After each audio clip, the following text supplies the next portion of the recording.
The divine root conceives, its source revealed, mind and nature nurtured, the great Tao is born. The poem says, ere chaos is divide, with heaven and earth a mess. No human appeared in this murkiness. When Pangu broke the nebula apart one, the dense and pure defined, did clearing start. Enfold all life supreme humanness would, and teach all things how become good they should. To know cyclic time's work, if that's your quest. Red tale of woes dispelled on journey west. Point 2. We heard that, in the order of heaven and earth, a single period consisted of 129,600 years. Dividing this period into 12 epochs were the 12 stems of Zi, Chu, Yin, Mao, Chen, Si, Wu, Wei, Shen, Yu, Zhu, and Hai, with each epoch having 10,800 years. Considered as the horary circle, the sequence would be thus: the first sign of dawn appears in the hour of Zi, while at Chu the cock crows, daybreak occurs at Yin, and the sun rises at Mao. Chen comes after breakfast, and by Si everything is planned. At Wu the sun arrives at its meridian, and it declines westward by Wei. The evening meal comes during the hour of Shen, and the sun sinks completely at Yu. Twilight sets in at Zhu, and people rest by the hour of Hai. This sequence may also be understood macrocosmically. At the end of the epoch of Zhu, heaven and earth were obscure, and all things were indistinct. With the passing of 5,400 years, the beginning of Hai was the epoch of darkness. This moment was named chaos because there were neither human beings nor the two spheres. After another 5,400 years, Hai ended, and as the creative force began to work after great perseverance, the epoch of Zi drew near, and again brought gradual development. Shao Kanji 3 said, when to the middle of Zi winter moved, no change by heaven's mind had been approved. The male principle had but barely stirred,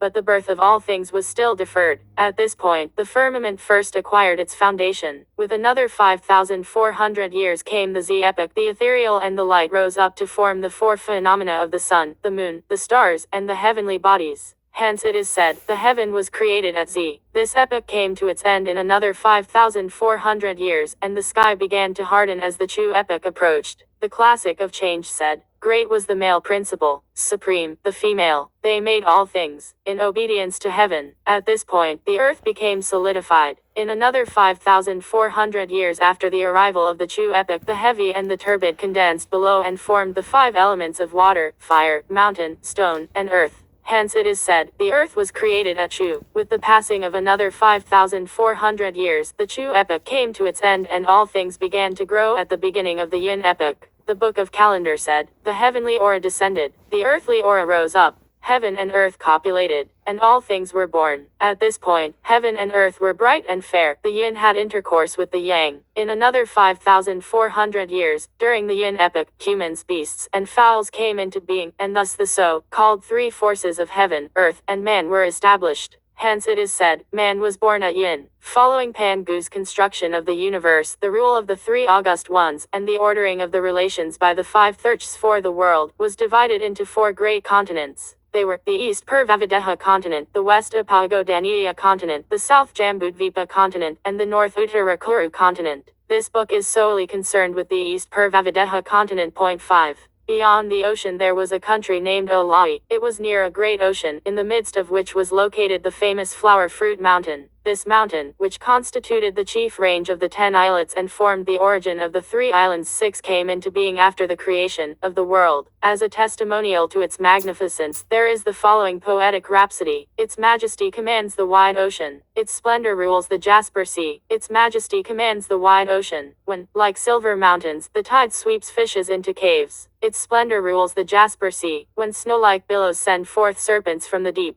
On the southwest side pile up tall plateaus. From the eastern sea arise soaring peaks. There are crimson ridges and portentous rocks, precipitous cliffs and prodigious peaks. Atop the crimson ridges, phoenixes sing in pairs. Before precipitous cliffs, the unicorn singly rests. At the summit is heard the cry of golden pheasants. In and out of stony caves are seen the strides of dragons. In the forest are long-lived deer and immortal foxes. On the trees are divine fowls and black cranes. Strange grass and flowers never wither. Green pines and cypresses always keep their spring. Immortal peaches are ever fruit-bearing. Lofty bamboos often detain the clouds. Within a single gorge the creeping vines are dense. The grass color of meadows all around is fresh. This is indeed the pillar of heaven, where 100 rivers meet. The earth's great axis, in 10,000 kalpas unchanged. There was on top of that very mountain an immortal stone, which measured 36 feet and 5 inches in height and 24 feet in circumference. The height of 36 feet and 5 inches corresponded to the 365 cyclical degrees, while the circumference of 24 feet corresponded to the 24 solar terms of the calendar.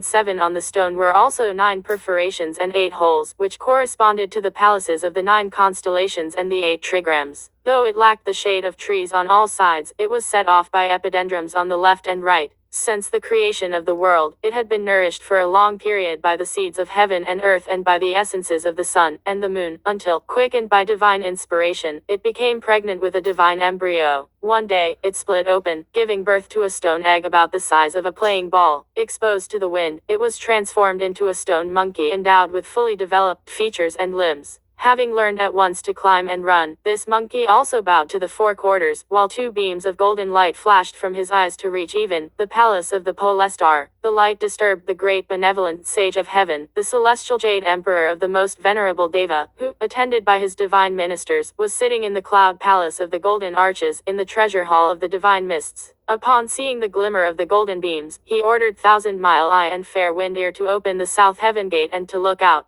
At this command the 2 captains went out to the gate, and, having looked intently and listened clearly, they returned presently to report, "Your subjects, obeying your command to locate the beams, discovered that they came from the flower fruit mountain at the border of the small Olai country, which lies to the east of the East Purvavadeha continent. On this mountain is an immortal stone that has given birth to an egg. Exposed to the wind, it has been transformed into a monkey, who, when bowing to the 4 quarters, has flashed from his eyes those golden beams that reached the palace of the pole star. Now that he is taking some food and drink, the light is about to grow dim." With compassionate mercy the Jade Emperor declared, "These creatures from the world below are born of the essences of heaven and earth, and they need not surprise us." That monkey in the mountain was able to walk, run, and leap about. He fed on grass and shrubs, drank from the brooks and streams, gathered mountain flowers, and searched out fruits from trees. He made his companions the tiger and the lizard, the wolf and the leopard. He befriended the civet and the deer, and he called the gibbon and the baboon his kin. At night he slept beneath stony ridges, and in the morning he sauntered about the caves and the peaks. Truly, in the mountain there is no passing of time. The cold recedes, but one knows not the year. 8. One very hot morning, he was playing with a group of monkeys under the shade of some pine trees to escape the heat. Look at them, each amusing himself in his own way by swinging from branches to branches, searching for flowers and fruits. They played 2 games or 3, with pebbles and with pellets. They circled sandy pits. They built rare pagodas. They chased the dragonflies. They ran down small lizards, bowing low to the sky. They worshipped bodhisattvas. They pulled the creeping vines. They plaited mats with grass. They searched to catch the louse that they bit or squeezed to death. They dressed their furry coats. They scraped their fingernails. Those leaning leaned. Those rubbing rubbed. Those pushing pushed. Those pressing pressed. Those pulling pulled. Those tugging tugged. Beneath the pine forest and free to play, they washed themselves in the green water stream. So, after the monkeys had frolicked for a while, they went to bathe in the mountain stream, and saw that its currents bounced and splashed like tumbling melons. As the old saying goes, fowls have their foul speech, and beasts have their beast language. The monkeys said to each other, "We don't know where this water comes from. Since we have nothing to do today, let us follow the stream up to its source to have some fun." With a shriek of joy, they dragged along males and females, calling out to brothers and sisters, and scrambled up the mountain alongside the stream. Reaching its source, they found a great waterfall. What they saw was a column of white rainbows rising, 1,000 yards of snow caps flying. The sea wind blows, but cannot sever. What a river moon lights up forever. Its cold breath divides the green glades. Its branches wet the verdant shades. This torrent named a waterfall seems like a curtain hanging tall. All the monkeys clapped their hands in acclaim. Marvelous water, marvelous water. So this waterfall is distantly connected with the stream at the base of the mountain, and flows directly out, even to the great ocean. They said also, if any of us had the ability to penetrate the curtain, and find out where the water comes from without hurting himself, we would honor him as king. They gave the call 3 times, when suddenly the stone monkey leapt out from the crowd. He answered the challenge with a loud voice, "I'll go in, I'll go in." What a monkey! For today his fame will spread wide. His fortune the time does provide. He's fated to live in this place, sent by a king to God's palace. Look at him. He closed his eyes, crouched low, and with one leap he jumped straight through the waterfall. Opening his eyes at once and raising his head to look around, he saw that there was neither water nor waves inside, only a gleaming, shining bridge. He paused to collect himself, and looked more carefully again. It was a bridge made of sheet iron. The water beneath it surged through a hole in the rock to reach the outside, filling in all the space under the arch. With bent body he climbed on the bridge, looking about as he walked, and discovered a beautiful place that seemed to be some kind of residence. Then he saw fresh mosses piling up indigo, white clouds like jade afloat, and luminous sheens of mist and smoke, empty windows, quiet rooms, and carved flowers growing smoothly on benches, stalactites suspended in milky caves, rare blossoms voluminous over the ground.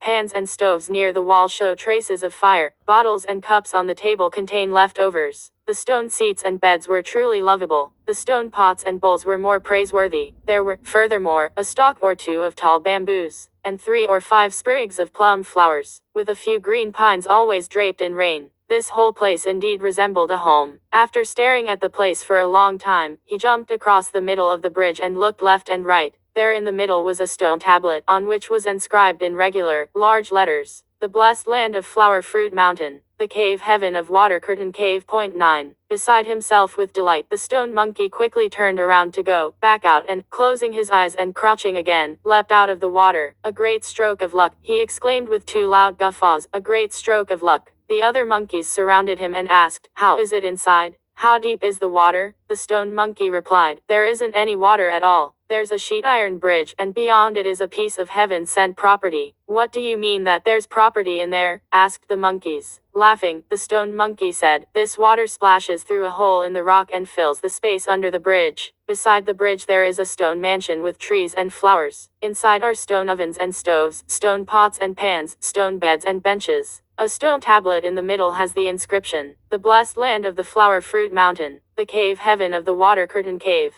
This is truly the place for us to settle in. It is, moreover, very spacious inside and can hold thousands of the young and old. Let's all go live in there, and spare ourselves from being subject to the whims of heaven, for we have in there a retreat from the wind, a shelter from the rain. You fear no frost or snow, you hear no thunderclap. Mist and smoke are brightened, warmed by a holy light. The pines are evergreen, rare flowers, daily new." When the monkeys heard that, they were delighted, saying, "You go in first and lead the way." The stone monkey closed his eyes again, crouched low, and jumped inside. "All of you," he cried, "follow me in, follow me in." The braver of the monkeys leapt in at once, but the more timid ones stuck out their heads and then drew them back, scratched their ears, rubbed their jaws, and chattered noisily. After milling around for some time, they too bounded inside. Jumping across the bridge, they were all soon snatching dishes, clutching bowls, or fighting for stoves and beds, shoving and pushing things hither and thither. Befitting their stubbornly prankish nature, the monkeys could not keep still for a moment and stopped only when they were utterly exhausted. The stone monkey then solemnly took a seat above and spoke to them, "Gentlemen, if a man lacks trustworthiness, it is difficult to know what he can accomplish.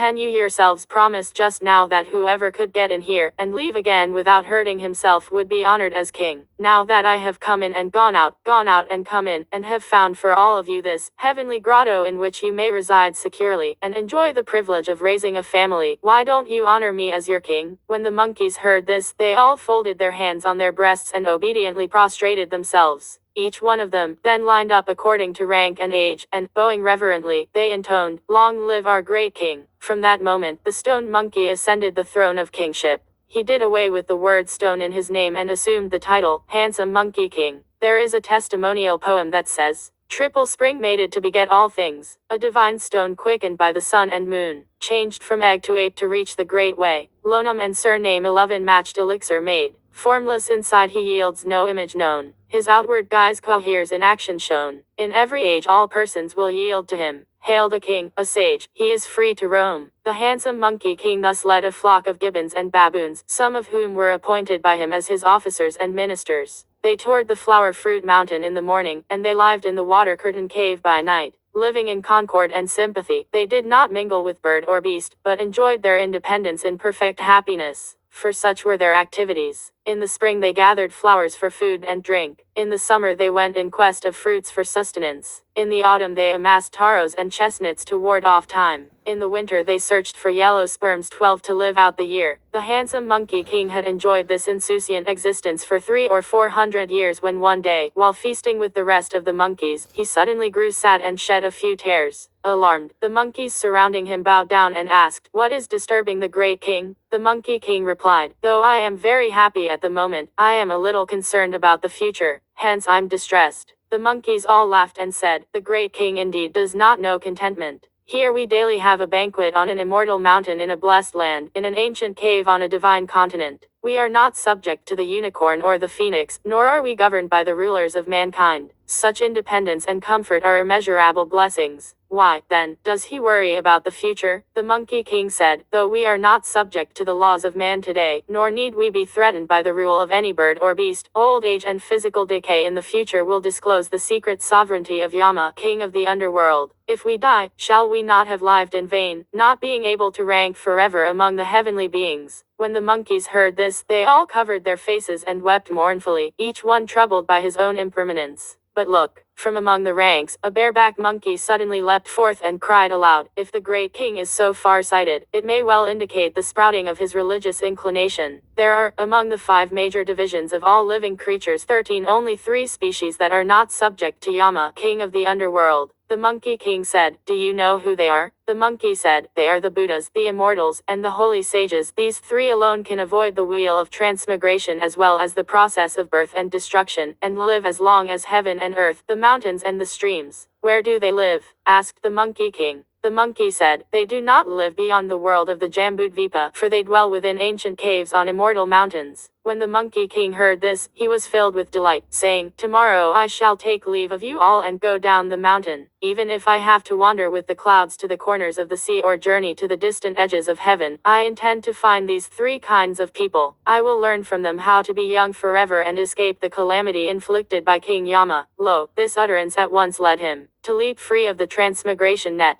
and be the great sage, equal to heaven. All the monkeys clapped their hands in acclamation, saying, "Wonderful, wonderful. Tomorrow we shall scour the mountain ranges to gather plenty of fruits, so that we may send the great king off with a great banquet." Next day the monkeys duly went to gather immortal peaches, to pick rare fruits, to dig out mountain herbs, and to chop yellow sperms. They brought in an orderly manner every variety of orchids and epidendrums, exotic plants and strange flowers. They set out the stone chairs and stone tables, covering the tables with immortal wines and food. Look at the golden balls and pearly pellets, red ripeness and yellow plumpness. Golden balls and pearly pellets are the cherries, their colors truly luscious. Red ripeness and yellow plumpness are the plums, their taste of fragrant tartness. Fresh lungans, of sweet pulps and thin skins. Fiery lychees, of small pits and red sacs. Green fruits of the pyrus are presented by the branches. The loquats yellow with buds are held with their leaves. Pears like rabbit heads and dates like chicken hearts. Dispel your thirst, your sorrow, and the effects of wine. Fragrant peaches and soft almonds are sweet as the elixir of life. Crisply fresh plums and strawberries are sour like cheese and buttermilk. Red pulps and black seeds compose the ripe watermelons. 4 cloves of yellow rind enfold the big persimmons. When the pomegranates are split wide, cinnabar grains glisten like specks of ruby. When the chestnuts are cracked open, their tough bronze are hard like cornelian. Walnut and silver almonds fare well with tea. Coconuts and grapes may be pressed into wine. Hazelnuts, yews, and crab apples overfill the dishes. Kumquats, sugarcanes, tangerines, and oranges crowd the tables. Sweet yams are baked, yellow sperms overboiled. The tubers minced with seeds of water lily, and soup in stone pots simmers on a gentle fire. Mankind may boast its delicious dainties, but what can best the pleasure of mountain monkeys? The monkeys honored the Monkey King with a seat at the head of the table, while they sat below according to their age and rank. They drank for a whole day, each of the monkeys taking a turn to go forward and present the Monkey King with wine, flowers, and fruits. The next day the Monkey King rose early and gave the instruction, "Little ones, cut me some pinwood and make me a raft. Then find me a bamboo for the pole, and gather some fruits and the like. I'm about to leave." When all was ready, he got onto the raft by himself. Pushing off with all his might, he drifted out toward the great ocean and, taking advantage of the wind, set sail for the border of South Jambudvipa continent. Here is the consequence of this journey. The heaven-born monkey, strong in magic might, he left the mount and rowed the raft to catch fair wind. He drifted across the sea to seek Immortal's way. determined in heart and mind to achieve great things. It's his lot, his portion, to quit earthly zeals. Calm and carefree, he'll face a lofty sage. He had meet, I think, a true, discerning friend. The source disclosed, all Dharma will be known. It was indeed his fortune that, after he boarded the wooden raft, a strong southeast wind, which lasted for days, sent him to the northwestern coast, the border of the South Jambudvipa continent. He took the pole to test the water, and, finding it shallow one day, he abandoned the raft and jumped ashore. On the beach there were people fishing, hunting wild geese, digging clams, and draining salt. He approached them and, making a weird face and some strange antics, he scared them into dropping their baskets and nets and scattering in all directions. One of them could not run and was caught by the Monkey King, who stripped him of his clothes and put them on himself, aping the way humans wore them. With a swagger he walked through counties and prefectures, imitating human speech and human manners in the marketplaces. He rested by night and dined in the morning, but he was bent on finding the way of the Buddhas, immortals, and holy sages, on discovering the formula for eternal youth. He saw, however, that the people of the world were all seekers after profit and fame. There was not one who showed concern for his appointed end. This is their condition. When will end this quest for fortune and fame? This tyrant of early rising and retiring late, riding on mules they long for noble steeds. By now prime ministers, they hope to be kings. For food and raiment they suffer stress and strain, never fearing Yama's call to reckoning, seeking wealth and power to give to sons of sons. There's not one ever willing to turn back. The Monkey King searched diligently for the way of immortality, but he had no chance of meeting it. Going through big cities and visiting small towns, he unwittingly spent 8 or 9 years on the South Jambudvipa continent before he suddenly came upon the great Western Ocean. He thought that there would certainly be immortals living beyond the ocean, so, having built himself a raft like the previous one, he once again drifted across the Western Ocean until he reached the west of Pagodanea continent. After landing, he searched for a long time, when all at once he came upon a tall and beautiful mountain with thick forests at its base. Since he was afraid neither of wolves and lizards nor of tigers and leopards, he went straight to the top to look around. It was indeed a magnificent mountain. 1,000 peaks stand like rows of spears, like 10,000 cubits of screen widespread. The sun's beams lightly enclose the azure mist. In darkening rain, the mount's color turns cool and green. Dry creepers entwine old trees, ancient fords edge secluded paths, rare flowers and luxuriant grass, tall bamboos and lofty pines, tall bamboos and lofty pines. For 10,000 years grow green in this blessed land, rare flowers and luxuriant grass. In all seasons bloom as in the Isles of the Blessed.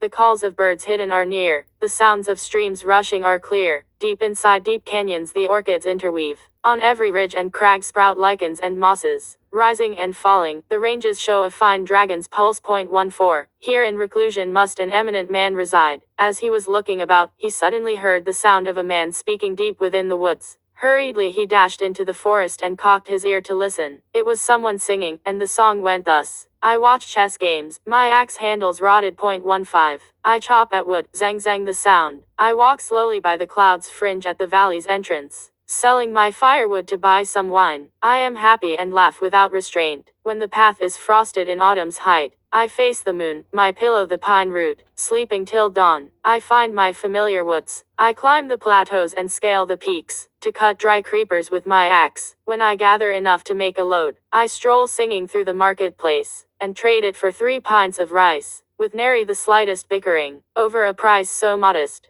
Plots and schemes I do not know, without vainglory or intent. My life's prolonged in simplicity. Those I meet, if not immortals, would be Taoists, seated quietly to expound the yellow court. When the handsome Monkey King heard this, he was filled with delight, saying, so the immortals are hiding in this place. He leapt at once into the forest. Looking again carefully, he found a woodcutter chopping firewood with his axe. The man he saw was very strangely attired. On his head he wore a wide splint hat, of seed leaves freshly cast from new bamboos. On his body he wore a cloth garment, of gauze woven from the native cotton. Around his waist he tied a winding sash, of silk spun from an old silkworm. On his feet he had a pair of straw sandals, with laces rolled from withered sedge. In his hands he held a fine steel axe, a sturdy rope coiled round and round, his load, in breaking pines or chopping trees. Where's the man to equal him? The Monkey King drew near, and called out, Reverend Immortal, your disciple raises his hands. The woodcutter was so flustered that he dropped his axe as he turned to return the salutation. Blasphemy, blasphemy, he said. I, a foolish fellow with hardly enough clothes or food, How can I bear the title of immortal? The Monkey King said, if you are not an immortal, how is it that you speak his language? The woodcutter asked, what did I say that sounded like the language of an immortal? The Monkey King explained, when I came just now to the forest's edge, I heard you singing. Those I meet, if not immortals, would be Taoists, seated quietly to expound the yellow court. The yellow court contains the perfected words of the way and virtue. What can you be, but an immortal? Laughing, the woodcutter said, I can tell you this much, the tune of that lyric is named, A Court Full of Blossoms, and it was taught to me, by an immortal, a neighbor of mine. He saw that I had to struggle to make a living and that my days were full of worries, so he told me to recite the poem whenever I was troubled. This, he said, would both comfort me and rid me of my difficulties. It happened that I was anxious about something just now, so I sang the song. It didn't occur to me that I would be overheard. The Monkey King said, if you are a neighbor of the immortal, why don't you follow him in the cultivation of the way? Wouldn't it be nice to learn from him the formula for eternal youth? The woodcutter replied, my lot has been a hard one all my life. When I was young, I was indebted to my parents' nurture until I was 8 or 9. As soon as I began to have some understanding of human affairs, my father unfortunately died, and my mother remained a widow. I had no brothers or sisters, so there was no alternative but for me alone to support and care for my mother. Now that my mother is growing old, all the more I dare not leave her. Moreover, my fields are rather barren and desolate, and we haven't enough food or clothing. I can't do more than chop 2 bundles of firewood to take to the market in exchange for a few pennies to buy a few pints of rice. I cook that myself, serving it to my mother with the tea that I make. That's why I can't practice austerities. The Monkey King said, according to what you have said, you are indeed a gentleman of filial piety, and you will certainly be rewarded in the future. I hope, however, that you will show me the way to the immortal abode, so that I may reverently call upon him. It's not far, the woodcutter said. This mountain is called the Mountain of Mind and Heart, and in it is the cave of slanting moon and 3 stars. Inside the cave is an immortal by the name of the Patriarch Subhuti, who has already sent out innumerable disciples. Even now there are 30 or 40 persons who are practicing austerities with him. Follow this narrow path and travel south for about 7 or 8 miles, and you will come to his home. Grabbing the woodcutter, the Monkey King said, honored brother, go with me. If I receive any benefit, I will not forget the favor of your guidance. What a bone-headed fellow you are, the woodcutter said. I have just finished telling you these things, and you still don't understand. If I go with you, won't I be neglecting my livelihood? And who will take care of my mother? I must chop my firewood. You go on by yourself. When the Monkey King heard this, he had to take his leave.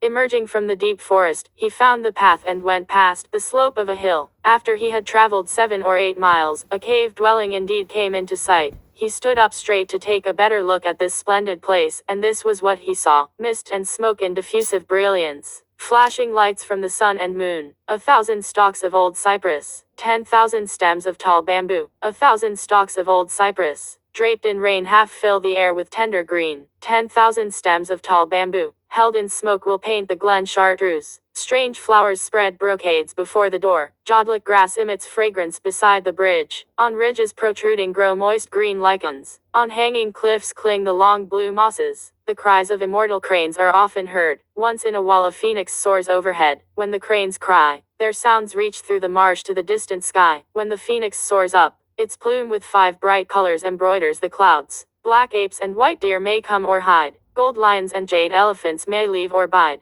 Look with care at this blessed, holy place. It has the true semblance of paradise. He noticed that the door of the cave was tightly shut, all was quiet, and there was no sign of any human inhabitant. He turned around and suddenly perceived, at the top of the cliff, a stone slab approximately 8 feet wide, and over 30 feet tall. On it was written in large letters, "The Mountain of Mind and Heart. The Cave of Slanting Moon and 3 Stars." Immensely pleased, the handsome Monkey King exclaimed, "People here are truly honest. This mountain and this cave really do exist." He stared at the place for a long time but dared not knock. Instead, he jumped onto the branch of a pine tree, picked a few pine seeds and ate them, and began to play. After a moment he heard the door of the cave open with a squeak, and an immortal youth walked out. His bearing was exceedingly graceful, his features were highly refined. This was certainly no ordinary young mortal, for he had his hair bound with 2 cords of silk, a wide robe with 2 sleeves of wind. His body and face seemed most distinct, for visage and mind were both detached. Long a stranger to all worldly things, he was the mountain's ageless boy, untainted even with a speck of dust.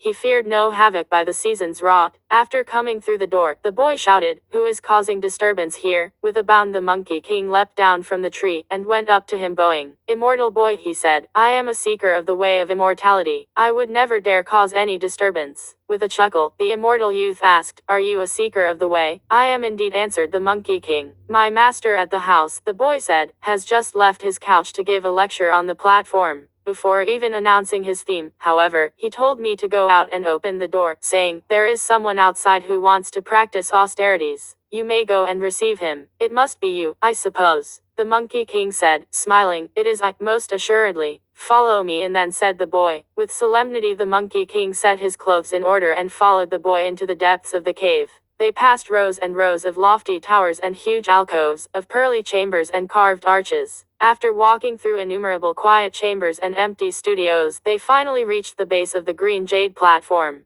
Patriarch Subhuti was seen seated solemnly on the platform, with 30 lesser immortals standing below in rows. He was truly an immortal of great ken and purest mien. Master Subhuti, whose wondrous form of the West had no end or birth by work of the double 3.16. His whole spirit and breath were with mercy filled, empty, spontaneous, it could change at will. His Buddha nature able to do all things. The same age as heaven had his majestic frame. Fully tried and enlightened was this grand priest. As soon as the handsome Monkey King saw him, he prostrated himself and cowed out times without number, saying, "Master, Master, I, your pupil, pay you my sincere homage." The patriarch said, "Where do you come from? Let's hear you state clearly your name and country before you kowtow again." The Monkey King said, "Your pupil came from the water curtain cave of the flower fruit mountain in the Olawi country of the East Purvavideha continent. Chase him out of here." The patriarch shouted, "He is nothing but a liar and a fabricator of falsehood. How can he possibly be interested in attaining enlightenment?" The Monkey King hastened to kowtow unceasingly and to say, "Your pupil's word is an honest one, without any deceit." The patriarch said, "If you are telling the truth, how is it that you mention the East Purvavideha continent? Separating that place and mine are two great oceans, and the entire region of the South Jambudvipa continent. How could you possibly get here?" Again kowtowing, the Monkey King said, "Your pupil drifted across the oceans and trudged through many regions for more than 10 years before finding this place." The patriarch said, "If you have come on a long journey in many stages, I'll let that pass. What is your surname, Xing?" 17 The Monkey King again replied, "I have no temper, Xing. If a man rebukes me, I am not offended. If he hits me, I am not angered. In fact, I simply repay him with a ceremonial greeting and that's all. My whole life's without ill temper." "I'm not speaking of your temper," the patriarch said. "I'm asking after the name of your parents." "I have no parents either," said the Monkey King. The patriarch said, "If you have no parents, you must have been born from a tree." "Not from a tree," said the Monkey King, "but from a rock. I recall that there used to be an immortal stone on the flower fruit mountain. I was born the year the stone split open." When the patriarch heard this, he was secretly pleased, and said, "Well, evidently you have been created by heaven and earth.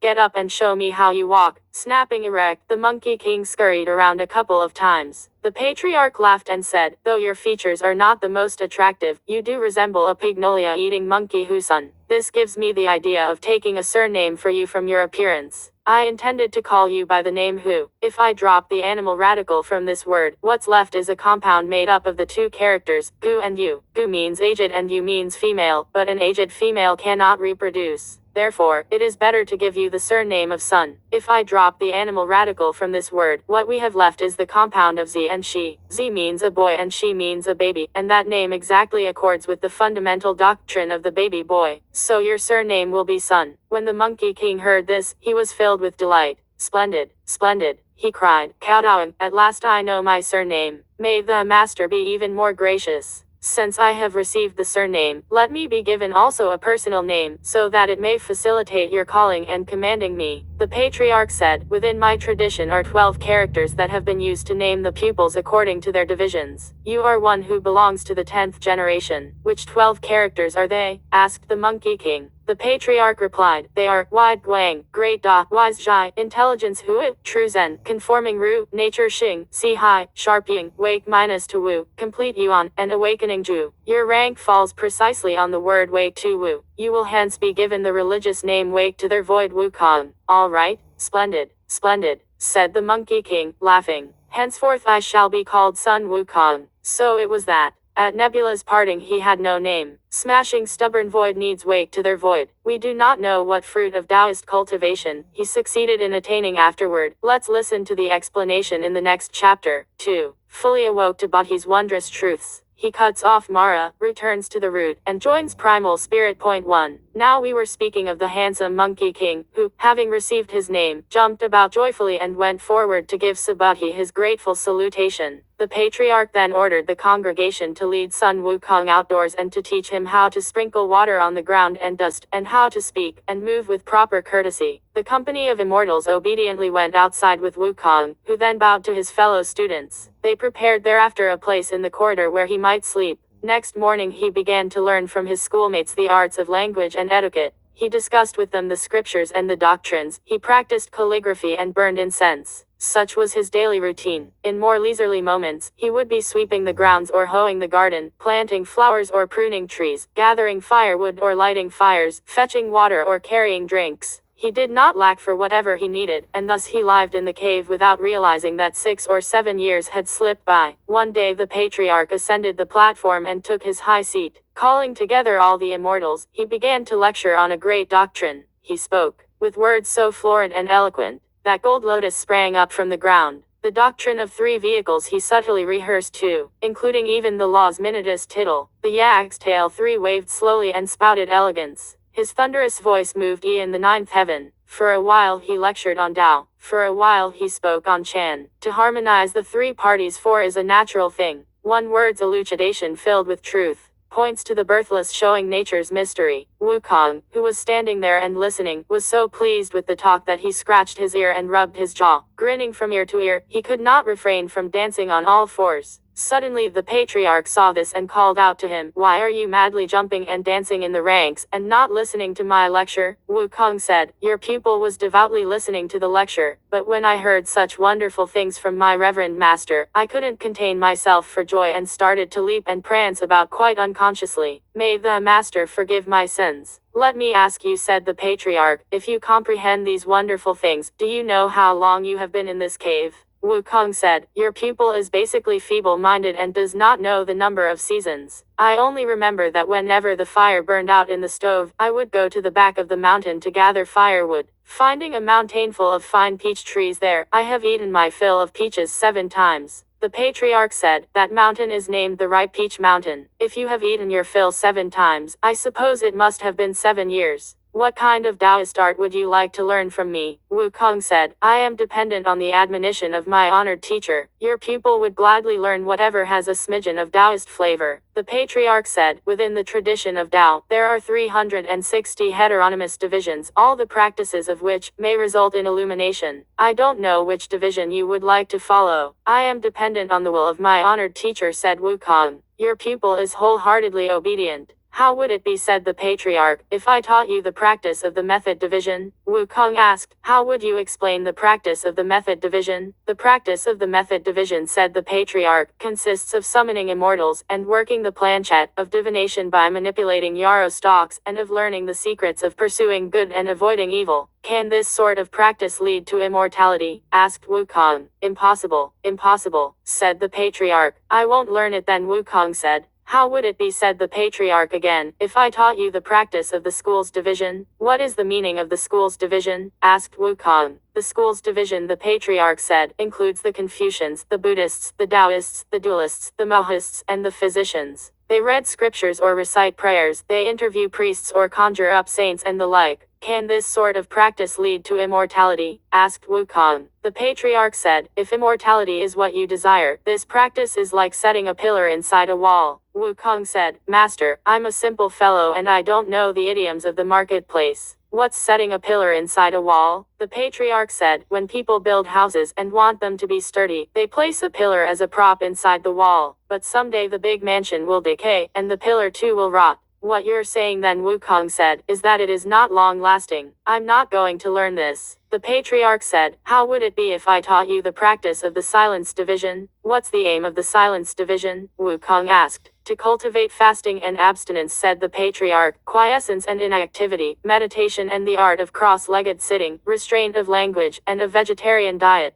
There are also the practices of yoga, exercises standing or prostrate, entrance into complete stillness, contemplation in solitary confinement, and the like. Can these activities, asked Wukong, bring about immortality? They are no better than the unfired bricks on the kiln, said the patriarch. Wukong laughed and said, Master indeed loves to beat about the bush. Haven't I just told you that I don't know these idioms of the marketplace? What do you mean by the unfired bricks on the kiln? The patriarch replied, the tiles and the bricks on the kiln may have been molded into shape, but if they have not been refined by water and fire, a heavy rain will one day make them crumble. So this too lacks permanence, said Wukong. I don't want to learn it. The patriarch said, how would it be if I taught you the practice of the action division? What's it like in the action division? Wukong asked. Plenty of activities, said the patriarch, such as gathering the yin to nourish the yang, bending the bow and treading the arrow, and rubbing the navel to pass breath. There are also experimentation with alchemical formulas, burning rushes and forging cauldrons, taking red lead, making autumn stone, and drinking bride's milk and the like. 5. Can such bring about long life? Asked Wukong. To obtain immortality from such activities, said the patriarch, is also like scooping the moon from the water. There you go again, master, cried Wukong. What do you mean by scooping the moon from the water? The patriarch said, when the moon is high in the sky, its reflection is in the water. Although it is visible therein, you cannot scoop it out or catch hold of it, for it is but an illusion. I won't learn that either, said Wukong. When the patriarch heard this, he uttered a cry and jumped down from the high platform. He pointed the ruler he held in his hands at Wukong and said to him, what a mischievous monkey you are. You won't learn this and you won't learn that. Just what is it that you are waiting for? Moving forward, he hit Wukong 3 times on the head. Then he folded his arms behind his back and walked inside, closing the main doors behind him, and leaving the congregation stranded outside. Those who were listening to the lecture were so terrified that everyone began to berate Wukong. You reckless ape, they cried. You're utterly without manners. The master was prepared to teach you magic secrets. Why weren't you willing to learn? Why did you have to argue with him instead? Now you have offended him, and who knows when he'll come out again. At that moment they all resented him and despised and ridiculed him. But Wukong was not angered in the least and only replied with a broad grin. For the Monkey King, in fact, had already solved secretly, as it were, the riddle in the pot. He therefore did not quarrel with the other people, but patiently held his tongue. He reasoned that the master, by hitting him 3 times, was telling him to prepare himself for the 3rd watch, and by folding his arms behind his back, walking inside, and closing the main doors, was telling him to enter by the back door, so that he might receive instruction in secret. Wukong spent the rest of the day, happily with the other pupils in front of the divine cave of the 3 stars, eagerly waiting for the night. When evening arrived, he immediately retired with all the others, pretending to be asleep by closing his eyes, breathing evenly, and remaining completely still. Since there was no watchman in the mountain to beat the watch or call the hour, he could not tell what time it was. He could only rely on his own calculations by counting the breaths he inhaled and exhaled. Approximately at the hour of Z6 he arose very quietly and put on his clothes. Stealthily opening the front door, he slipped away from the crowd and walked outside. Lifting his head, he saw the bright moon and the cool, clear dew, though in each corner, not one speck of dust. Sheltered fowls roosted in the woods. A brook flowed gently from its source. Darting fireflies dispersed the gloom. Wild geese spread word columns through the clouds. Precisely it was the 3rd watch hour, time to seek the way whole and true. You see him following the familiar path back to the rear entrance, where he discovered that the door was, indeed, ajar. Wukong said happily, the Reverend Master truly intended to give me instruction. That's why the door was left open. He reached the door in a few large strides and entered sideways. Walking up to the patriarch's bed, he found him asleep with his body curled up, facing the wall. Wukong dared not disturb him. Instead, he knelt before his bed. After a little while, the patriarch awoke. Stretching his legs, he recited to himself, hard, hard, hard. The way is most obscure. Deem not the gold elixir a common thing. Without a perfect man's transmitting a subtle rune, you have vain words, worn mouth, and tongue waxed dry. Master Wukong responded at once. Your pupil has been kneeling here, and waiting on you for a long time. When the patriarch heard Wukong's voice, he rose and put on his clothes. You mischievous monkey, he exclaimed, sitting down cross-legged. Why aren't you sleeping in front? What are you doing back here at my place? Wukong replied, before the platform and the congregation yesterday, the master gave the order that your pupil, at the hour of the 3rd watch, should come here through the rear entrance in order that he might be instructed. I was therefore bold enough to come directly to the master's bed. When the patriarch heard this, he was terribly pleased, thinking to himself, this fellow is indeed an offspring of heaven and earth. If not, how could he solve so readily the riddle in my pot? There is no third party here save your pupil, Wukong said. May the master be exceedingly merciful, and impart to me the way of long life. I shall never forget this gracious favor. Since you have solved the riddle in the pot, said the patriarch, it is an indication that you are destined to learn, and I am glad to teach you. Come closer and listen carefully. I will impart to you the wondrous way of long life. Wukong kowtowed to express his gratitude, washed his ears, and listened most attentively. Kneeling before the bed, the patriarch said, this bold, secret saying that's wondrous and true. Spare, nurse nature and life, there's nothing else. All power resides in the semen, breath, and spirit. Store these securely lest there be a leak. Lest there be a leak. Keep within the body. Heed my teaching and the way itself will thrive. Hold fast oral formulas so useful and keen. To purge concupiscence, to reach pure cool, where the light is bright. You'll face the elixir platform, enjoying the moon. Point 7. The moon holds the jade rabbit, the sun, the crow 8. The tortoise and snake are now tightly entwined. Point 9. Tightly entwined. Nature and life are strong. You can plant gold lotus, in the midst of flames. Squeeze the 5 phases jointly, use them back and forth. 10. When that's done, be a Buddha or immortal at will. At that moment, the very origin was disclosed to Wukong, whose mind became spiritualized as blessedness came to him. He carefully committed to memory all the oral formulas. After kowtowing to thank the patriarch, he left by the rear entrance. As he went out, he saw that the eastern sky began to pale with light, but golden beams shone on the westward way. Following the same path, he returned to the front door, pushed it open quietly, and went inside. He sat up in his sleeping place and purposely rustled the bed and the covers, crying, it's light, it's light, get up. All the other people were still sleeping and did not know that Wukong had received a good thing. He played the fool that day after getting up, but he persisted in what he had learned secretly by doing breathing exercises before the hour of Z and after the hour of Wu. 11. 3 years went by swiftly, and the patriarch again mounted his throne to lecture to the multitude. He discussed the scholastic deliberations and parables, and he discoursed on the integument of external conduct. Suddenly he asked, where's Wukong? Wukong drew near and knelt down. Your pupil's here, he said. What sort of art have you been practicing lately? The patriarch asked. Recently, Wukong said, your pupil has begun to apprehend the nature of all things, and my foundational knowledge has become firmly established. If you have penetrated to the Dharma nature to apprehend the origin, said the patriarch, you have, in fact, entered into the divine substance. You need, however, to guard against the danger of 3 calamities. When Wukong heard this, he thought for a long time and said, the words of the master must be erroneous. I have frequently heard that when one is learned in the way and excels in virtue, he will enjoy the same age as heaven, fire and water cannot harm him, and every kind of disease will vanish. How can there be this danger of 3 calamities? What you have learned, said the patriarch, is no ordinary magic. You have stolen the creative powers of heaven and earth and invaded the dark mysteries of the sun and moon. Your success in perfecting the elixir is something that the gods and the demons cannot countenance. Though your appearance will be preserved and your age lengthened, after 500 years, heaven will send down the calamity of thunder to strike you. Hence you must be intelligent and wise enough to avoid it ahead of time. If you can escape it, your age will indeed equal that of heaven. If not, your life will thus be finished. After another 500 years, heaven will send down the calamity of fire to burn you. That fire is neither natural nor common fire. Its name is the fire of yin, and it arises from within the soles of your feet to reach even the cavity of your heart, reducing your entrails to ashes and your limbs to utter ruin. The arduous labor of a millennium will then have been made completely superfluous. After another 500 years, the calamity of wind will be sent to blow at you. It is not the wind from the north, south, east, or west, nor is it one of the winds of 4 seasons, nor is it the wind of flowers, willows, pines, and bamboos. It is called the mighty wind, and it enters from the top of the skull into the body, passes through the midriff, and penetrates the 9 aptures. 12.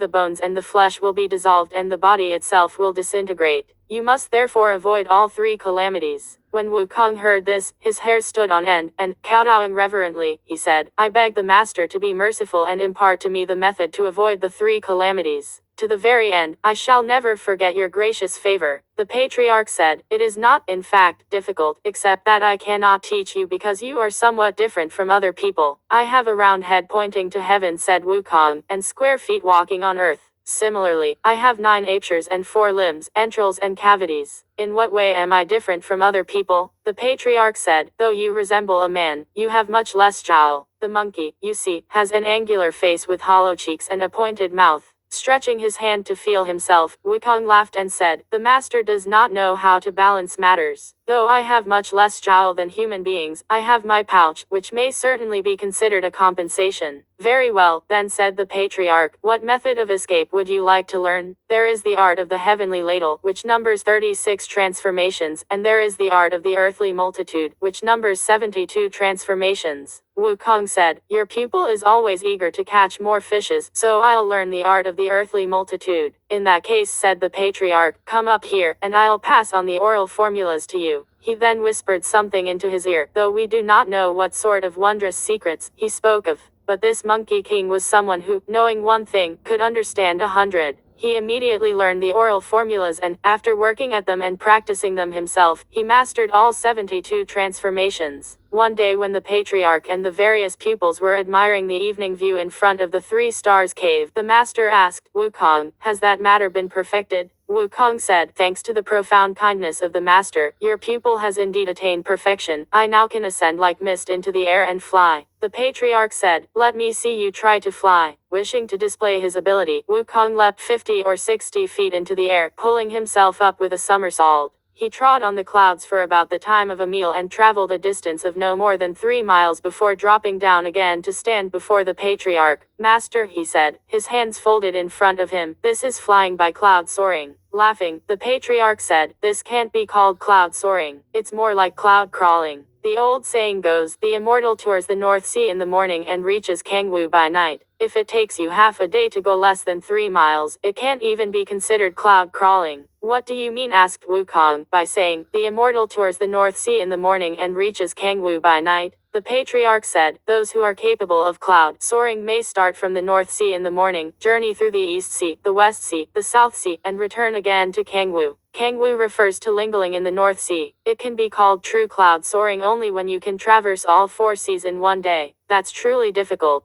said Wukong. "Truly difficult. Nothing in the world is difficult," said the patriarch, "only the mind makes it so." When Wukong heard these words, he bowed out reverently and implored the patriarch, "Master, if you do perform a service for someone, you must do it thoroughly. May you be most merciful and impart to me also this technique of cloud soaring. I would never dare forget your gracious favor." The patriarch said, "When the various immortals want to soar on the clouds, they all rise by stamping their feet. But you're not like them. When I saw you leave just now, you had to pull yourself up by jumping. What I'll do now is to teach you the cloud somersault in accordance with your form." Wukong again prostrated himself, and pleaded with him, and the patriarch gave him an oral formula, saying, "Make the magic sign, recite the spell, clench your fist tightly, shake your body, and when you jump up, 1 somersault will carry you 108,000 miles. When the other people heard this, they all giggled and said, "Lucky Wukong. If he learns this little trick, he can become a dispatcher for someone to deliver documents or carry circulars. He'll be able to make a living anywhere." The sky now began to darken, and the master went back to the cave dwelling with his pupils. Throughout the night, however, Wukong practiced ardently and mastered the technique of cloud somersault. From then on, he had complete freedom, blissfully enjoying his state of long life. One day early in the summer, the disciples were gathered under the pine trees for fellowship and discussion. They said to him, "Wukong, what sort of merit did you accumulate in another incarnation that led the master to whisper in your ear, the other day, the method of avoiding the 3 calamities? Have you learned everything?" "I won't conceal this from my various elder brothers," Wukong said, laughing. "Owing to the master's instruction in the first place and my diligence day and night in the second, I have fully mastered the several matters." "Let's take advantage of the moment," one of the pupils said. "You try to put on a performance and we'll watch." When Wukong heard this, his spirit was aroused, and he was most eager to display his powers. "I invite the various elder brothers to give me a subject," he said. "What do you want me to change into?" "Why not a pine tree?" they said. Wukong made the magic sign and recited the spell. With one shake of his body he changed himself into a pine tree. Truly it was thickly held in smoke through all 4 seasons. Its chaste fair form soars straight to the clouds, with not the least likeness to the impish monkey. Its all frost-tried and snow-tested branches. When the multitude saw this, they clapped their hands and roared with laughter, everyone crying, "Marvelous monkey! Marvelous monkey!" They did not realize that all this uproar had disturbed the patriarch, who came running out of the door, dragging his staff.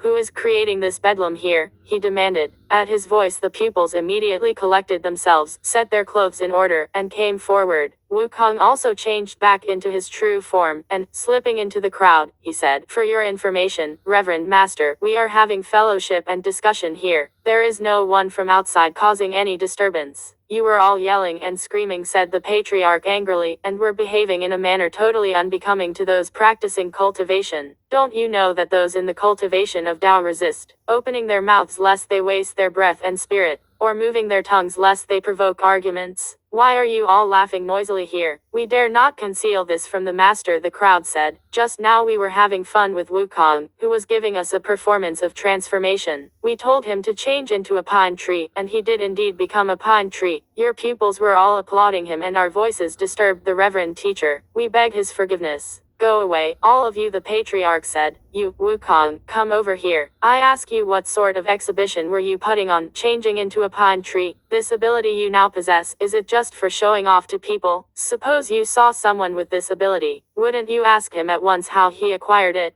So when others see that you are in possession of it, they'll come begging. If you're afraid to refuse them, you will give away the secret. If you don't, they may hurt you. You are actually placing your life in grave jeopardy. I beseech the master to forgive me," Wukong said. "Kowtowing. I won't condemn you," said the patriarch, "but you must leave this place." When Wukong heard this, tears fell from his eyes. "Where am I to go, teacher?" he asked. "From wherever you came," the patriarch said. "You should go back there." "I came from the East Purvavideha continent," Wukong said, his memory jolted by the patriarch, "from the water curtain cave of the flower fruit mountain in the Olai country. Go back there quickly and save your life," the patriarch said. "You cannot possibly remain here." "Allow me to inform my esteemed teacher," said Wukong, properly penitent. "I have been away from home for 20 years, and I certainly long to see my subjects and followers of bygone days again. But I keep thinking that my master's profound kindness to me has not yet been repaid. I, therefore, dare not leave." "There's nothing to be repaid," said the patriarch. "See that you don't get into trouble and involve me, that's all I ask." Seeing that there was no other alternative, Wukong had to bow to the patriarch and take leave of the congregation. "Once you leave," the patriarch said, "you're bound to end up evil doing. I don't care what kind of villainy and violence you engage in, but I forbid you ever to mention that you are my disciple. For if you but utter half the word, I'll know about it. You can be assured, wretched monkey, that you will be skinned alive. I will break all your bones and banish your soul to the place of ninfold darkness, from which you will not be released even after 10,000 afflictions." "I will never dare mention my master," said Wukong. "I'll say that I've learned this all by myself." Having thanked the patriarch, Wukong turned away, made the magic sign, pulled himself up, and performed the cloud somersault.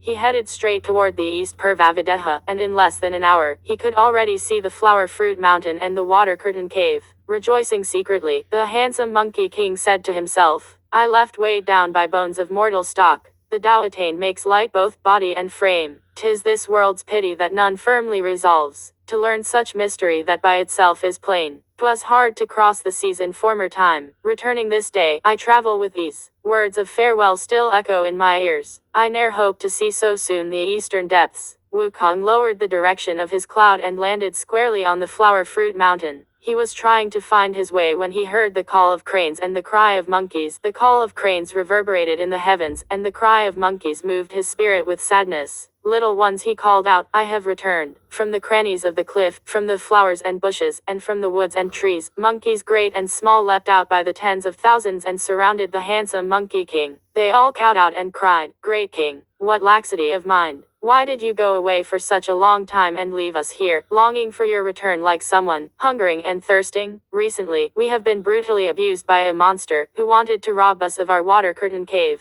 Out of sheer desperation, we fought hard with him, and yet all this time, that fellow has plundered many of our possessions, kidnapped a number of our young ones, and given us many restless days and nights watching over our property. How fortunate that our great king has returned. If the great king had stayed away another year or so, we and the entire mountain cave would have belonged to someone else." Hearing this, Wukong was filled with anger. "What sort of a monster is this," he cried, "that behaves in such a lawless manner? Tell me in detail and I will find him to exact vengeance." "Be informed, great king," the monkeys said, kowtowing, "that the fellow calls himself the monstrous king of havoc, and he lives north of here." Wukong asked, "From here to his place, how great is the distance?" The monkeys replied, "He comes like the cloud and leaves like the mist, like the wind and the rain, like lightning and thunder. We don't know how great the distance is." "In that case," said Wukong, "go and play for a while and don't be afraid. Let me go and find him." dear Monkey King." He leapt up with a bound and somersaulted all the way northward until he saw a tall and rugged mountain. What a mountain! Its pen-like peak stands erect. Its winding streams flow unfathomed and deep. Its pen-like peak, standing erect, cuts through the air. Its winding streams, unfathomed and deep, reach diverse sights on earth. On two ridges flowers, rival trees in exotic charm. At various spots pines match bamboos in green. The dragon on the left seems docile and tame. The tiger on the right seems gentle and meek. Iron oxen 13 on occasion are seen plowing. Gold coin flowers are frequently planted. Rare fowls make melodious songs. The phoenix stands facing the sun. Rocks worn smooth and shiny, by water placid and bright, appear by turns grotesque, bizarre, and fierce. In countless numbers are the world's famous mountains. Where flowers bloom and wither, they flourish and die. What place resembles this long-lasting scene? Wholly untouched by the 4 seasons and 8 epochs? 14. This is, in the 3 regions. 15. The Mount of Northern Spring. The Water Belly Cave, nourished by the 5 phases. 16. The handsome Monkey King was silently viewing the scenery when he heard someone speaking. He went down the mountain to find who it was, and he discovered the Water Belly Cave at the foot of a steep cliff. Several imps who were dancing in front of the cave saw Wukong and began to run away. "Stop!" cried Wukong. "You can use the words of your mouth to communicate the thoughts of my mind. I am the lord of the Water Curtain Cave in the Flower Fruit Mountain south of here. Your monstrous king of havoc, or whatever he's called, has repeatedly bullied my young ones, and I have found my way here with the specific purpose of settling matters with him." Hearing this, the imp started into the cave and cried out, "Great king, a disastrous thing has happened." "What sort of disaster?" asked the monstrous king. "Outside the cave," said the imps, "there is a monkey who calls himself the lord of the Water Curtain Cave in the Flower Fruit Mountain. He says that you have repeatedly bullied his young ones and that he has come to settle matters with you." Laughing, the monstrous king said, "I have often heard those monkeys say that they have a great king who has left the family to practice self-cultivation. He must have come back. How is he dressed, and what kind of weapon does he have?"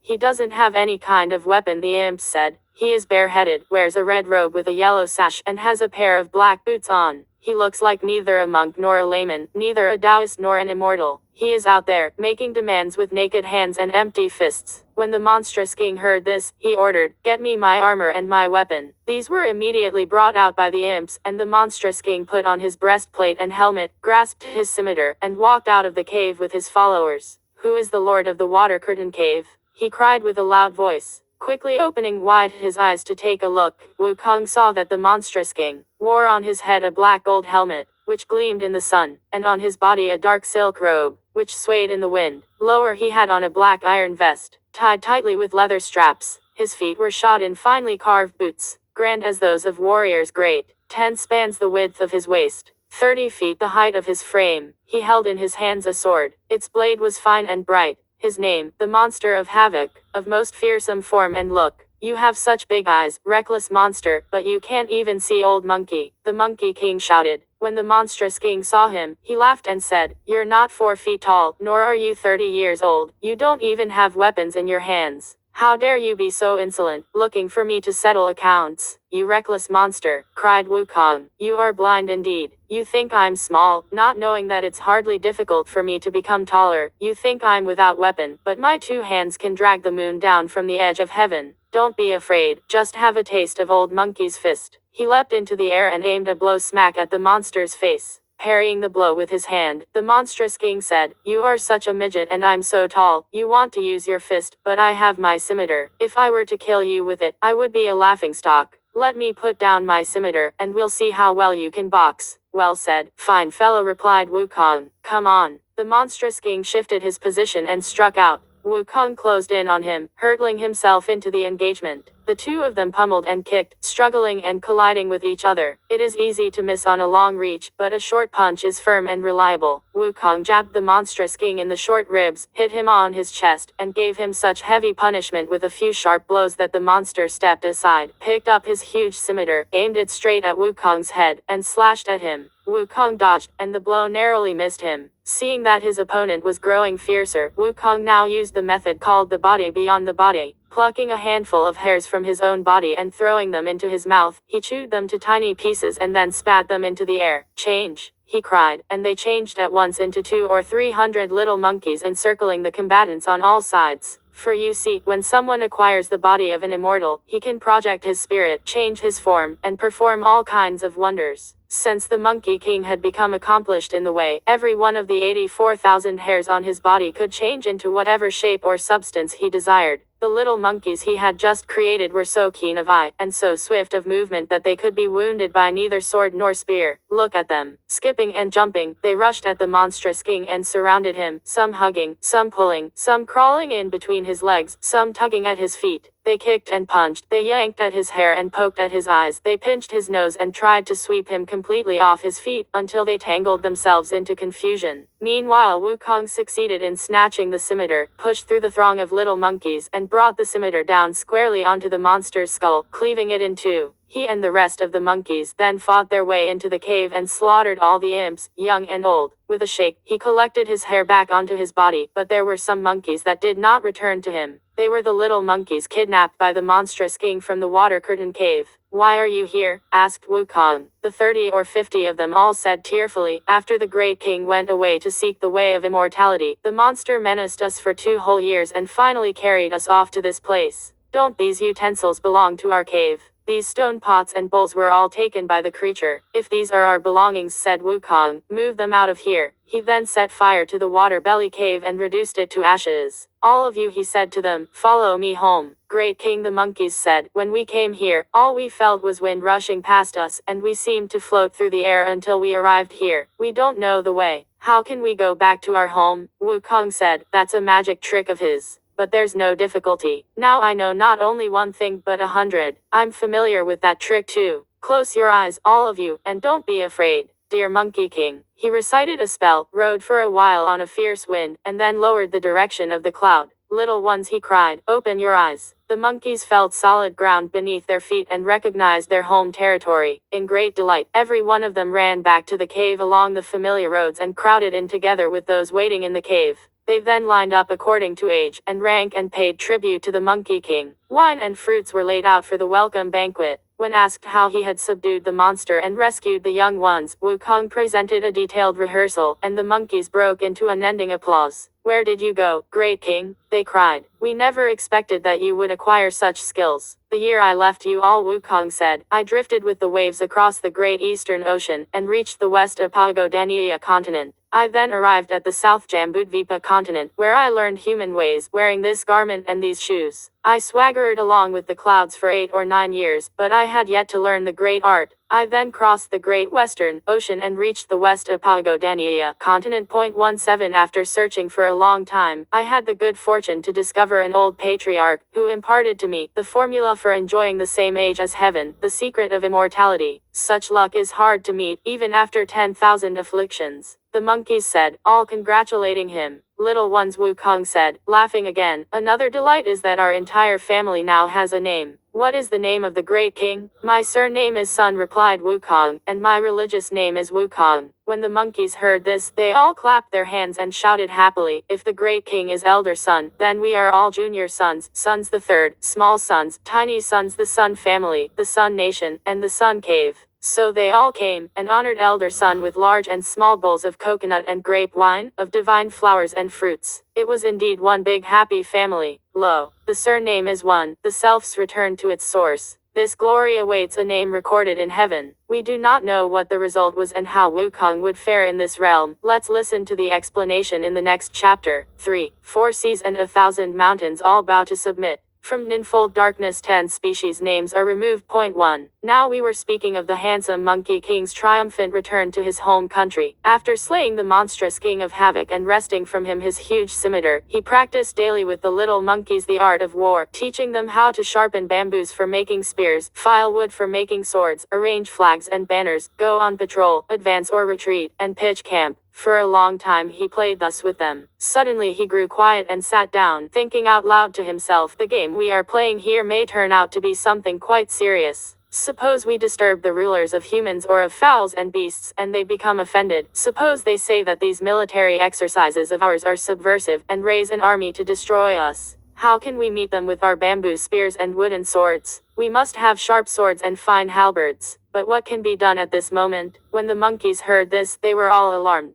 The great king's observation is very sound, they said, but where can we obtain these things? As they were speaking, 4 older monkeys came forward, 2 female monkeys with red buttocks and 2 bareback gibbons. Coming to the front, they said, "Great king, to be furnished with sharp-edged weapons is a very simple matter." "How is it simple?" asked Wukong. The 4 monkeys replied, "East of our mountain." The 4 monkeys replied, "East of our mountain, across 200 miles of water, is the boundary of the Olai country. In that country there is a king, who has numberless men and soldiers in his city, and there are bound to be all kinds of metalworks there. If the great king goes there, he can either buy weapons or have them made. Then you can teach us how to use them for the protection of our mountain, and this will be the stratagem for assuring ourselves of perpetuity." When Wukong heard this, he was filled with delight. "Play here, all of you," he said. "Let me make a trip, dear Monkey King." He quickly performed his cloud somersault and crossed the 200 miles of water in no time. On the other side, he did indeed discover a city with broad streets and huge marketplaces, countless houses and numerous arches. Under the clear sky and bright sun, people were coming and going constantly. Wukong thought to himself, "There must be ready-made weapons around here, but going down there to buy a few pieces from them is not as good a bargain as acquiring them by magic." He therefore made the magic sign and recited a spell. Facing the ground on the southwest, he took a deep breath and then blew it out.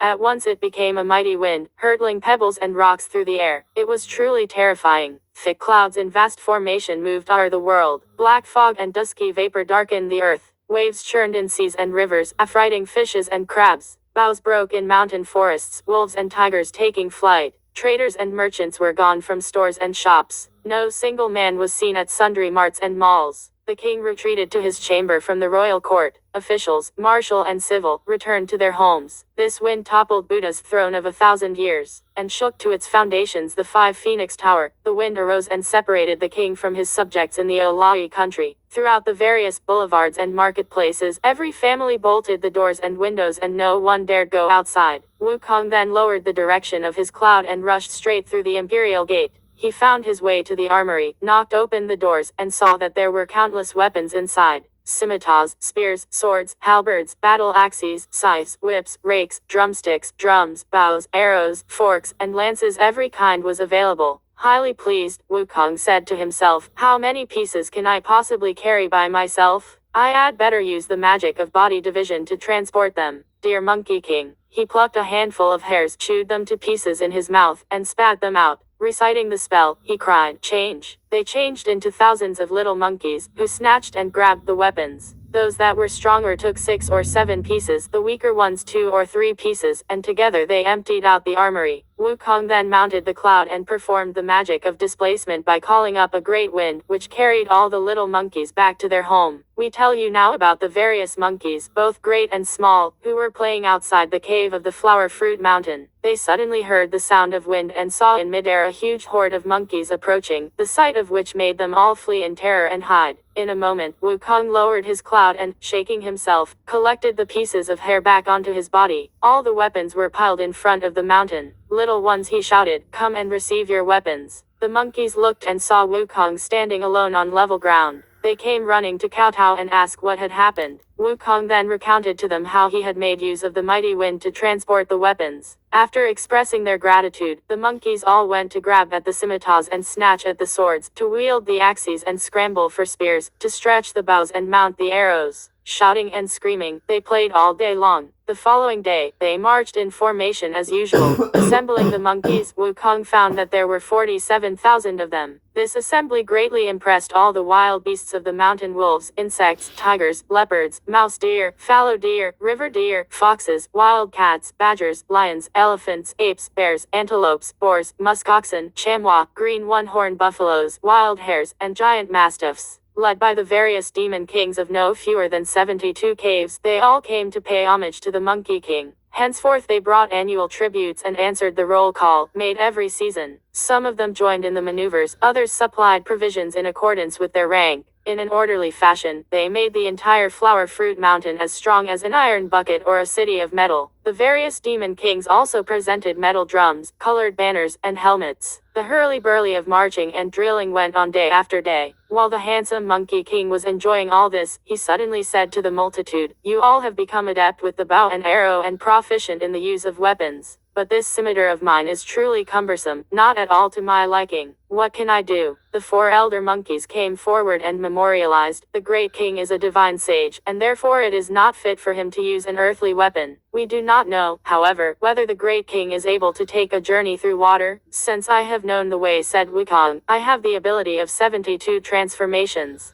The cloud somersault has unlimited power. I am familiar with the magic of body concealment and the magic of displacement. I can find my way to heaven, or I can enter the earth. I can walk past the sun and the moon without casting a shadow, and I can penetrate stone and metal without hindrance. Water cannot drown me, nor fire burn me. Is there any place I can't go to? It's a good thing that the great king possesses such powers, said the 4 monkeys, for the water below this sheet iron bridge of ours flows directly into the dragon palace of the Eastern Ocean. If you are willing to go down there, great king, you will find the old dragon king, from whom you may request some kind of weapon. Won't that be to your liking? Hearing this, Wukong said with delight, let me make the trip, dear Monkey King. He jumped to the bridgehead and employed the magic of water restriction. Making the magic sign with his fingers, he leapt into the waves, which parted for him, and he followed the waterway straight to the bottom of the Eastern Ocean. As he was walking, he suddenly ran into a Yaxa 2 on patrol, who stopped him with the question, what divine sage is this who comes pushing through the water? Speak plainly so that I can announce your arrival. Wukong said, I am the heaven-born sage Sun Wukong of the Flower Fruit Mountain, a near neighbor of your old dragon king. How is it that you don't recognize me? When the Yaxa heard this, he hurried back to the Water Crystal Palace to report. Great king, he said, there is outside a heaven-born sage of the Flower Fruit Mountain named Sun Wukong. He claims that he is a near neighbor of yours, and he is about to arrive at the palace. Oguang, the dragon king of the Eastern Ocean, arose immediately, accompanied by dragon sons and grandsons, shrimp soldiers and crab generals. He came out for the reception. High Immortal, he said, please come in. They went into the palace for proper introduction, and after offering Wukong the honored seat and tea, the king asked, when did the High Immortal become accomplished in the way, and what kind of divine magic did he receive?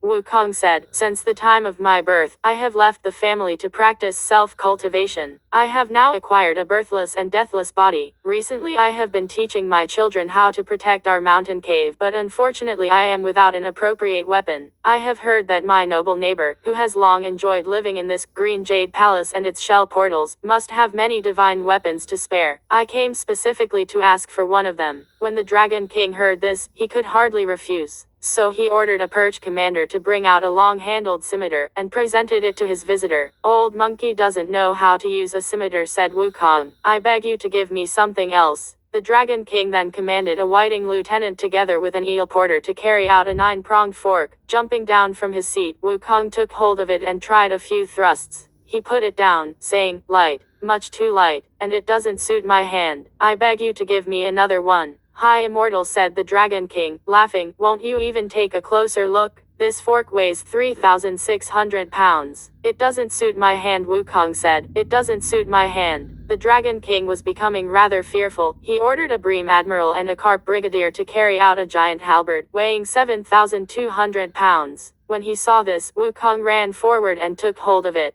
He tried a few thrusts and parries and then stuck it in the ground, saying, it's still light, much too light. The old Dragon King was completely unnerved. High Immortal, he said, there's no weapon in my palace heavier than this halberd. Laughing, Wukong said, as the old saying goes, who worries about the Dragon King's lacking treasures? Go and look some more, and if you find something I like, I'll offer you a good price. There really aren't any more here, said the Dragon King. As they were speaking, the Dragon Mother and her daughter slipped out and said, Great King, we can see that this is definitely not a sage with meager abilities. Inside our ocean treasury is that piece of rare magic iron, by which the depth of the heavenly river 3 is fixed. These past few days the iron has been glowing with a strange and lovely light. Could this be a sign that it should be taken out to meet this sage? That, said the Dragon King, was the measure with which the great U4 fixed the depths of rivers and oceans when he conquered the flood. It's a piece of magic iron, but of what use could it be to him? Let's not be concerned with whether he could find any use for it, said the Dragon Mother. Let's give it to him, and he can do whatever he wants with it.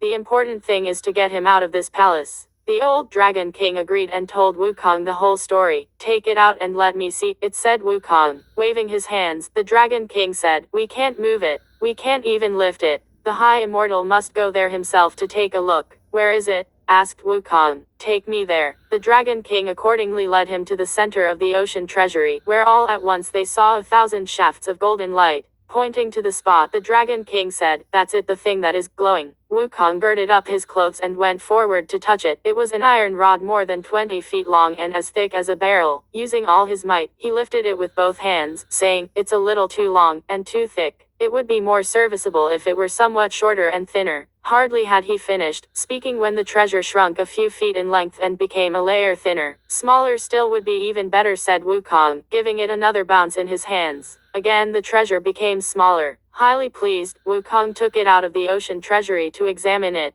He found a golden hoop at each end, with solid black iron in between. Immediately adjacent to one of the hoops was the inscription, "The compliant golden hoop rod. Weight 13,500 pounds. He thought to himself in secret delight, "This treasure, I suppose, must be most compliant with one's wishes." As he walked, he was deliberating in his mind and murmuring to himself, bouncing the rod in his hands, "Shorter and thinner still would be marvelous." By the time he took it outside, the rod was no more than 20 feet in length, and had the thickness of a rice bowl. See how he displayed his power now. He wielded the rod to make lunges and passes, engaging in mock combat all the way back to the Water Crystal Palace. The old Dragon King was so terrified that he shook with fear, and the dragon princes were all panic-stricken. Sea turtles and tortoises drew in their necks, fishes, shrimps, and crabs all hid themselves. Wukong held the treasure in his hands and sat in the Water Crystal Palace. Laughing, he said to the Dragon King, "I am indebted to my good neighbor for his profound kindness." "Please don't mention it," said the Dragon King. "This piece of iron is very useful," said Wukong, "but I have one further statement to make." "What sort of statement does the High Immortal wish to make?" asked the Dragon King. Wukong said, "Had there been no such iron, I would have let the matter drop. Now that I have it in my hands, I can see that I am wearing the wrong kind of clothes to go with it. What am I to do? If you have any martial apparel, you might as well give me some too. I would thank you most heartily." "This, I confess, is not in my possession," said the Dragon King. Wukong said, "A solitary guest will not disturb two hosts. Even if you claim that you don't have any, I shall never walk out of this door. Let the High Immortal take the trouble of going to another ocean," said the Dragon King. "He might turn up something there. To visit 3 homes is not as convenient as sitting in one," said Wukong. "I beg you to give me one outfit." "I really don't have one," said the Dragon King, "for if I did, I would have presented it to you." "Is that so?" said Wukong. "Let me try the iron on you." "High Immortal," the Dragon King said nervously, "don't ever raise your hand. Don't ever raise your hand. Let me see whether my brothers have any and we'll try to give you one." "Where are your honored brothers?" asked Wukong. "They are," said the Dragon King, "Oken, Dragon King of the Southern Ocean, Oshin, Dragon King of the Northern Ocean, and Orin, Dragon King of the Western Ocean." "Old monkey is not going to their places," said Wukong, "for as the common saying goes, 3 in bond can't compete with 2 in hand. I'm merely requesting that you find something casual here, and give it to me. That's all. There's no need for the High Immortal to go anywhere," said the Dragon King. "I have in my palace an iron drum and a golden bell. Whenever there is any emergency, we beat the drum and strike the bell, and my brothers are here shortly." "In that case," said Wukong, "go beat the drum and strike the bell." The turtle general went at once to strike the bell, while the tortoise marshal came to beat the drum. Soon after the drum and the bell had sounded, the Dragon Kings of the 3 oceans got the message and arrived promptly, all congregating in the outer courtyard. "Elder brother," said Oken, "what emergency made you beat the drum and strike the bell?" "Good brother," answered the old dragon, "it's a long story. We have here a certain heaven-born sage from the Flower Fruit Mountain, who came here and claimed to be my near neighbor. He subsequently demanded a weapon. The steel fork I presented he deemed too small, and the halberd I offered too light.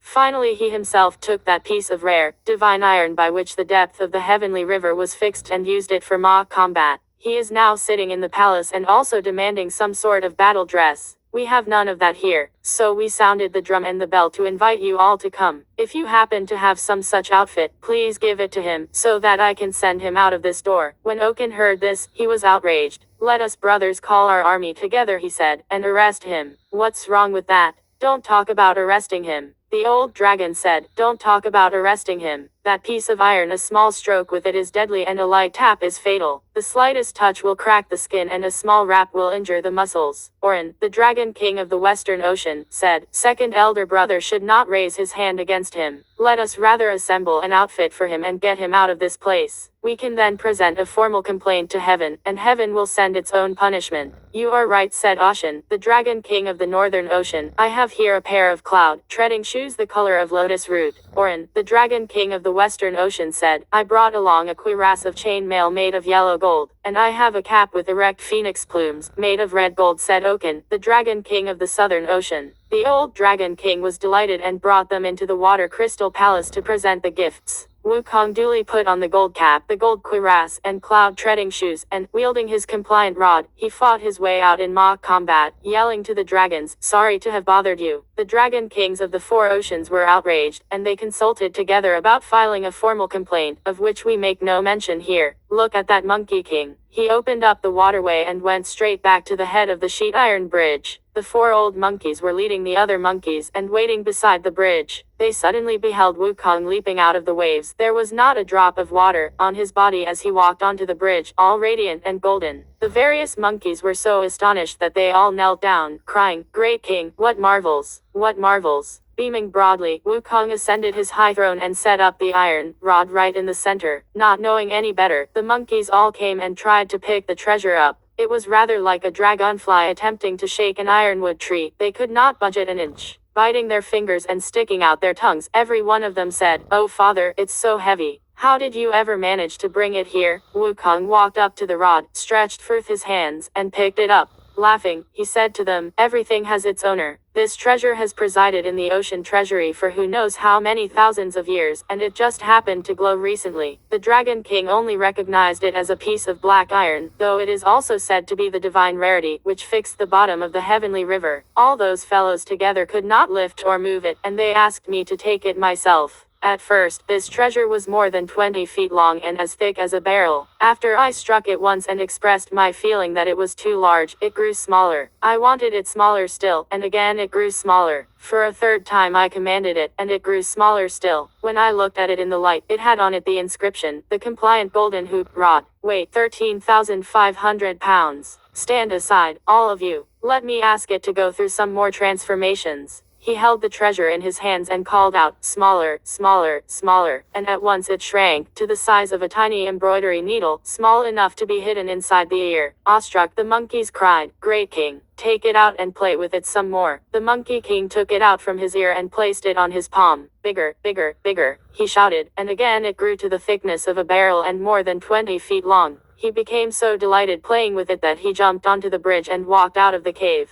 Grasping the treasure in his hands, he began to perform the magic of cosmic imitation. Bending over, he cried, 'Grow,' and at once grew to be 10,000 feet tall, with a head like the Tai Mountain, and a chest like a rugged peak, eyes like lightning and a mouth like a blood bowl, and teeth like swords and halberds. The rod in his hands was of such a size that its top reached the 33rd heaven and its bottom the 18th layer of hell. Tigers, leopards, wolves, and crawling creatures, all the monsters of the mountain and the demon kings of the 72 caves, were so terrified that they kowtowed, and paid homage to the Monkey King in fear and trembling. Presently he revoked his magical appearance and changed the treasure back into a tiny embroidery needle stored in his ear. He returned to the cave dwelling, but the demon kings of the various caves were still frightened, and they continued to come to pay their respects. At this time, the banners were unfurled, the drums sounded, and the brass gongs struck loudly. A great banquet of 100 delicacies was given, and the cups were filled to overflowing with the fruit of the vines and the juices of the coconut. They drank and feasted for a long time, and they engaged in military exercises as before. The Monkey King made the 4 old monkeys mighty commanders of his troops by appointing the 2 female monkeys with red buttocks as marshals Ma and Liu, and the 2 bareback gibbons as generals Bang and Ba. The 4 mighty commanders, moreover, were entrusted with all matters concerning fortification, pitching camps, reward, and punishment. Having settled all this, the Monkey King felt completely at ease to soar on the clouds and ride the mist, to tour the four seas and disport himself in 1,000 mountains. Displaying his martial skill, he made extensive visits to various heroes and warriors. Performing his magic, he made many good friends. At this time, moreover, he entered into fraternal alliance with 6 other monarchs: the Bull Monster King, the Dragon Monster King, the Garuda Monster King, the Giant Lynx King, the Macaque King, and the Orangutan King. Together with the handsome Monkey King, they formed a fraternal order of 7. Day after day they discussed civil and military arts, exchanged wine cups and goblets, sang and danced to songs and strings. They gathered in the morning and parted in the evening. There was not a single pleasure that they overlooked, covering a distance of 10,000 miles, as if it were but the span of their own courtyard. As the saying has it, one nod of the head goes farther than 3,000 miles. One twist of the torso covers more than 800. One day, the 4 mighty commanders had been told to prepare a great banquet in their own cave, and the 6 kings were invited to the feast. They killed cows and slaughtered horses. They sacrificed to heaven and earth.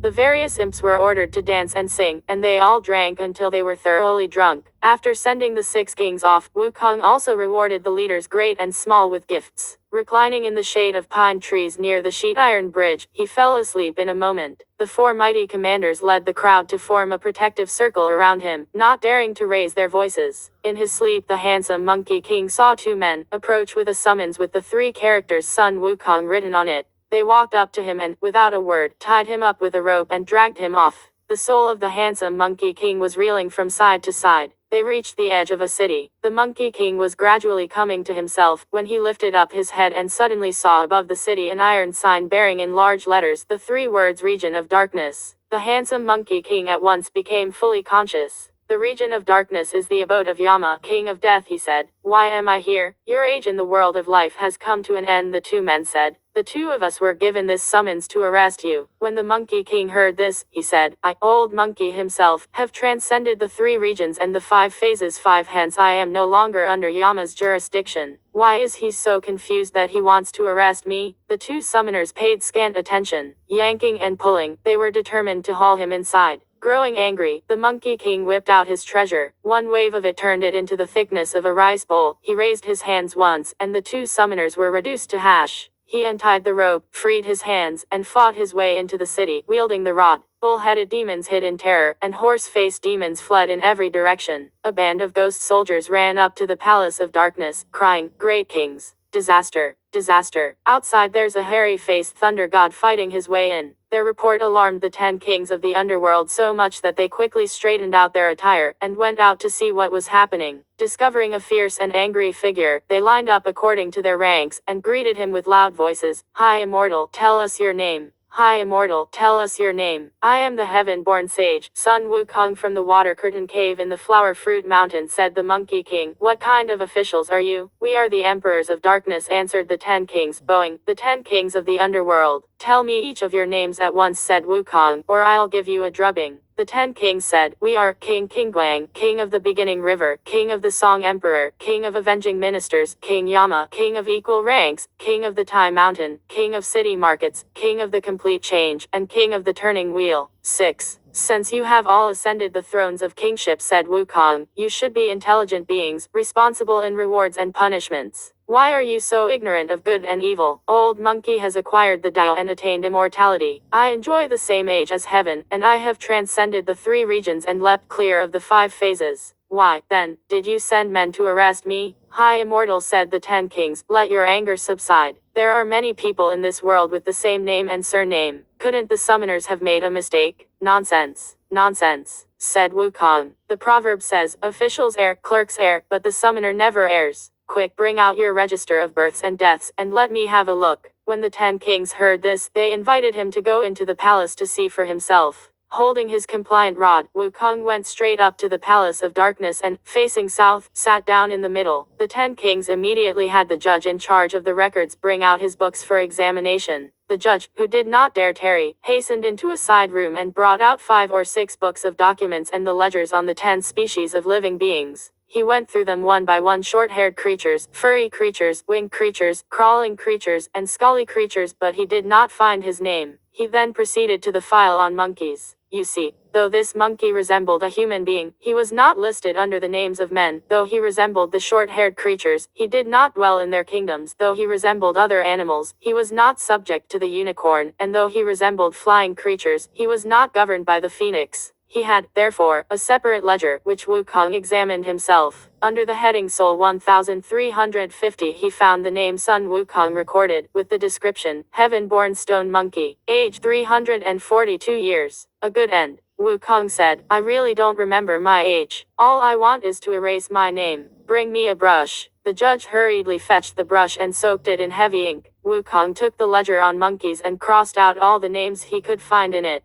Throwing down the ledger, he said, that ends the account. That ends the account. Now I'm truly not your subject. Brandishing his rod, he fought his way out of the region of darkness. The 10 kings did not dare approach him. They went instead to the Green Cloud Palace to consult the Bodhisattva King Ksitagabha and made plans to report the incident to heaven, which does not concern us for the moment. While our Monkey King was fighting his way out of the city, he was suddenly caught in a clump of grass and stumbled. Waking up with a start, he realized that it was all a dream. As he was stretching himself, he heard the 4 mighty commanders and the various monkeys crying with a loud voice, Great King, how much wine did you imbibe? You've slept all night long. Aren't you awake yet? Sleeping is nothing to get excited about, said Wukong, but I dreamed that 2 men came to arrest me, and I didn't perceive their intention until they brought me to the outskirts of the region of darkness. Showing my power, I protested right up to the palace of darkness and argued with the 10 kings. I went through our ledger of births and deaths and crossed out all our names. Those fellows have no hold over us now. The various monkeys all cowed out to express their gratitude. From that time onward there were many mountain monkeys who did not grow old, for their names were not registered in the underworld. When the handsome Monkey King finished his account of what had happened, the 4 mighty commanders reported the story to the demon kings of various caves, who all came to tender their congratulations. Only a few days had passed when the 6 sworn brothers also came to congratulate him, all of them delighted about the cancellation of the names. We shall not elaborate here on their joyful gathering. We shall turn instead to the great benevolent sage of heaven, the celestial Jade Emperor of the most venerable Deva, who was holding court one day in the treasure hall of divine mists, the cloud palace of golden arches.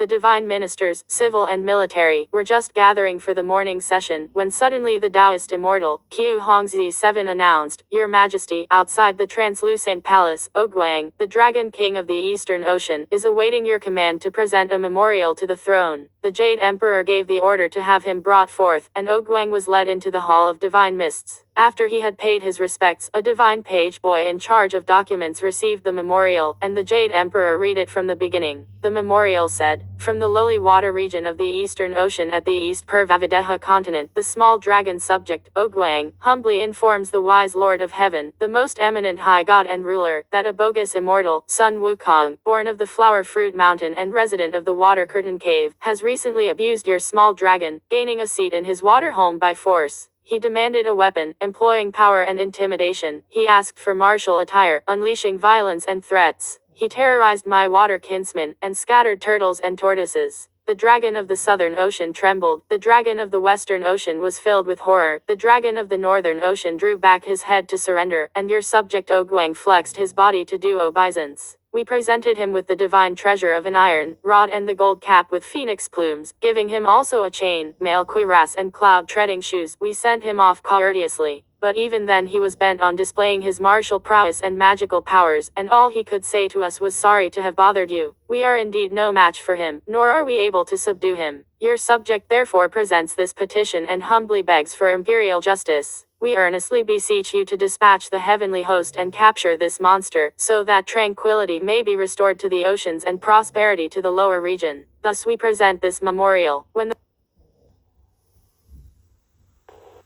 Total slaughter, total slaughter. I won't leave a single man alive. Oh. La-di-da-di-di, genocide. La-di-da-di-dud.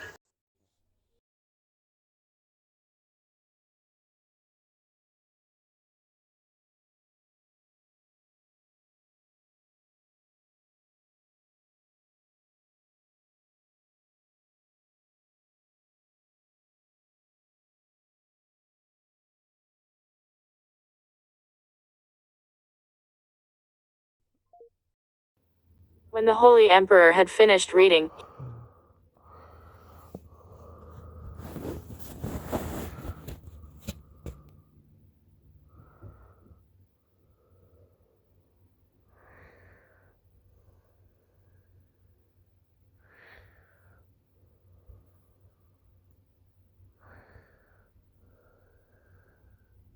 we earnestly beseech you to dispatch the heavenly host and capture this monster, so that tranquility may be restored to the oceans and prosperity to the lower region. Thus we present this memorial. When the Holy Emperor had finished reading, he gave the command, "Let the dragon god return to the ocean. We shall send our generals to arrest the culprit." The old dragon king gratefully touched his forehead to the ground, and left. From below the immortal Elder Ji, the celestial master 8 also brought forth the report. "Your Majesty, the Minister of Darkness, King Kingguang, supported by the Bodhisattva King Ksitigabha, Pope of the Underworld, has arrived to present his memorial." The Jade Girl in charge of communication came from the side to receive this document, which the Jade Emperor also read from the beginning. The memorial said, "The region of darkness is the nether region proper to earth. As heaven is for gods and earth for ghosts, so life and death proceed in cyclic succession. Fowls are born and animals die, male and female, they multiply. Births and transformations, the male begotten of the procreative female, such is the order of nature, and it cannot be changed. But now appears Sun Wukong, a heaven-born banful monkey from the water curtain cave in the flower fruit mountain, who practices evil and violence, and resists our proper summons. Exercising magic powers, he utterly defeated the ghostly messengers of ninfold darkness. Exploiting brute force, he terrorized the 10 merciful kings. He caused great confusion in the palace of darkness. He abrogated by force the register of names, so that the category of monkeys is now beyond control, and inordinately long life is given to the simian family. The wheel of transmigration is stopped, for birth and death are eliminated in each kind of monkey. Your poor monk therefore risks offending your heavenly authority in presenting this memorial. We humbly beg you to send forth your divine army and subdue this monster, to the end that life and death may once more be regulated, and the underworld rendered perpetually secure. Respectfully we present this memorial." When the Jade Emperor had finished reading, he again gave a command, "Let the Lord of Darkness return to the underworld. We shall send our generals to arrest this culprit." King Kingguang also touched his head to the ground gratefully, and left.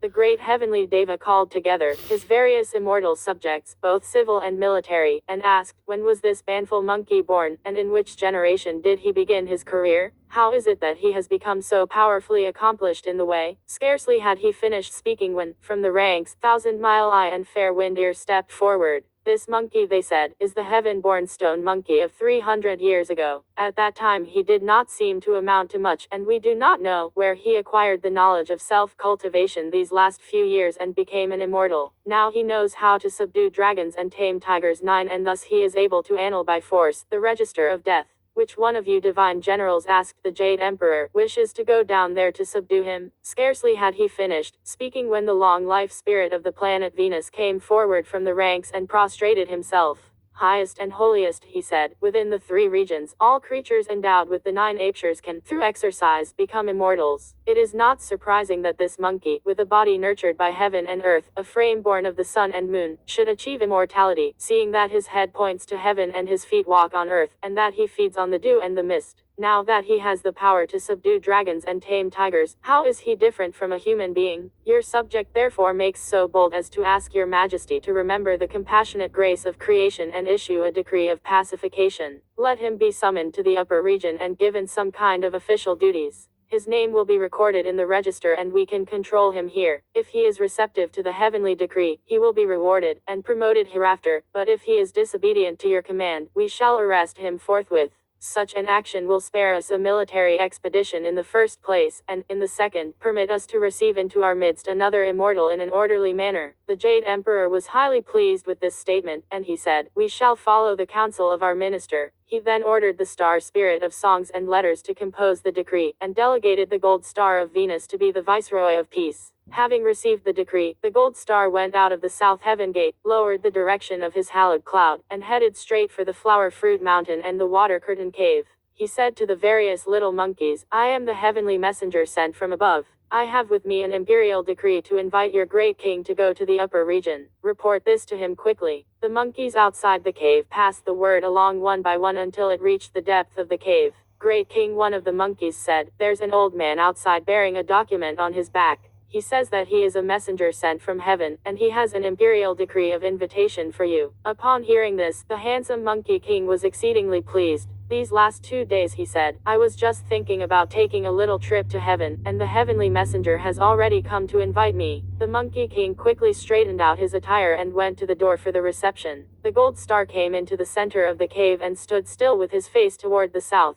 I am the gold star of Venus from the west, he said. I came down to earth, bearing the imperial decree of pacification from the Jade Emperor, and invite you to go to heaven to receive an immortal appointment. Laughing, Wukong said, I am most grateful for the old star's visit. He then gave the order, little ones, prepare a banquet to entertain our guest. The gold star said, as a bearer of imperial decree, I cannot remain here long. I must ask the great king to go with me at once. After your glorious promotion, we shall have many occasions to converse at our leisure. We are honored by your presence, said Wukong. I am sorry that you have to leave with empty hands. He then called the 4 mighty commanders together for this admonition. Be diligent in teaching and drilling the young ones. Let me go up to heaven to take a look and to see whether I can have you all brought up there too to live with me. The 4 mighty commanders indicated their obedience. This Monkey King mounted the cloud with the gold star and rose up into the sky. Truly, he ascends the high rank of immortals from the sky. His name's enrolled in cloud columns and treasure scrolls. We do not know what sort of rank or appointment he received. Let's listen to the explanation in the next chapter. 4. Appointed a band horse, could he be content? Named equal to heaven, he's still not appeased.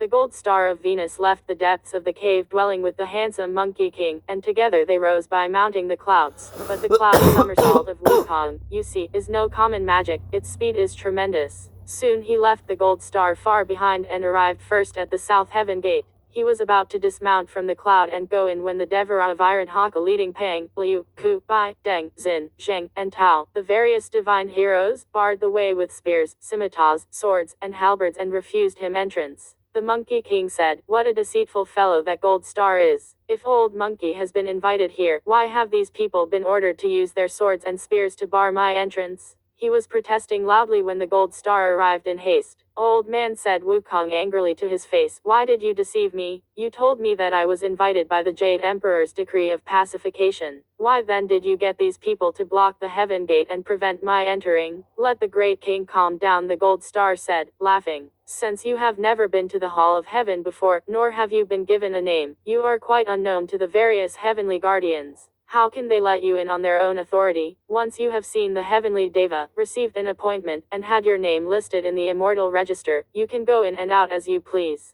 Who would then obstruct your way? If that's how it is, said Wukong, it's all right, but I'm not going in by myself. Then go in with me, said the gold star, pulling him by the hand. As they approached the gate, the gold star called out loudly, guardians of the heaven gate, lieutenants great and small, make way. This person is an immortal from the region below, whom I have summoned by the imperial decree of the Jade Emperor. The Devara of Iron Haka and the various divine heroes immediately lowered their weapons and stepped aside, and the Monkey King finally believed what he had been told. He walked slowly inside with the gold star and looked around. For it was truly his first ascent to the region above, his sudden entrance into the hall of heaven, where 10,000 shafts of golden light whirled as a coral rainbow, and 1,000 layers of hallowed air diffused mist of purple. Look at that south heaven gate. Its deep shades of green, from glazed tiles were made, its radiant battlements, adorned with treasure jade. On 2 sides were posted scores of celestial sentinels, each of whom, standing tall beside the pillars, carried bows and clutched banners. All around were sundry divine beings in golden armor, each of them holding halberds and whips, or wielding scimitars and swords. Impressive may be the outer court, overwhelming is the sight within. In the inner hall stood several huge pillars, circled by red-whiskered dragons whose golden scales gleamed in the sun. There were, moreover, a few long bridges. Above them crimson-headed phoenixes circled with soaring plumes of many hues. Bright mist shimmered in the light of the sky. Green fog descending obscured the stars. 33 heavenly mansions were found up here, with names like the Scattered Cloud, the Vasorvana, the Pankavidya, the Suayama, the Nirmanarati.1. On the roof of every mansion the ridge held a stately golden beast. There were also the 72 treasure halls, with names like the Morning Assembly, the Transcendent Void, the Precious Light, the Heavenly King, the Divine Minister. In every hall beneath the pillars stood rows of jade unicorn. On the platform of Canopus too, there were flowers unfading in 1,000 millennia. Beside the oven for refining herbs, there were exotic grasses growing green for 10,000 years. He went before the tower of homage to the sage, where he saw robes of royal purple gauze, brilliant as stars refulgent, caps the shape of hibiscus, resplendent with gold and precious stones, and pins of jade and shoes of pearl, and purple sashes and golden ornaments. When the golden bells swayed to their striking, the memorial of the 3 judges 3 would cross the vermilion courtyard. When the drums of heaven were sounded, 10,000 sages of the royal audience would honor the Jade Emperor. He went, too, to the treasure hall of divine mists, where nails of gold penetrated frames of jade, and colorful phoenixes danced atop scarlet doors. Here were covered bridges and winding corridors, displaying everywhere openwork carvings most elegant, and eaves crowding together in layers 3 and 4, on each of which reared up phoenixes and dragons. There was high above, a round dome big, bright, and brilliant, its shape, a huge gourd of purple gold, below which guardian goddesses hung out their fans, and jade maidens held up their immortal veils. Ferocious were the sky marshals overseeing the court, dignified, the divine officials protecting the throne. There at the center, on a crystal platter, tablets of the great monad elixir were heaped, and rising out of the cornelian vases, were several branches of twisting coral. So it was that rare goods of every order were found in heaven's hall, and nothing like them on earth could ever be seen. Those golden arches, silver coaches, and that heavenly house, those coraline blooms and jasper plants with their buds of jade. The jade rabbit passed the platform to adore the king. The golden crow flew by to worship the sage. Point 4. Blessed was the monkey king coming to this heavenly realm, he who was not mired in the filthy soil of man. The gold star of Venus led the handsome monkey king to the treasure hall of divine mists, and, without waiting for further announcement, they went into the imperial presence. While the star prostrated himself, Wukong stood erect by him, showing no respect. He cocked his ear only to listen to the report of the gold star. According to your decree, said the gold star, your subject has brought the bogus immortal. Which one is the bogus immortal? Asked the Jade Emperor graciously. Only then did Wukong bow and reply, none other than Old Monkey. Blanching with horror, the various divine officials said, that wild ape. Already he has failed to prostrate himself before the throne, and now he dares to come forward with such an insolent reply, as none other than Old Monkey. He is worthy of death, worthy of death. That fellow Sun Wukong is a bogus immortal from the region below, announced the Jade Emperor, and he has only recently acquired the form of a human being. We shall pardon him this time for his ignorance of court etiquette.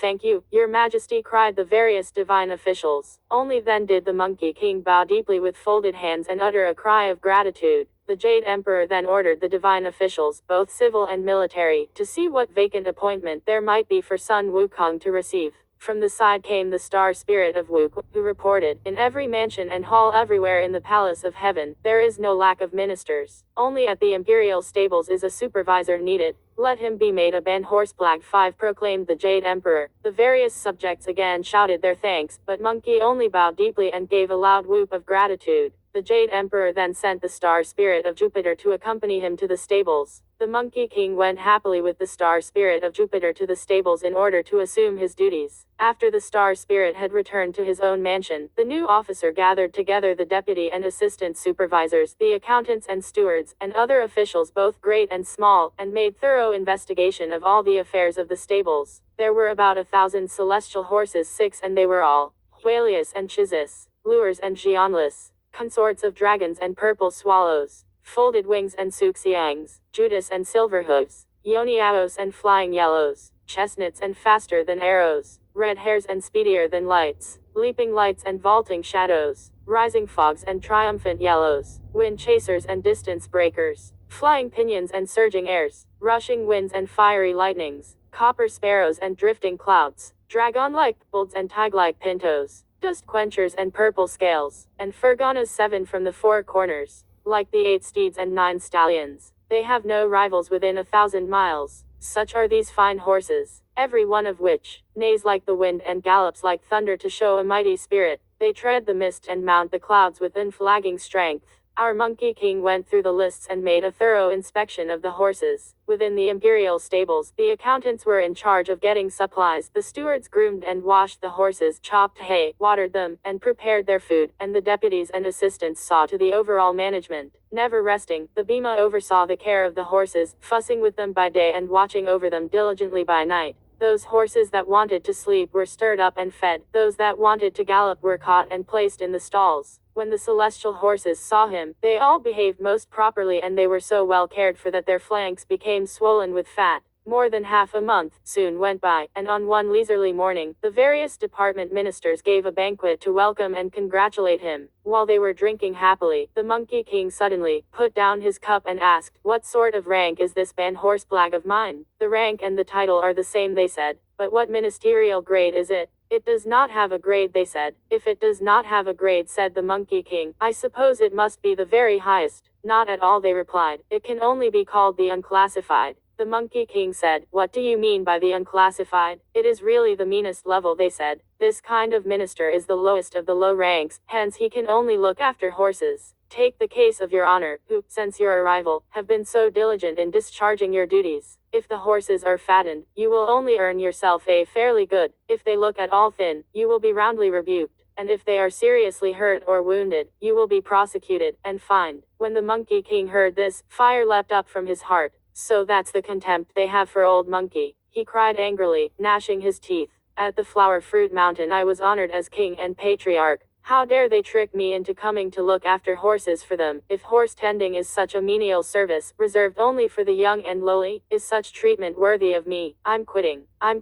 I'm leaving right now." With a crash, he kicked over his official desk and took the treasure out of his ear. One wave of his hand and it had the thickness of a rice bowl. Delivering blows in all directions, he fought his way out of the imperial stables and went straight to the South Heaven Gate. The various celestial guardians, knowing that he had been officially appointed a Ban Horseblag, did not dare stop him and allowed him to fight his way out of the Heaven Gate. In a moment, he lowered the direction of his cloud and returned to the Flower Fruit Mountain. The four mighty commanders were seen drilling troops with the monster kings of various caves. "Little ones," this Monkey King cried in a loud voice, "Old Monkey has returned." The flock of monkeys all came to kowtow and received him into the depths of the cave dwelling. As the Monkey King ascended his throne, they busily prepared a banquet to welcome him. "Receive our congratulations, great king," they said. "Having gone to the region above for more than 10 years, you must be returning in success and glory." "I have been away for only half a month," said the Monkey King. "How can it be more than 10 years? "Great king," said the various monkeys, "you are not aware of time and season when you are in heaven. One day in heaven above is equal to a year on earth."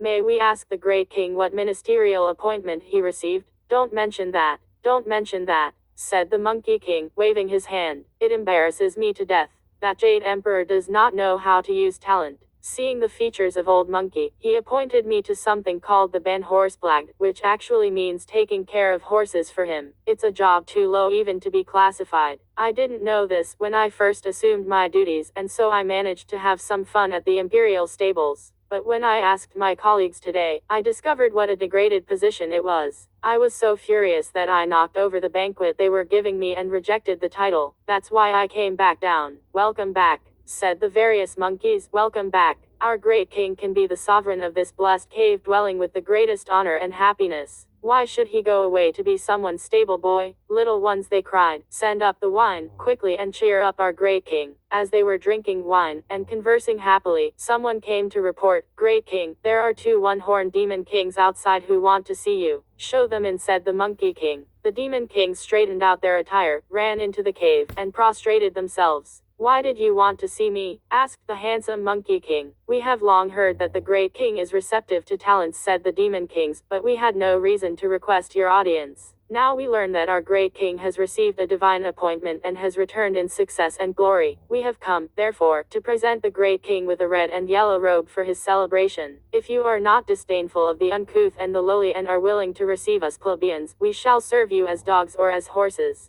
Highly pleased, the Monkey King put on the red and yellow robe while the rest of them lined up joyfully and did homage. He then appointed the demon kings to be the vanguard commanders, marshals of the forward regiments. After expressing their thanks, the demon kings asked again, "Since our great king was in heaven for a long time, may we ask what kind of appointment he received?" "The Jade Emperor belittles the talented," said the Monkey King. "He only made me something called the Ban Horseblag." Hearing this, the demon king said again, "Great king has such divine powers. Why should you take care of horses for him? What is there to stop you from assuming the rank of the great sage, equal to heaven?" When the Monkey King heard these words, he could not conceal his delight, shouting repeatedly, "Bravo! Bravo! Make me a banner." Immediately he ordered the 4 mighty commanders, and inscribe on it in large letters, "The great sage, equal to heaven." Erect a pole to hang it on. From now on, address me only as the great sage, equal to heaven, and the title great king will no longer be permitted. The monster kings of the various caves will also be informed so that it will be known to all. Of this we shall speak no further. We now refer to the Jade Emperor, who held court the next day. The celestial master Zhang 8 was seen leading the deputy and the assistant of the imperial stables to come before the Vermilion courtyard. Your Majesty, they said, prostrating themselves. The newly appointed Ban Horseblag, Sun Wukong, objected to his rank as being too low and left the heavenly palace yesterday in rebellion. Meanwhile, the Devara of Iron Haka, leading the various celestial guardians from the South Heaven Gate, also made the report. The Ban Horseblag, for reasons unknown to us, has walked out of the Heaven Gate. When the Jade Emperor heard this, he made the proclamation, let the two divine commanders and their followers return to their duties. We shall send forth celestial soldiers to capture this monster. From among the ranks, Devara Li 9, who was the pagoda bearer, and his third prince, Nada, came forward and presented their request, saying, Your Majesty, though your humble subjects are not gifted, we await your authorization to subdue this monster. Delighted, the Jade Emperor appointed pagoda bearer Devara Li Jing to be Grand Marshal for subduing the monster, and promoted third prince Nada to be the great deity in charge of the three-platform assembly of the saints. They were to lead an expeditionary force at once for the region below. Devara Li and Nada cowed out to take leave and went back to their own mansion. After reviewing the troops and their captains and lieutenants, they appointed Mighty Spirit God to be vanward commander, the Fish Belly General to bring up the rear, and the General of the Yaxes to urge the troops on. In a moment they left by the South Heaven Gate and went straight to the Flower Fruit Mountain. A level piece of land was selected for encampment, and the order was then given to the Mighty Spirit God to provoke battle. Having received his order and having buckled and knotted his armor properly, the Mighty Spirit God grasped his spreading flower axe and came to the water curtain cave. There in front of the cave, he saw a great mob of monsters, all of them wolves, insects, tigers, leopards, and the like. They were all jumping and growling, brandishing their swords and waving their spears. Damnable beasts, shouted the Mighty Spirit God. Hurry and tell the Ban Horseblag that I, a great general from heaven, have by the authorization of the Jade Emperor come to subdue him. Tell him to come out quickly and surrender, lest all of you be annihilated. Running pell-mell into the cave, those monsters shouted the report, Disaster! Disaster! What sort of disaster? Asked the Monkey King. There's a celestial warrior outside, said the monsters, who claims the title of an imperial envoy. He says he came by the holy decree of the Jade Emperor to subdue you, and he orders you to go out quickly and surrender, lest we lose our lives. Hearing this, the Monkey King commanded, Get my battle dress. He quickly donned his red gold cap, pulled on his yellow gold cuirass, slipped on his cloud-treading shoes, and seized the compliant golden hoop rod. He led the crowd outside and set them up in battle formation. The Mighty Spirit God opened wide his eyes and stared at this magnificent Monkey King. The gold cuirass worn on his body was brilliant and bright. The gold cap on his head also glistened in the light. In his hands was a staff, the golden hoop rod, that well became the cloud-treading shoes on his feet. His eyes glowered strangely like burning stars. Hanging past his shoulders were two ears, forked and hard. His remarkable body knew many ways of change, and his voice resounded like bells and chimes. This Ban Horseblag with beaked mouth and gaping teeth, aimed high to be the equal to heaven's sage. Lawless Ape, the Mighty Spirit God, roared powerfully. Do you recognize me? When the great sage heard these words, he asked quickly, What sort of dull-witted deity are you? Old Monkey has yet to meet you. State your name at once. Fraudulent Simeon, cried the Mighty Spirit. What do you mean? You don't recognize me? I am the Celestial General of Mighty Spirit, the vanward commander and subordinate to Devara Li, the pagoda bearer, from the divine Empyrene. I have come by the imperial decree of the Jade Emperor to receive your submission. Strip yourself of your apparel immediately and yield to the heavenly grace, so that this mountainful of creatures can avoid execution. If you dare but utter half a no, you will be reduced to powder in seconds. When the Monkey King heard those words, he was filled with anger. Reckless simpleton, he cried. Stop bragging and wagging your tongue. I would have killed you with one stroke of my rod, but then I would have no one to communicate my message. So, I'll spare your life for the moment. Go back to heaven quickly and inform the Jade Emperor that he has no regard for talent. Old Monkey has unlimited abilities. Why did he ask me to mind horses for him? Take a good look at the words on this banner. If I am promoted according to its title, I will lay down my arms, and the cosmos will then be fair and tranquil. But if he does not agree to my demand, I'll fight my way up to the treasure hall of divine mists, and he won't even be able to sit on his dragon throne. When the Mighty Spirit God heard these words, he opened his eyes wide, facing the wind, and saw indeed a tall pole outside the cave. On the pole hung a banner bearing in large letters the words, The Great Sage, equal to heaven. The Mighty Spirit God laughed scornfully 3 times and jeered, Lawless Ape, how fatuous can you be, and how arrogant? So you want to be the great sage, equal to heaven. Be good enough to take a bit of my axe first. Aiming at his head, he hacked at him, but, being a knowledgeable fighter, the Monkey King was not unnerved. He met the blow at once with his golden hoop rod, and this exciting battle was on. The rod was named Compliant. The axe was called Spreading Flower. The two of them, meeting suddenly, did not yet know their weakness or strength. But axe and rod clashed left and right. One concealed secret powers most wondrous. The other vaunted openly his vigor and might. They used magic, blowing out cloud and puffing up fog. They stretched their hands, splattering mud and spraying sand. The might of the celestial Balor had its way, but the monkey had boundless power of change. The rod uplifted a dragon played in water. The axe arrived a phoenix sliced through flowers. Mighty spirit, whose name spread through the world, in prowess truly could not match the other one. The great sage whirling lightly his iron staff, could numb the body with one blow on the head. The mighty spirit god could oppose him no longer and allowed the Monkey King to aim a mighty blow at his head, which he hastily sought to parry with his axe. With a crack the axe handle split in two, and mighty spirit turned swiftly to flee for his life. Imbecile, imbecile, laughed the Monkey King, I've already spared you. Go and report my message at once. Back at the camp, the mighty spirit god went straight to see the pagoda bearer Devarara. Huffing and puffing, he knelt down saying, the band horse black indeed has great magic powers. Your unworthy warrior cannot prevail against him. Defeated, I have come to beg your pardon. This fellow has blunted our will to fight, said Devarali angrily. Take him out and have him executed. From the side came Prince Nada, who said, bowing deeply, let your anger subside, Father King, and pardon for the moment the guilt of mighty spirit. Permit your child to go into battle once, and we shall know the long and short of the matter. The Devara heeded the admonition and ordered mighty spirit to go back to his camp, and await trial. This Prince Nada, properly armed, leapt from his camp and dashed to the water curtain cave. Wukong was just dismissing his troops when he saw Nada approaching fiercely. Dear Prince, two boyish tufts barely cover his skull. His flowing hair has yet to reach the shoulders. A rare mind, alert and intelligent. A noble frame, pure and elegant. He is indeed the unicorn son from heaven above.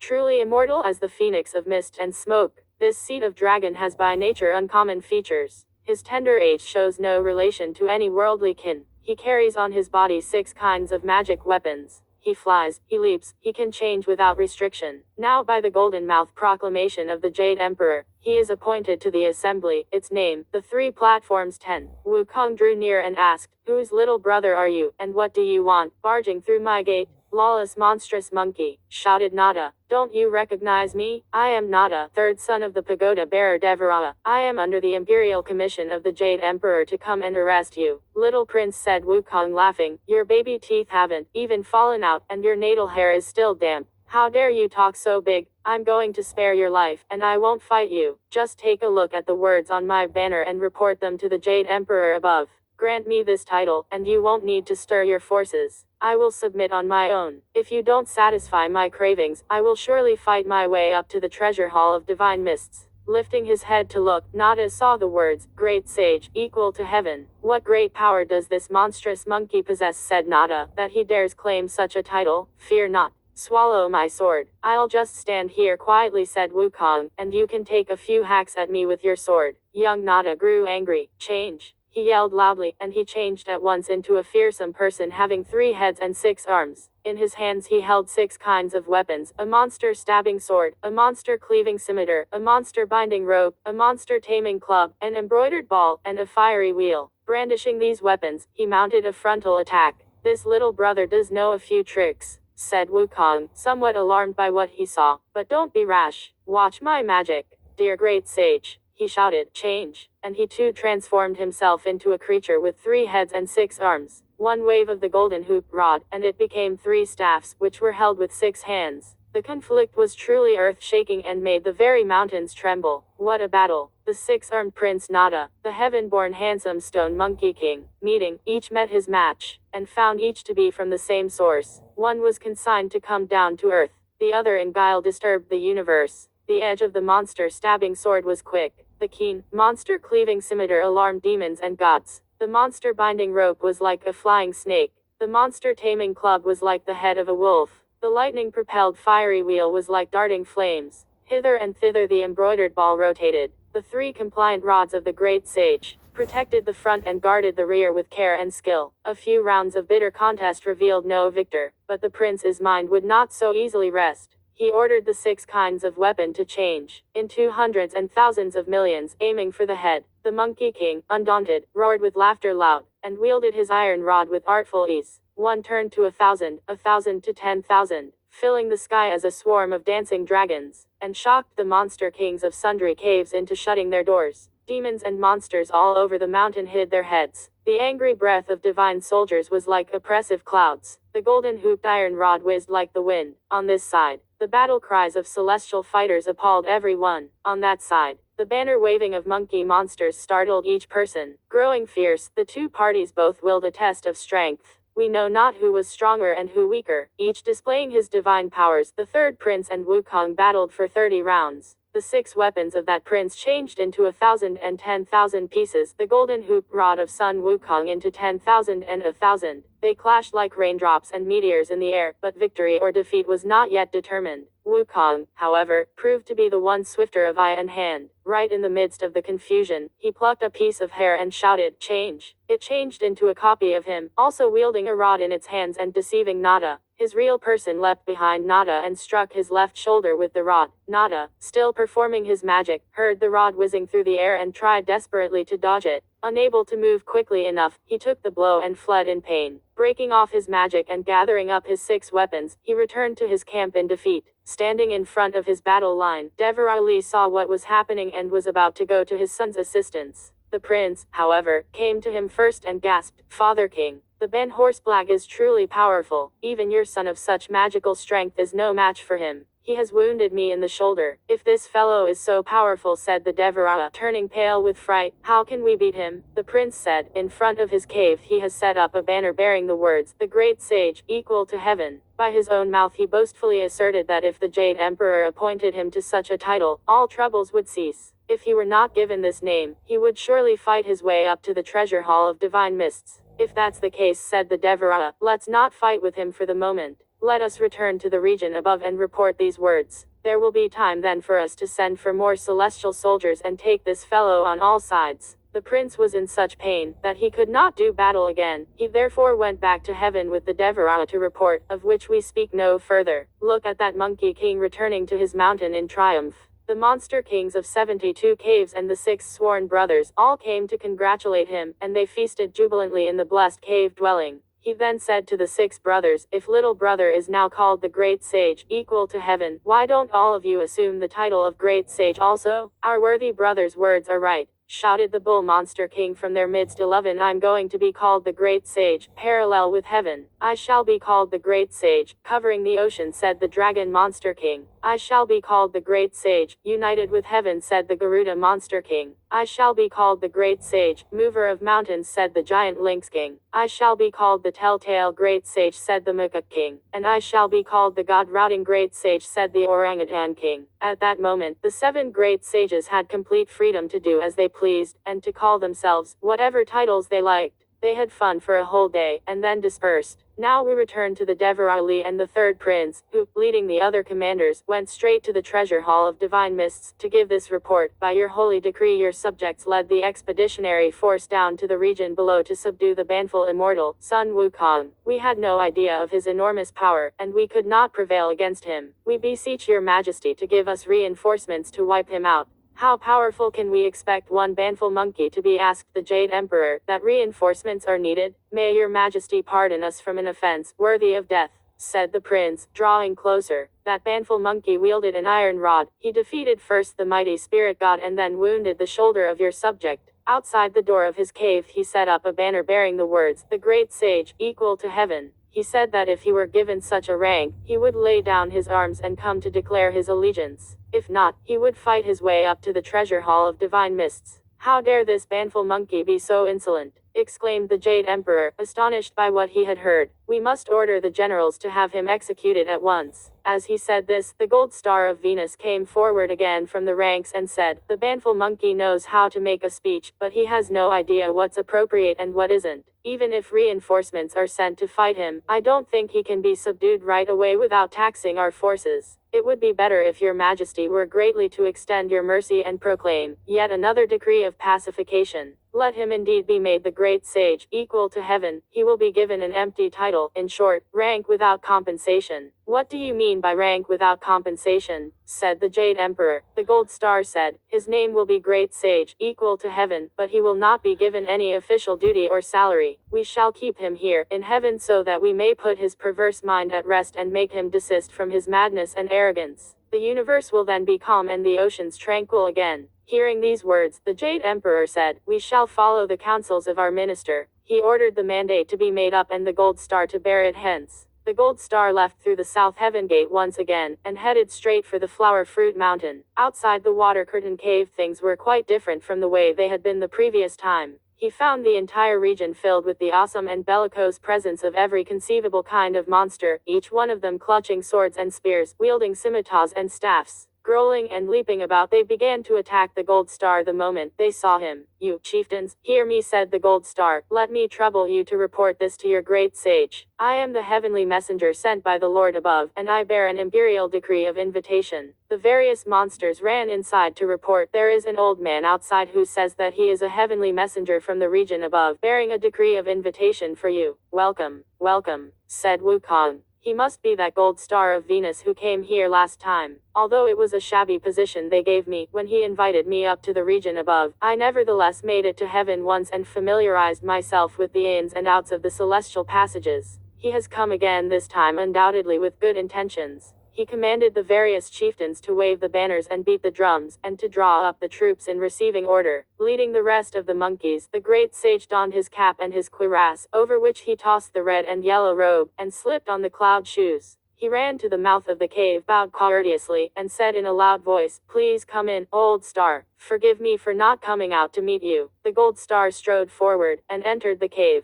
He stood facing south and declared, now I inform the great sage. Because the great sage has objected to the meanness of his previous appointment and removed himself from the imperial stables, the officials of that department, both great and small, reported the matter to the Jade Emperor. The proclamation of the Jade Emperor said at first, all appointed officials advance from lowly positions to exalted ones. Why should he object to that arrangement? This led to the campaign against you by Devarali and Nada. They were ignorant of the great sage's power and therefore suffered defeat. They reported back to heaven that you had set up a banner that made known your desire to be the great sage, equal to heaven. The various martial officials still wanted to deny your request. It was this old man who, risking offense, pleaded the case of the great sage, so that he might be invited to receive a new appointment, and without the use of force. The Jade Emperor accepted my suggestion, hence I am here to invite you. I caused you trouble last time, said Wukong, laughing, and now I am again indebted to you for your kindness. Thank you, thank you. But is there really such a rank as the great sage, equal to heaven, up there? I made certain that this title was approved, said the Gold Star, before I dared come with the decree. If there is any mishap, let this old man be held responsible. Wukong was highly pleased, but the Gold Star refused his earnest invitation to stay for a banquet. He therefore mounted the hallowed cloud with the Gold Star and went to the South Heaven Gate, where they were welcomed by the celestial generals and guardians with hands folded at their breasts. Going straight into the treasure hall of divine mists, the Gold Star prostrated himself and memorialized, your subject, by your decree, has summoned here Ban Horse Black Sun Wukong. Have that Sun Wukong come forward, said the Jade Emperor. I now proclaim you to be the great sage, equal to heaven, a position of the highest rank. But you must indulge no more in your preposterous behavior. Bowing deeply, the monkey uttered a great whoop of thanks. The Jade Emperor then ordered 2 building officials, Zheng and Lu, to erect the official residence of the great sage, equal to heaven, to the right of the Garden of Immortal Peaches. Inside the mansion, 2 departments were established, named Peace and Quiet and Serene Spirit, both of which were full of attending officials. The Jade Emperor also ordered the star spirits of 5 poles 12 to accompany Wukong to assume his post. In addition, 2 bottles of imperial wine and 10 clusters of golden flowers were bestowed on him, with the order that he must keep himself under control, and make up his mind to indulge no more in preposterous behavior. The Monkey King obediently accepted the command and went that day with the star spirits to assume his post. He opened the bottles of wine and drank them all with his colleagues. After seeing the star spirits off to their own palaces, he settled down in complete contentment and delight to enjoy the pleasures of heaven, without the slightest worry or care. Truly, his name divine, forever recorded in the long life book, and kept from falling into samsara, will long be known. We do not know what took place hereafter. Let's listen to the explanation in the next chapter. 5. Disrupting the peach festival, the great sage steals elixir. With revolt in heaven, many gods would seize the fiend. Now we must tell you that the great sage, after all, was a monkey monster. In truth, he had no knowledge of his title or rank, nor did he care for the size of his salary. He did nothing but place his name on the register. At his official residence, he was cared for night and day by the attending officials of the two departments. His sole concern was to eat 3 meals a day and to sleep soundly at night. Having neither duties nor worries, he was free and content to tour the mansions and meet friends, to make new acquaintances and form new alliances at his leisure. When he met the 3 pure ones one, he addressed them as Your Reverence, and when he ran into the 4 thirsts two he would say, Your Majesty. As for the 9 luminaries, 3 the generals of the 5 quarters, the 28 constellations, 4 the 4 Devarajas, 5 the 12 horary branches, 6 the 5 elders of the 5 regions, 7 the star spirits of the entire heaven, and the numerous gods of the Milky Way, 8 he called them all brother and treated them in a fraternal manner. Today he toured the east, and tomorrow he wandered west, going and coming on the clouds. He had no specific itinerary. Early one morning, when the Jade Emperor was holding court, the Taoist immortal Zhu Jinyang 9 stepped from the ranks and went forward to memorialize. Cao Daoing, the great sage, equal to heaven, has no duties at present and merely dawdles away his time. He has become quite chummy with the various stars and constellations of heaven, calling them his friends regardless of whether they are his superiors or subordinates, and I fear that his idleness may lead to roguery. It would be better to give him some assignment so that he will not grow mischievous. When the Jade Emperor heard these words, he sent for the Monkey King at once, who came amiably. Your Majesty, he said, what promotion or reward did you have in mind for old Monkey when you called him? We perceive, said the Jade Emperor, that your life is quite indolent, since you have nothing to do, and we have decided therefore to give you an assignment. You will temporarily take care of the Garden of Immortal Peaches. Be careful and diligent, morning and evening. Delighted, the great sage bowed deeply and grunted his gratitude as he withdrew. He could not restrain himself from rushing immediately into the Garden of Immortal Peaches to inspect the place. A local spirit from the garden stopped him and asked, Where is the great sage going? I have been authorized by the Jade Emperor, said the great sage, to look after the Garden of Immortal Peaches. I have come to conduct an inspection. The local spirit hurriedly saluted him, and then called together all the stewards in charge of hoeing, watering, tending peaches, and cleaning and sweeping. They all came to kowtow to the great sage and led him inside. There he saw, radiantly young and lovely, on every trunk and limb, radiantly young and lovely blossoms filling the trees, and fruits on every trunk and limb weighing down the stems. The fruits, weighing down the stems, hang like balls of gilt. The blossoms, filling the trees, form tufts of rouge. Ever they bloom, and ever fruit-bearing, they ripen in 1,000 years. Not knowing winter or summer, they lengthen out to 10,000 years. Those that first ripen glow like faces reddened with wine, while those half-grown ones are stalk-held and green-skinned. Encased in smoke their flesh retains their green, but sunlight reveals their cinnabar grace. Beneath the trees are rare flowers and exotic grass, which colors, unfading in 4 seasons, remain the same. The towers, the terraces, and the studios left and right, rise so high into the air that often cloud covers are seen. Not planted by the vulgar or the worldly of the dark city, they are grown and tended by the Queen Mother of the Jade Pool. 10. The great sage enjoyed this sight for a long time and then asked the local spirit, How many trees are there? There are 3,600, said the local spirit. In the front are 1,200 trees with little flowers and small fruits. These ripen once every 3,000 years, and after one taste of them a man will become an immortal enlightened in the way, with healthy limbs and a lightweight body. In the middle are 1,200 trees of layered flowers and sweet fruits. They ripen once every 6,000 years. If a man eats them, he will ascend to heaven with the mist and never grow old. At the back are 1,200 trees with fruits of purple veins and pale yellow pits. These ripen once every 9,000 years and, if eaten, will make a man's age equal to that of heaven and earth, the sun and the moon. Highly pleased by these words, the great sage that very day made thorough inspection of the trees and a listing of the arbors and pavilions before returning to his residence. From then on, he would go there to enjoy the scenery once every 3 or 4 days. He no longer consorted with his friends, nor did he take any more trips. One day he saw that more than half of the peaches on the branches of the older trees had ripened, and he wanted very much to eat one and sample its novel taste. Closely followed, however, by the local spirit of the garden, the stewards, and the divine attendants of the equal to heaven residence, he found it inconvenient to do so. He therefore devised a plan on the spur of the moment, and said to them, "Why don't you all wait for me outside and let me rest a while in this arbor?" The various immortals withdrew accordingly. That Monkey King then took off his cap and robe and climbed up onto a big tree. He selected the large peaches that were thoroughly ripened and, plucking many of them, ate to his heart's content right on the branches. Only after he had his fill did he jump down from the tree. Pinning back his cap and donning his robe, he called for his train of followers to return to the residence. After 2 or 3 days, he used the same device to steal peaches to gratify himself once again. One day the Lady Queen Mother decided to open wide her treasure chamber and to give a banquet for the grand festival of immortal peaches, which was to be held in the palace of the Jasper Pool. She ordered the various immortal maidens red gown, blue gown, white gown, black gown, purple gown, yellow gown, and green gown to go with their flower baskets to the garden of immortal peaches and pick the fruits for the festival. The 7 maidens went to the gate of the garden and found it guarded by the local spirit, the stewards, and the ministers from the 2 departments of the Equal to Heaven residence.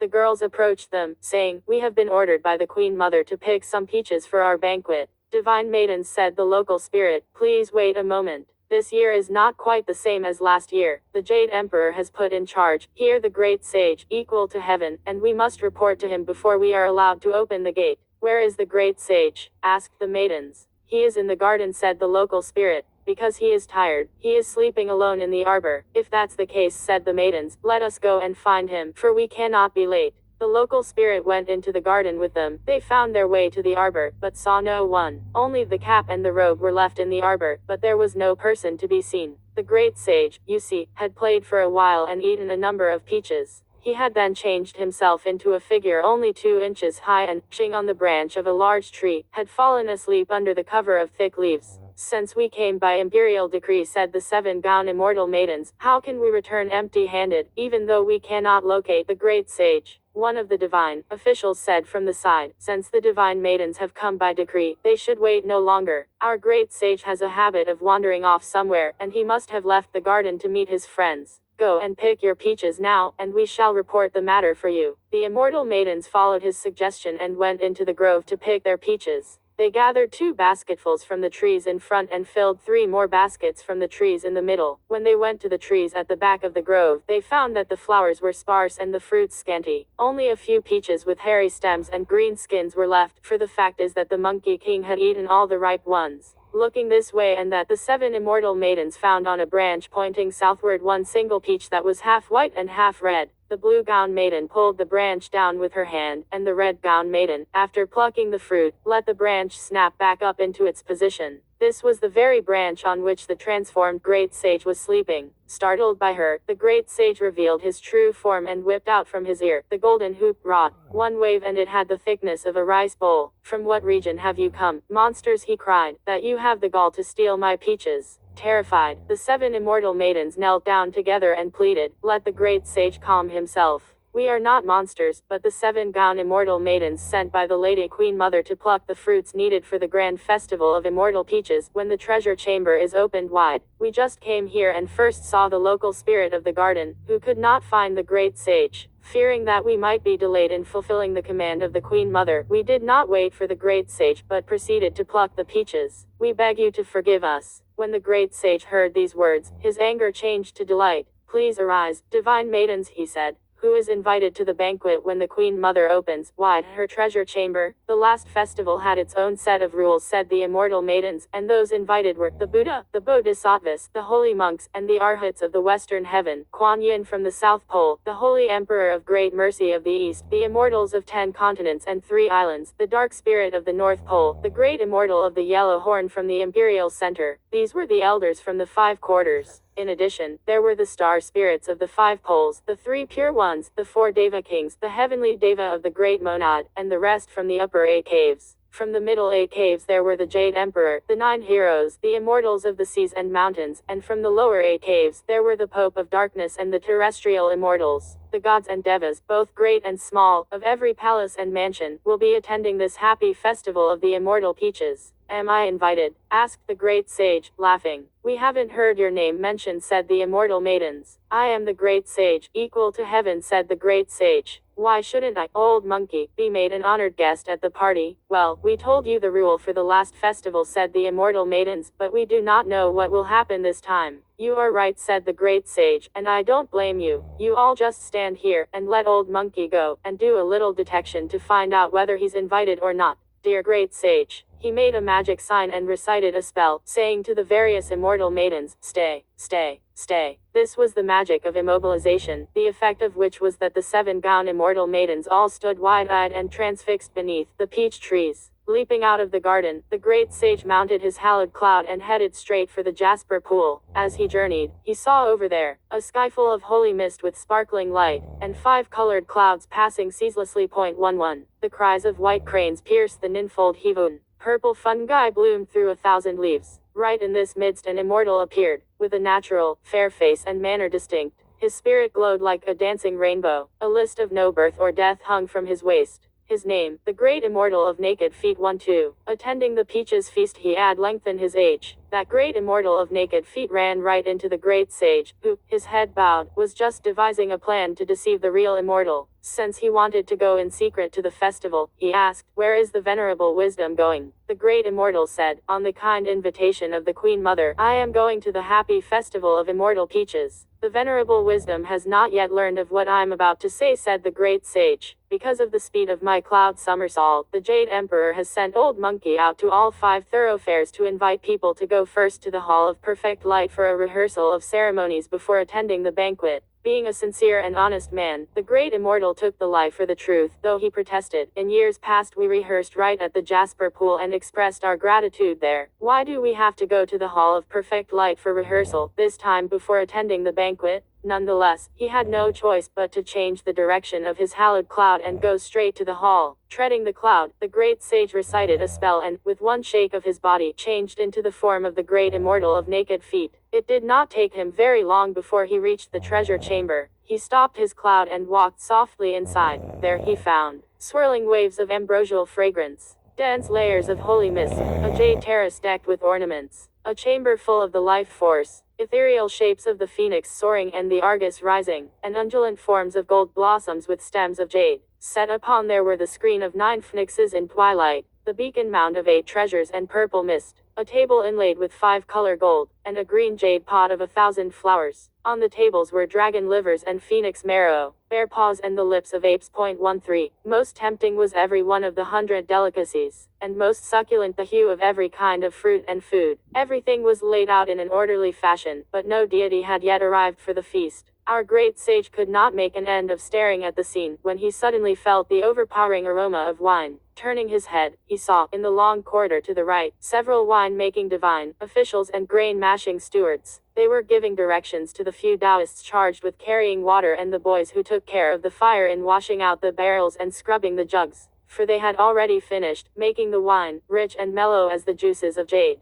The great sage could not prevent the saliva from dripping out of the corner of his mouth, and he wanted to have a taste at once, except that the people were all standing there. He therefore resorted to magic. Plucking a few hairs, he threw them into his mouth, and chewed them to pieces before spitting them out. He recited a spell and cried, change. They changed into many sleep-inducing insects, which landed on the people's faces. Look at them, how their hands grow weak, their heads droop, and their eyelids sink down. They dropped their activities, and all fell sound asleep. The great sage then took some of the rare delicacies and choicest dainties and ran into the corridor. Standing beside the jars and leaning on the barrels, he abandoned himself to drinking. After feasting for a long time, he became thoroughly drunk, but he turned this over in his mind. Bad. In a little while, when the invited guests arrive, won't they be indignant with me? What will happen to me once I'm caught? I had better go back home now and sleep it off. Dear great sage. Reeling from side to side, he stumbled along solely on the strength of wine, and in a moment he lost his way. It was not the equal to heaven residence that he went to, but the Toshita Palace. The moment he saw it, he realized his mistake. The Toshita Palace is at the uppermost of the 33 heavens, he said, the griefless heaven, which is the home of the Most High Lozi. How did I get here? No matter, I've always wanted to see this old man but have never found the opportunity. Now that it's on my way, I might as well pay him a visit. He straightened out his attire and pushed his way in, but Lozi was nowhere to be seen. In fact, there was not a trace of anyone. The fact of the matter was that Lozi, accompanied by the aged Buddha de Pamkara, was giving a lecture on the tall, three-storied Red Mound Elixir platform. The various divine youths, commanders, and officials were all attending the lecture, standing on both sides of the platform. Searching around, our great sage went all the way to the alchemical room. He found no one but saw fire burning in an oven beside the hearth, and around the oven were 5 gourds, in which finished elixir was stored. This thing is the greatest treasure of immortals, said the great sage happily. Since old monkey has understood the way and comprehended the mystery of the internal's identity with the external, I have also wanted to produce some golden elixir on my own to benefit people. While I have been too busy, at other times even to think about going home to enjoy myself, good fortune has met me at the door today and presented me with this. As long as Lozi is not around, I'll take a few tablets and try the taste of something new. He poured out the contents of all the gourds and ate them like fried beans. In a moment, the effect of the elixir had dispelled that of the wine, and he again thought to himself, bad,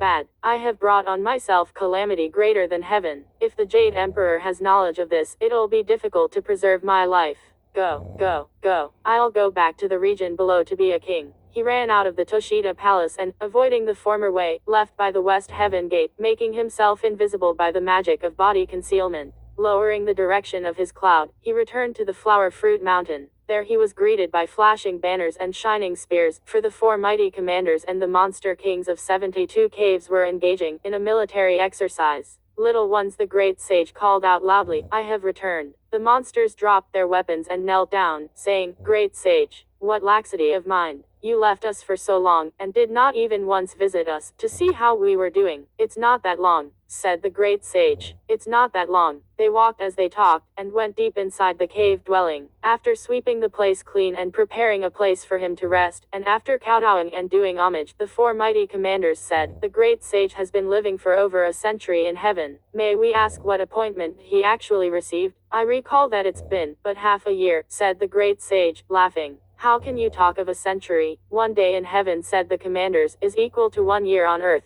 The great sage said, I am glad to say that the Jade Emperor this time was more favorably disposed toward me, and he did indeed appoint me great sage, equal to heaven. An official residence was built for me, and 2 departments, peace and quiet, and serene spirit, were established, with bodyguards and attendants, in each department. Later, when it was found that I carried no responsibility, I was asked to take care of the Garden of Immortal Peaches. Recently, the Lady Queen Mother gave the Grand Festival of Immortal Peaches, but she did not invite me. Without waiting for her invitation, I went first to the Jasper Pool and secretly consumed the food and wine. Leaving that place, I staggered into the palace of Lozi and finished up all the elixir stored in 5 gourds. I was afraid that the Jade Emperor would be offended, and so I decided to walk out of the heaven gate. The various monsters were delighted by these words, and they prepared a banquet of fruits and wine to welcome him. A stone bowl was filled with coconut wine and presented to the great sage, who took a mouthful, and then exclaimed with a grimace, It tastes awful, just awful. The great sage said, Bang and Ba, the 2 commanders, has grown accustomed to tasting divine wine and food in heaven. Small wonder that coconut wine now seems hardly delectable. But the proverb says, tasty or not, it's water from home. And all of you are, related or not, people from home, said the great sage. When I was enjoying myself this morning at the Jasper Pool, I saw many jars and jugs in the corridor full of the juices of jade, which you have never savored. Let me go back and steal a few bottles to bring down here. Just drink half a cup, and each one of you will live long without growing old. The various monkeys could not contain their delight. The great sage immediately left the cave and, with one somersault, went directly back to the Festival of Immortal Peaches, again using the magic of body concealment. As he entered the doorway of the palace of the Jasper Pool, he saw that the winemakers, the grain mashers, the water carriers, and the fire tenders were still asleep and snoring. He took 2 large bottles, one under each arm, and carried 2 more in his hands. Reversing the direction of his cloud, he returned to the monkeys in the cave.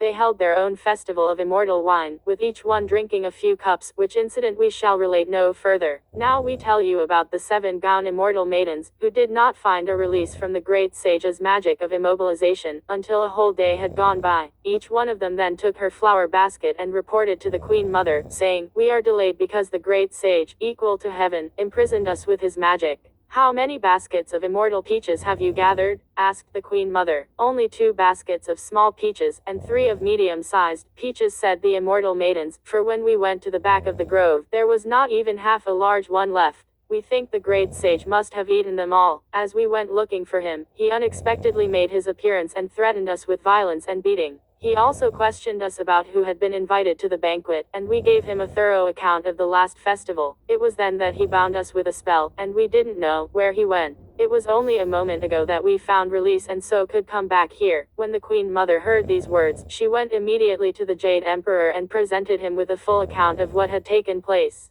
Before she finished speaking, the group of winemakers, together with the various divine officials, also came to report, someone unknown to us has vandalized the festival of immortal peaches. The juice of jade, the 8 dainties, and the 100 delicacies have all been stolen or eaten up. 4 royal preceptors then came up to announce, the Supreme Patriarch of Tao has arrived. The Jade Emperor went out with the Queen Mother to greet him. Having paid his respects to them, Lozi said, there are, in the house of this old Taoist, some finished golden elixir of 9 turns 14, which are reserved for the use of your majesty during the next grand festival of Cinnabar. Strange to say, they have been stolen by some thief, and I have come specifically to make this known to your majesty. This report stunned the Jade Emperor. Presently, the officials from the Equal to Heaven residence came to announce, Cao Daoan, the great sage son, has not been discharging his duties of late. He went out yesterday and still has not yet returned. Moreover, we do not know where he went. These words gave the Jade Emperor added anxiety. Next came the great immortal of naked feet, who prostrated himself and said, yesterday, in response to the Queen Mother's invitation, your subject was on his way to attend the festival, when he met by chance, the great sage, Equal to Heaven. The sage said to your subject that your majesty had ordered him to send your subject, first to the Hall of Perfect Light for a rehearsal of ceremonies before attending the banquet. Your subject followed his direction and duly went to the hall. But I did not see the dragon chariot and the phoenix carriage of your majesty, and therefore hastened to come here to wait upon you. More astounded than ever, the Jade Emperor said, this fellow now falsifies imperial decrees and deceives my worthy ministers. Let the divine minister of detection quickly locate his whereabouts. The minister received his order and left the palace to make a thorough investigation. After obtaining all the details, he returned presently to report, the person who has so profoundly disturbed heaven is none other than the great sage, Equal to Heaven. He then gave a repeated account of all the previous incidents, and the Jade Emperor was furious. He at once commanded the 4 great Devarajas to assist Devarali and Prince Nada. Together, they called up the 28 constellations, the 9 luminaries, the 12 horary branches, the fearless guards of 5 quarters 15, the 4 temporal guardians 16, the stars of east and west, the gods of north and south, the deities of the 5 mountains, and the 4 rivers 17, the star spirits of the entire heaven, and 100,000 celestial soldiers.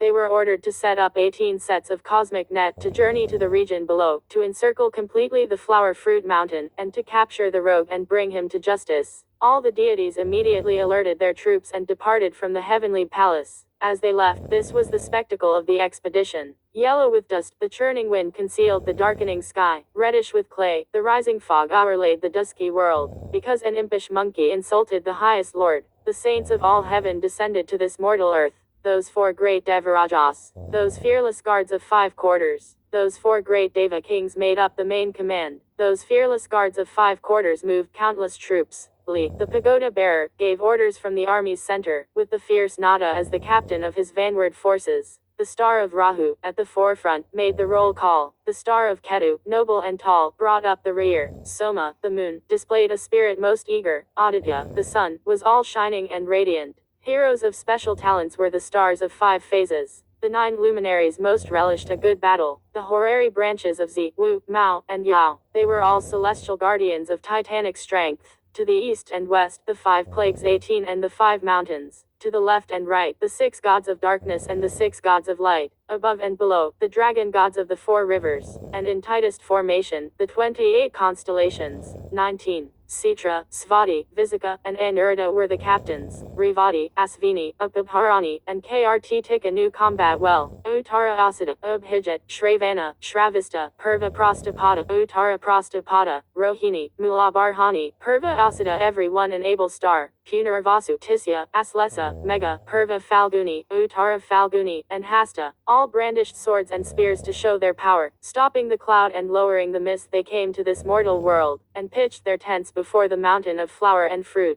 The poem says, the heaven-born monkey king who can change a lot, steals wine and elixir to joy in his mountain lair, since he spoiled the feast of the immortal peach. 100,000 heaven troops spread the net of God. Dever Ali now gave the order for the celestial soldiers to pitch their tents, and a cordon was drawn so tightly around the flower fruit mountain that not even water could escape. Moreover, 18 sets of cosmic net were spread out above and below the region, and the 9 luminaries were then ordered to go into battle. They led their troops and advanced to the cave, in front of which they found a troop of monkeys, both great and small, prancing about playfully. Little monsters over there, cried one of the star spirits in a severe voice. Where is your great sage? We are heavenly deities sent here from the region above to subdue your rebellious great sage. Tell him to come here quickly and surrender. If he but utters half a no, all of you will be executed. Hastily the little monsters reported inside. Great sage, disaster, disaster. Outside there are 9 savage deities who claim that they are sent from the region above to subdue the great sage. Our great sage was just sharing the heavenly wine with the 4 mighty commanders and the monster kings of 72 caves. Hearing this announcement, he said in a most nonchalant manner, if you have wine today, get drunk today. Mind not the troubles in front of your door. Scarcely had he uttered this proverb, when another group of imps came leaping and said, those 9 savage gods are trying to provoke battle with foul words and nasty language. Don't listen to them, said the great sage, laughing. Let us seek today's pleasure in poetry and wine, and cease asking when we may achieve glory or fame. Hardly had he finished speaking when still another flock of imps arrived to report, Father, those 9 savage gods have broken down the door, and are about to fight their way in. These reckless, witless gods, said the great sage angrily, they really have no manners. I was not about to quarrel with them. Why are they abusing me to my face?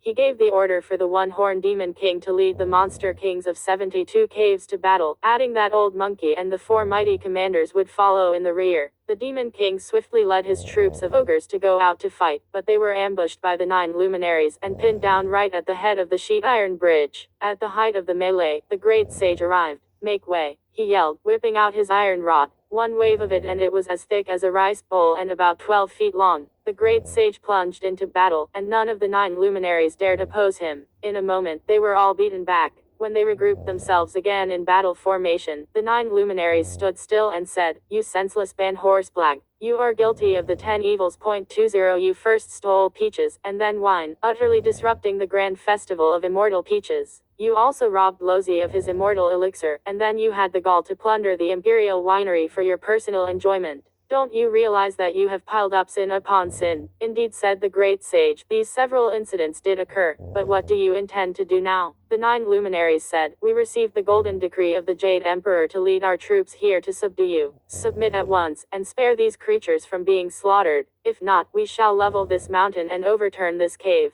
How great is your magical power, silly gods, retorted the great sage angrily, that you dare to mouth such foolhardy words. Don't go away. Have a taste of old monkey's rot. The 9 luminaries mounted a joint attack, but the handsome monkey king was not in the least intimidated. He wielded his golden hoop rod, parrying left and right, and fought the 9 luminaries until they were thoroughly exhausted. Every one of them turned around and fled, his weapons trailing behind him. Running into the tent at the center of their army, they said to the pagoda bearer Deverara, that monkey king is indeed an intrepid warrior. We cannot withstand him, and have returned defeated. Dever Ali then ordered the 4 great Devarajas and the 28 constellations to go out together to do battle. Without displaying the slightest panic, the great sage also ordered the one-horned demon king, the monster kings of 72 caves, and the 4 mighty commanders to range themselves in battle formation in front of the cave. Look at this all-out battle. It was truly terrifying, with the cold, sawing wind, the dark, dreadful fog. On one side, the colorful banners fluttered. On the other, lances and halberds glimmered. There were row upon row of shining helmets, and coat upon coat of gleaming armor. Row upon row of helmets shining in the sunlight, resembled silver bells whose chimes echoed in the sky. Coat upon coat of gleaming armor, rising cliff-like in layers, seemed like glaciers crushing the earth.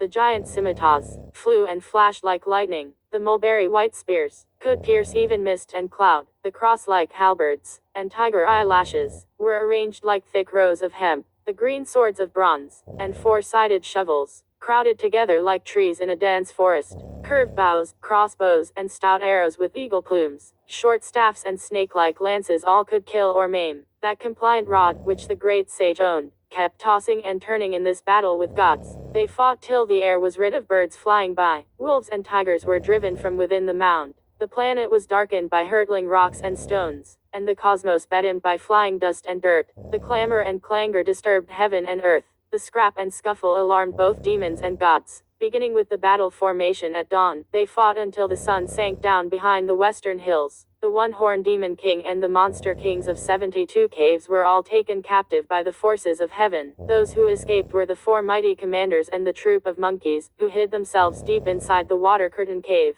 With his single rod, the great sage withstood in midair the 4 great Devarajas, lead the pagoda bearer, and Prince Nada, and battled with them for a long time. When he saw that evening was approaching, the great sage plucked a handful of hairs, threw them into his mouth, and chewed them to pieces. He spat them out, crying, "Change." They changed at once into many thousands of great sages, each employing a golden hoop rod. They beat back Prince Nada and defeated the 5 Devarajas. In triumph, the great sage collected back his hairs and hurried back to his cave. Soon, at the head of the sheet iron bridge, he was met by the 4 mighty commanders leading the rest of the monkeys. As they cowed out to receive him, they cried 3 times, sobbing aloud, and then they laughed 3 times, hee-heeing and ho-hoing. The great sage said, "Why do you all laugh and cry when you see me?" "When we fought with the Deva kings this morning," said the 4 mighty commanders, "the monster kings of 72 caves, and the one-horned demon king were all taken captive by the gods. We were the only ones who managed to escape alive, and that is why we cried. Now we see that the great sage has returned unharmed and triumphant, and so we laugh as well." Victory and defeat, said the great sage, are the common experiences of a soldier. The ancient proverb says, "You may kill 10,000 of your enemies, but you will lose 3,000 of your allies." Moreover, those chieftains who have been captured are tigers and leopards, wolves and insects, badgers and foxes, and the like. Not a single member of our own kind has been hurt. Why then should we be disconsolate? Although our adversaries have been beaten back by my magic of body division, they are still encamped at the foot of our mountain. Let us be most vigilant, therefore, in our defense. Have a good meal, rest well, and conserve your energy. When morning comes, watch me perform a great magic, and capture some of these generals from heaven, so that our comrades may be avenged. The 4 mighty commanders drank a few bowls of coconut wine with the host of monkeys and went to sleep peacefully. We shall speak no more of them. When those 4 Devarajas retired their troops and stopped their fighting, each one of the heavenly commanders came to report his accomplishment. There were those who had captured lions and elephants, and those who had apprehended wolves, crawling creatures, and foxes. Not a single monkey monster, however, had been seized. The camp was then secured, a great tent was pitched, and those commanders with meritorious services were rewarded. The soldiers in charge of the cosmic nets were ordered to carry bells and were given passwords. They encircled the flower fruit mountain to await the great battle of the next day, and each soldier everywhere diligently kept his watch. So this is the situation. The fiendish monkey riots through heaven and earth, but the net spreads open, ready night and day. We do not know what took place after the next morning. Let's listen to the explanation in the next chapter. 6. Guanyin, attending the banquet, inquires into the cause. The little sage, exerting his power, subdues the great sage. For the moment we shall not tell you about the siege of the gods or the great sage at rest. We speak instead of the great compassionate deliverer, the efficacious Bodhisattva Guanyin from the Pitalaka mountain of the south. C.1 Invited by the Lady Queen Mother to attend the grand festival of immortal peaches, she arrived at the treasure chamber of the Jasper Pool with her senior disciple, Huan. There they found the whole place desolate, and the banquet tables in utter disarray. Although several members of the heavenly pantheon were present, none was seated. Instead, they were all engaged in vigorous exchanges and discussions. After the Bodhisattva had greeted the various deities, they told her what had occurred. "Since there will be no festival," said the Bodhisattva, "nor any raising of cups, all of you might as well come with this humble cleric to see the Jade Emperor." The gods followed her gladly, and they went to the entrance to the Hall of Perfect Light. There the Bodhisattva was met by the 4 celestial masters and the immortal of naked feet, who recounted how the celestial soldiers, ordered by an enraged Jade Emperor to capture the monster, had not yet returned. The Bodhisattva said, "I would like to have an audience with the Jade Emperor. May I trouble one of you to announce my arrival?" The heavenly preceptor Qiu Hongji went at once into the treasure hall of divine mists and, having made his report, invited Guanyin to enter. Lozi then took the upper seat with the emperor, while the Lady Queen Mother was in attendance behind the throne. The Bodhisattva led the crowd inside. After paying homage to the Jade Emperor, they also saluted Lozi and the Queen Mother. When each of them was seated, she asked, "How is the grand festival of immortal peaches?" "Every year when the festival has been given," said the Jade Emperor, "we have thoroughly enjoyed ourselves. This year it has been completely ruined by a banful monkey, leaving us with nothing but an invitation to disappointment." "Where did this banful monkey come from?" asked the Bodhisattva. "He was born of a stone egg on top of the flower fruit mountain of the Olai country of the East Purvavideha continent," said the Jade Emperor. "At the moment of his birth, 2 beams of golden light flashed immediately from his eyes, reaching as far as the palace of the Polestar. We did not think much of that, but he later became a monster, subduing the dragon and taming the tiger as well as eradicating his name from the register of death.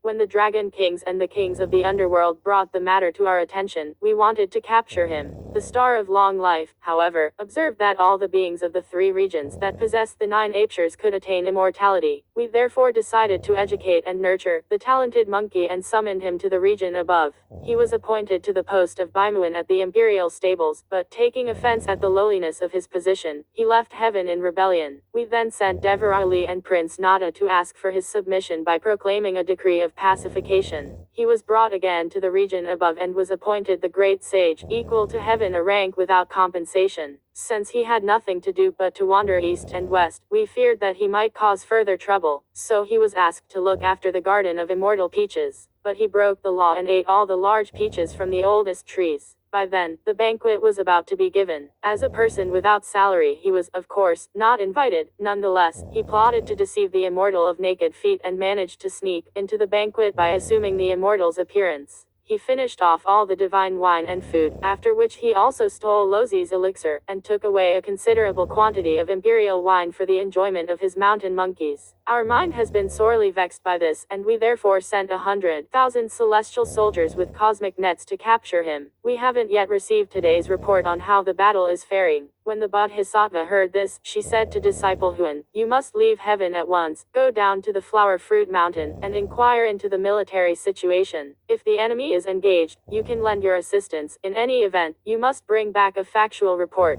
The disciple Huan straightened out his attire and mounted the cloud to leave the palace, an iron rod in his hand. When he arrived at the mountain, he found layers of cosmic net drawn tightly and sentries at every gate holding bells and shouting passwords. The encirclement of the mountain was indeed watertight. Huan stood still and called out, "Heavenly sentinels, may I trouble you to announce my arrival? I am Prince Moxa, second son of Devarali, and I am also Huan, senior disciple of Guanayan of South Sea. I have come to inquire about the military situation." The divine soldiers of the 5 mountains at once reported this beyond the gate. The constellations Aquarius, Pleiades, Hydra, and Scorpio then conveyed the message to the central tent. Devarali issued a directorial flag, which ordered the cosmic nets to be opened and entrance permitted for the visitor. Day was just dawning in the east as Huan followed the flag inside and prostrated himself before the 4 great Devarajas and Devarali. After he had finished his greetings, Devarali said, "My child, where have you come from?" "Your untutored son," said Huan, accompanied the Bodhisattva to attend the festival of immortal peaches. Seeing that the festival was desolate and the jasper pool laid waste, the Bodhisattva led the various deities and your untutored son to have an audience with the Jade Emperor. The Jade Emperor spoke at length about father and king's expedition to the region below to subdue the banful monkey. Since no report has returned for a whole day and neither victory nor defeat has been ascertained, the Bodhisattva ordered your untutored son to come here to find out how things stand. "We came here yesterday to set up the encampment," said Devarali, "and the 9 luminaries were sent to provoke battle.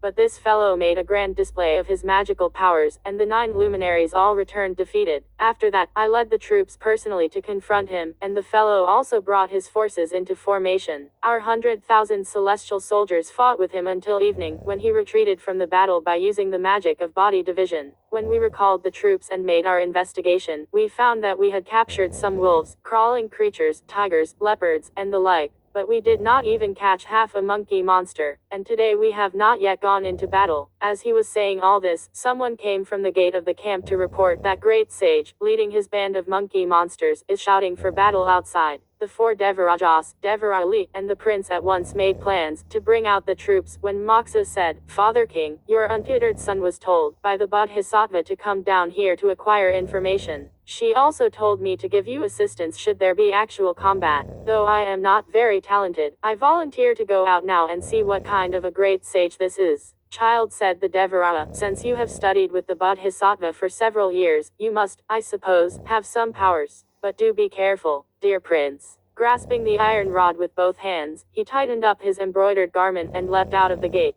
Who is the great sage, equal to heaven? He cried. Holding high his compliant rod, the great sage answered, none other than old monkey here. Who are you that you dare question me? I am Moxa, the second prince of Devarali, said Moxa. At present I am also the disciple of Bodhisattva Guanyin, a defender of the faith before her treasure throne, and my religious name is Huan. Why have you left your religious training at South Sea and come here to see me? Said the great sage. I was sent by my master to inquire about the military situation, said Moxa. Seeing what a nuisance you have made of yourself, I have come specifically to capture you. You dare to talk so big, said the great sage. But don't run away. Have a taste of old monkey's rod. Moxa was not at all frightened and met his opponent squarely with his own iron rod. The two of them stood before the gate of the camp at mid-mountain, and what a magnificent battle they fought. Though one rod is pitted against another, the iron's quite different. Though this weapon couples with the other, the persons are not the same. This one's called the Great Sage, a wayward primordial god. The other is Guanyin's disciple, a true hero and proud. The all-iron rod has been pounded 1,000 times, made by 6 gods of darkness and 6 gods of light.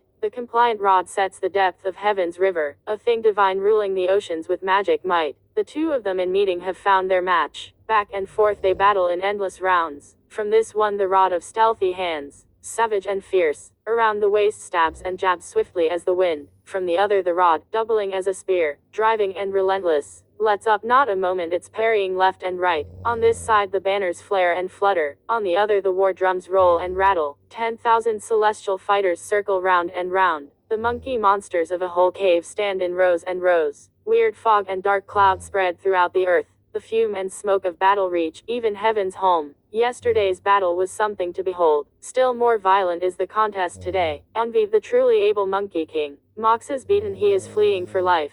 Our great sage battled Huan for 50 or 60 rounds until the prince's arms and shoulders were sore and numb, and he could fight no longer. After one final, futile swing of his weapon, he fled in defeat. The great sage then gathered together his monkey troops and stationed them securely outside the entrance of the cave. At the camp of the Devaraya, the celestial soldiers could be seen receiving the prince and making way for him to enter the gate. Panting and puffing, he ran in and gasped out to the 4 Devarajas, Pagoda Barely, and Nada, that great sage. What an ace. Great indeed is his magical power. Your son cannot overcome him, and has returned defeated. Shocked by the sight, Devarali at once wrote a memorial to the throne to request further assistance. The demon king Mahabali and Prince Moxa were sent to heaven to present the document. Not daring to linger, the two of them crashed out of the cosmic nets and mounted the holy mist and hallowed cloud. In a moment they reached the hall of perfect light and met the 4 celestial masters, who led them into the treasure hall of divine mists to present their memorial. Huan also saluted the Bodhisattva, who asked him, "What have you found out about the situation?" "When I reached the flower fruit mountain by your order," said Huan, "I opened the cosmic nets by my call. Seeing my father, I told him of my master's intentions in sending me. Father King said, we fought a battle yesterday with that monkey king but managed to take from him only tigers, leopards, lions, elephants, and the like.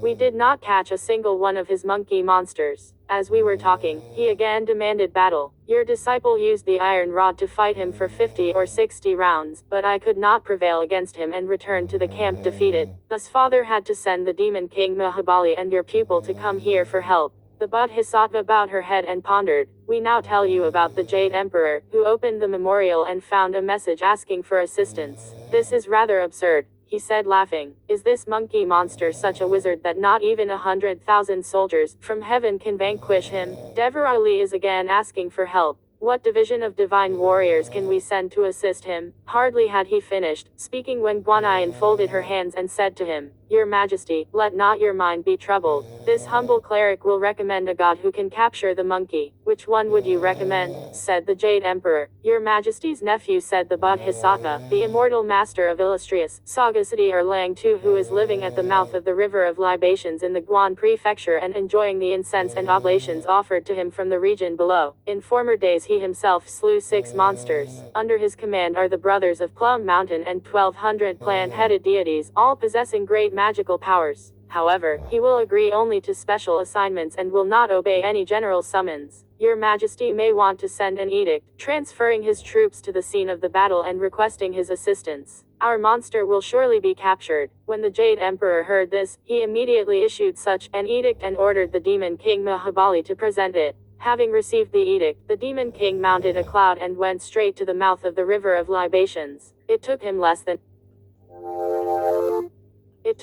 than half an hour to reach the temple of the Immortal Master. Immediately the demon magistrates, guarding the doors, made this report inside. "There is a messenger from heaven outside who has arrived with an edict in his hand." Erlang and his brothers came out to receive the edict, which was read before burning incense. The edict said, "The great sage, equal to heaven, a monstrous monkey from the Flower Fruit Mountain, is in revolt. At the palace he stole peaches, wine, and elixir, and disrupted the grand festival of immortal peaches. 100,000 heavenly soldiers with 18 sets of cosmic nets were dispatched to surround the mountain and capture him, but victory has not yet been secured. We therefore make this special request of our worthy nephew and his sworn brothers to go to the Flower Fruit Mountain and assist in destroying this monster. Following your success will be lofty elevation and abundant reward." In great delight the Immortal Master said, "Let the messenger of heaven go back. I will go at once to offer my assistance with drawn sword." The Demon King went back to report, "But we shall speak no further of that." This Immortal Master called together the 6 brothers of Plum Mountain. They were Kang, Sheng, Yao, and Li, the 4 grand marshals, and Gao Shen and Zhaijian, the 2 generals. As they congregated before the court, he said to them, "The Jade Emperor just now sent us to the Flower Fruit Mountain to capture a monstrous monkey. Let's get going." Delighted and willing, the brothers at once called out the divine soldiers under their command. With falcons mounted and dogs on leashes, with arrows ready and bows drawn, they left in a violent magic wind and crossed in a moment the great eastern ocean. As they landed on the Flower Fruit Mountain, they saw their way blocked by dense layers of cosmic net.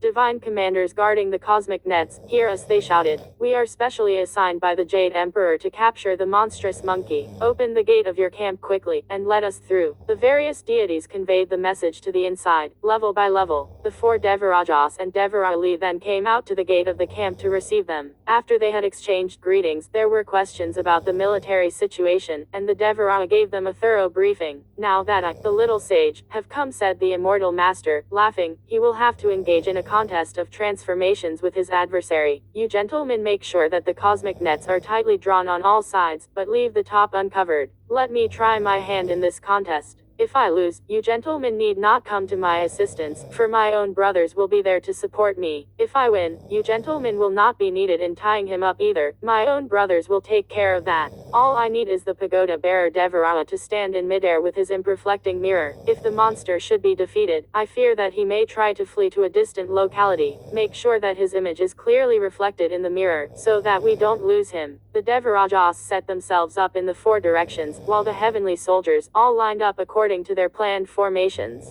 With himself as the 7th brother, the Immortal Master led the 4 grand marshals and the 2 generals out of the camp to provoke battle. The other warriors were ordered to defend their encampment with vigilance, and the plant-headed deities were ordered to have the falcons and dogs ready for battle. The Immortal Master went to the front of the water curtain cave, where he saw a troop of monkeys neatly positioned in an array that resembled a coiled dragon. At the center of the array was the banner bearing the words, "The great sage, equal to heaven." "That audacious monster," said the Immortal Master. "How dare he assume the rank equal to heaven?" "There's no time for praise or blame," said the 6 brothers of Plum Mountain. "Let's challenge him at once." When the little monkeys in front of the camp saw the Immortal Master, they ran quickly to make their report. Seizing his golden hoop rod, straightening out his golden cuirass, slipping on his cloud-treading shoes, and pressing down his red gold cap, Monkey King leapt out of the camp. He opened his eyes wide to stare at the Immortal Master, whose features were remarkably refined, and whose attire was most elegant. Truly, he was a man of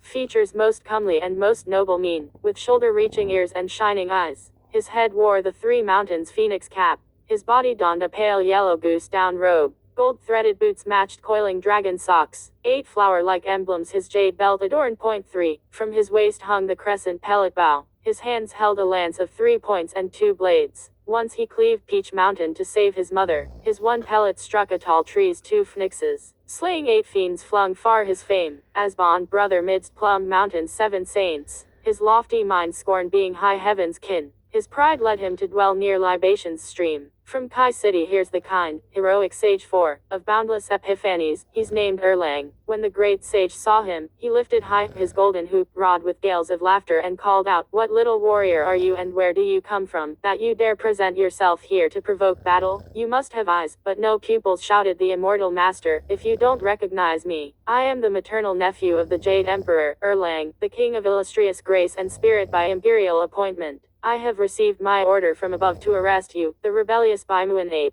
Don't you know that your time has come?" "I remember," said the great sage, "that the sister of the Jade Emperor some years ago became enamored of the region below. She married a man by the name of Yang and had a son by him. 5 Are you that boy who was reputed to have cleaved open the Peach Mountain with his axe? I would like to rebuke you roundly, but I have no grudge against you. I can hit you with this rod of mine too, but I'd like to spare your life. A little boy like you, why don't you hurry back and ask your 4 great Devarajas to come out?" When the immortal master heard this, he grew very angry and shouted, "Reckless ape! Don't you dare be so insolent! Take a sample of my blade." Swerving to dodge the blow, the great sage quickly raised his golden hoop rod to engage his opponent. What a fine fight there was between the two of them. Erlang, the god of illustrious kindness, and the great sage, equal to heaven. This one, haughty and proud, defied the handsome monkey king. That one, not knowing his man, would crush all stalwart foes. Suddenly these two met, and both desired a match. They had never known which was the better man. Today they had learned who's strong and who's weak. The iron rod seemed a flying dragon, and the lance divine a dancing phoenix. Left and right they struck, attacking both front and back. The Plum Mountain 6 brothers' awesome presence filled one side, while the 4 generals, like Ma and Liu, took command on the other. All worked as one to wave flags and roll drums. All helped the fight by cheers while beating the gong. 2 sharp weapons sought a chance to hurt, but thrusts and parries did not slack one whit. The golden hoop rod, wonder of the sea, could change and fly to snare a victory. A little lag and your life is over. A tiny error and your luck runs out. The immortal master fought the great sage for more than 300 rounds, but the result still could not be determined. The immortal master, therefore, summoned all his magical powers. With a shake, he made his body 100,000 feet tall, holding with both hands the divine lance of 3 points and 2 blades like the peaks that cap the Hua mountain. This green-faced, saber-toothed figure with scarlet hair aimed a violent blow at the head of the great sage. But the great sage also exerted his magical power and changed himself into a figure having the features and height of Erlang. He wielded a compliant golden hoop rod that resembled the heavens supporting pillar on top of Mount Kunlun to oppose the god Erlang. This vision so terrified the marshals, Ma and Liu, that they could no longer wave the flags, and so appalled the generals, Bang and Ba, that they could use neither scimitar nor sword. On the side of Erlang, the brothers Kang, Zheng, Yao, Li, Gao Shen, and Zhaijian gave the order to the plant-headed deities to let loose the falcons and dogs and to advance upon those monkeys in front of the water curtain cave with mounted arrows and drawn bows. The charge, alas, dispersed the 4 mighty commanders of monkey imps, and captured 2 or 3,000 numinous fiends. Those monkeys dropped their spears and abandoned their armor, forsook their swords, and threw away their lances. They scattered in all directions, running, screaming, scuttling up the mountain, or scrambling back to the cave.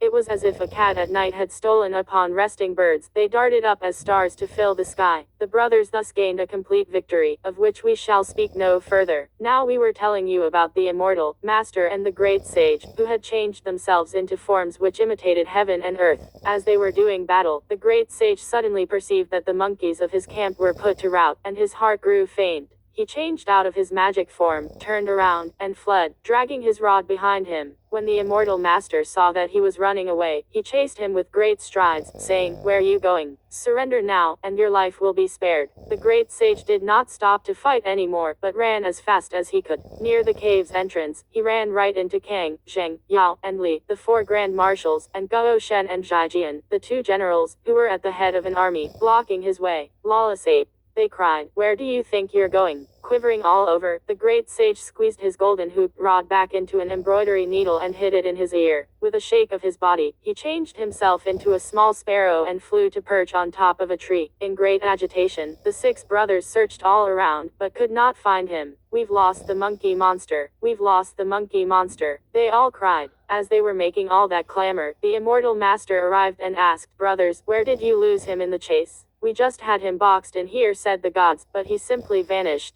Scanning the place with his phoenix eye wide open, Erlang at once discovered that the great sage had changed into a small sparrow, perched on a tree. He changed out of his magic form and took off his pellet bow. With a shake of his body, he changed into a sparrow hawk with outstretched wings, ready to attack its prey. When the great sage saw this, he darted up with a flutter of his wings, changing himself into a cormorant. He headed straight for the open sky. When Erlang saw this, he quickly shook his feathers and changed into a huge ocean crane, which could penetrate the clouds to strike with its bill. The great sage therefore lowered his direction, changed into a small fish, and dove into a stream with a splash. Erlang rushed to the edge of the water, but could see no trace of him. He thought to himself, this simian must have gone into the water, and changed himself into a fish, a shrimp, or the like. I'll change again to catch him. He duly changed into a fish hawk and skimmed downstream over the waves. After a while, the fish into which the great sage had changed was swimming, along with the current. Suddenly he saw a bird that looked like a green kite, though its feathers were not entirely green, like an egret though it had small feathers, and like an old crane though its feet were not red. That must be the transformed Erlang, waiting for me, he thought to himself.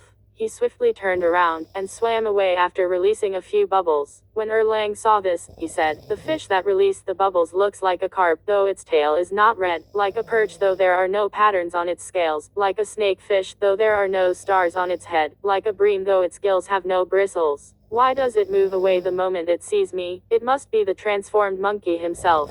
He swooped toward the fish and snapped at it with his beak. The great sage shot out of the water and changed at once into a water snake. He swam toward shore and wriggled into the grass along the bank. When Erlang saw that he had snapped in vain, and that a snake had darted away in the water with a splash, he knew that the great sage had changed again. Turning around quickly, he changed into a scarlet-topped gray crane, which extended its beak like sharp iron pincers to devour the snake. With a bounce, the snake changed again into a spotted bustard standing by itself rather stupidly amid the water pepper along the bank. When Erlang saw that the monkey had changed into such a vulgar creature, for the spotted bustard is the basest and most promiscuous of birds, mating indiscriminately with phoenixes, hawks, or crows, he refused to approach him. Changing back into his true form, he went and stretched his bow to the fullest. With one pellet he sent the bird hurtling. The great sage took advantage of this opportunity, nonetheless. Rolling down the mountain slope, he squatted there to change again, this time into a little temple for the local spirit. His wide open mouth became the entrance, his teeth the doors, his tongue the bodhisattva, and his eyes the windows.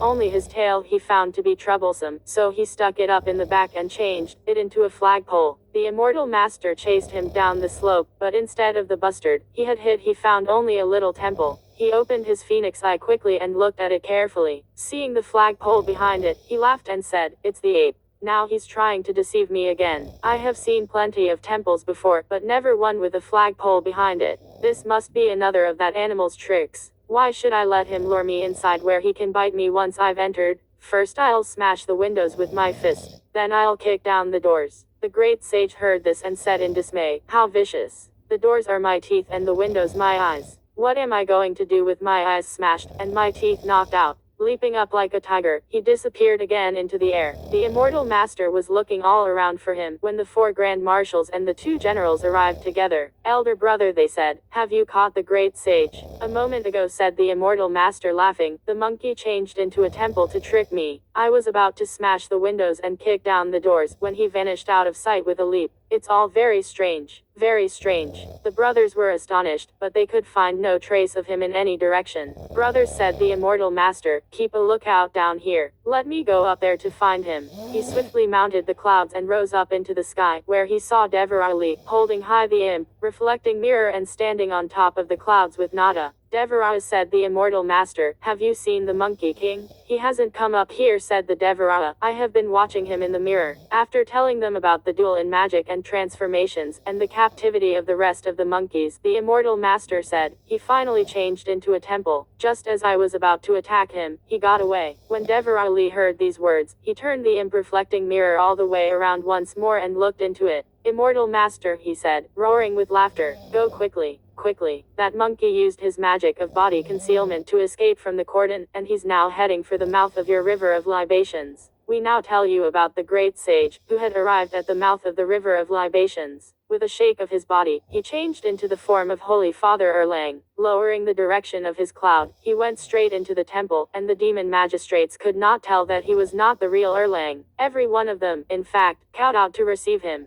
He sat down in the middle and began to examine the various offerings, the 3 kinds of sacrificial meat brought by Li Hu, the votive offering of Zhang Long, the petition for a son by Zhao Jia, and the request for healing by Qian Bing. As he was looking at these, someone made the report, "Another Holy Father has arrived." The various demon magistrates went quickly to look and were terror-stricken, one and all. The immortal master asked, "Did a so-called great sage, equal to heaven, come here?" "We haven't seen any great sage," said the demon magistrates. "But another Holy Father is in there examining the offerings." The immortal master crashed through the door. Seeing him, the great sage revealed his true form and said, "There's no need for the little boy to strive anymore. Sun is now the name of this temple." The immortal master lifted his divine lance of 3 points and 2 blades and struck, but the monkey king with agile body was quick to move out of the way. He whipped out that embroidery needle of his and with one wave caused it to take on the thickness of a rice bowl. Rushing forward, he engaged Erlang face to face. Starting at the door of the temple, the 2 combatants fought all the way back to the flower fruit mountain, treading on clouds and mists and shouting insults at each other. The 4 Devarajas and their followers were so startled by their appearance that they stood guard with even greater vigilance, while the grand marshals joined the immortal master to surround the handsome monkey king. But we shall speak of them no more. We tell you instead about the demon king Mahabali, who, having requested the immortal master and his 6 brothers to lead their troops to subdue the monster, returned to the region above to make his report.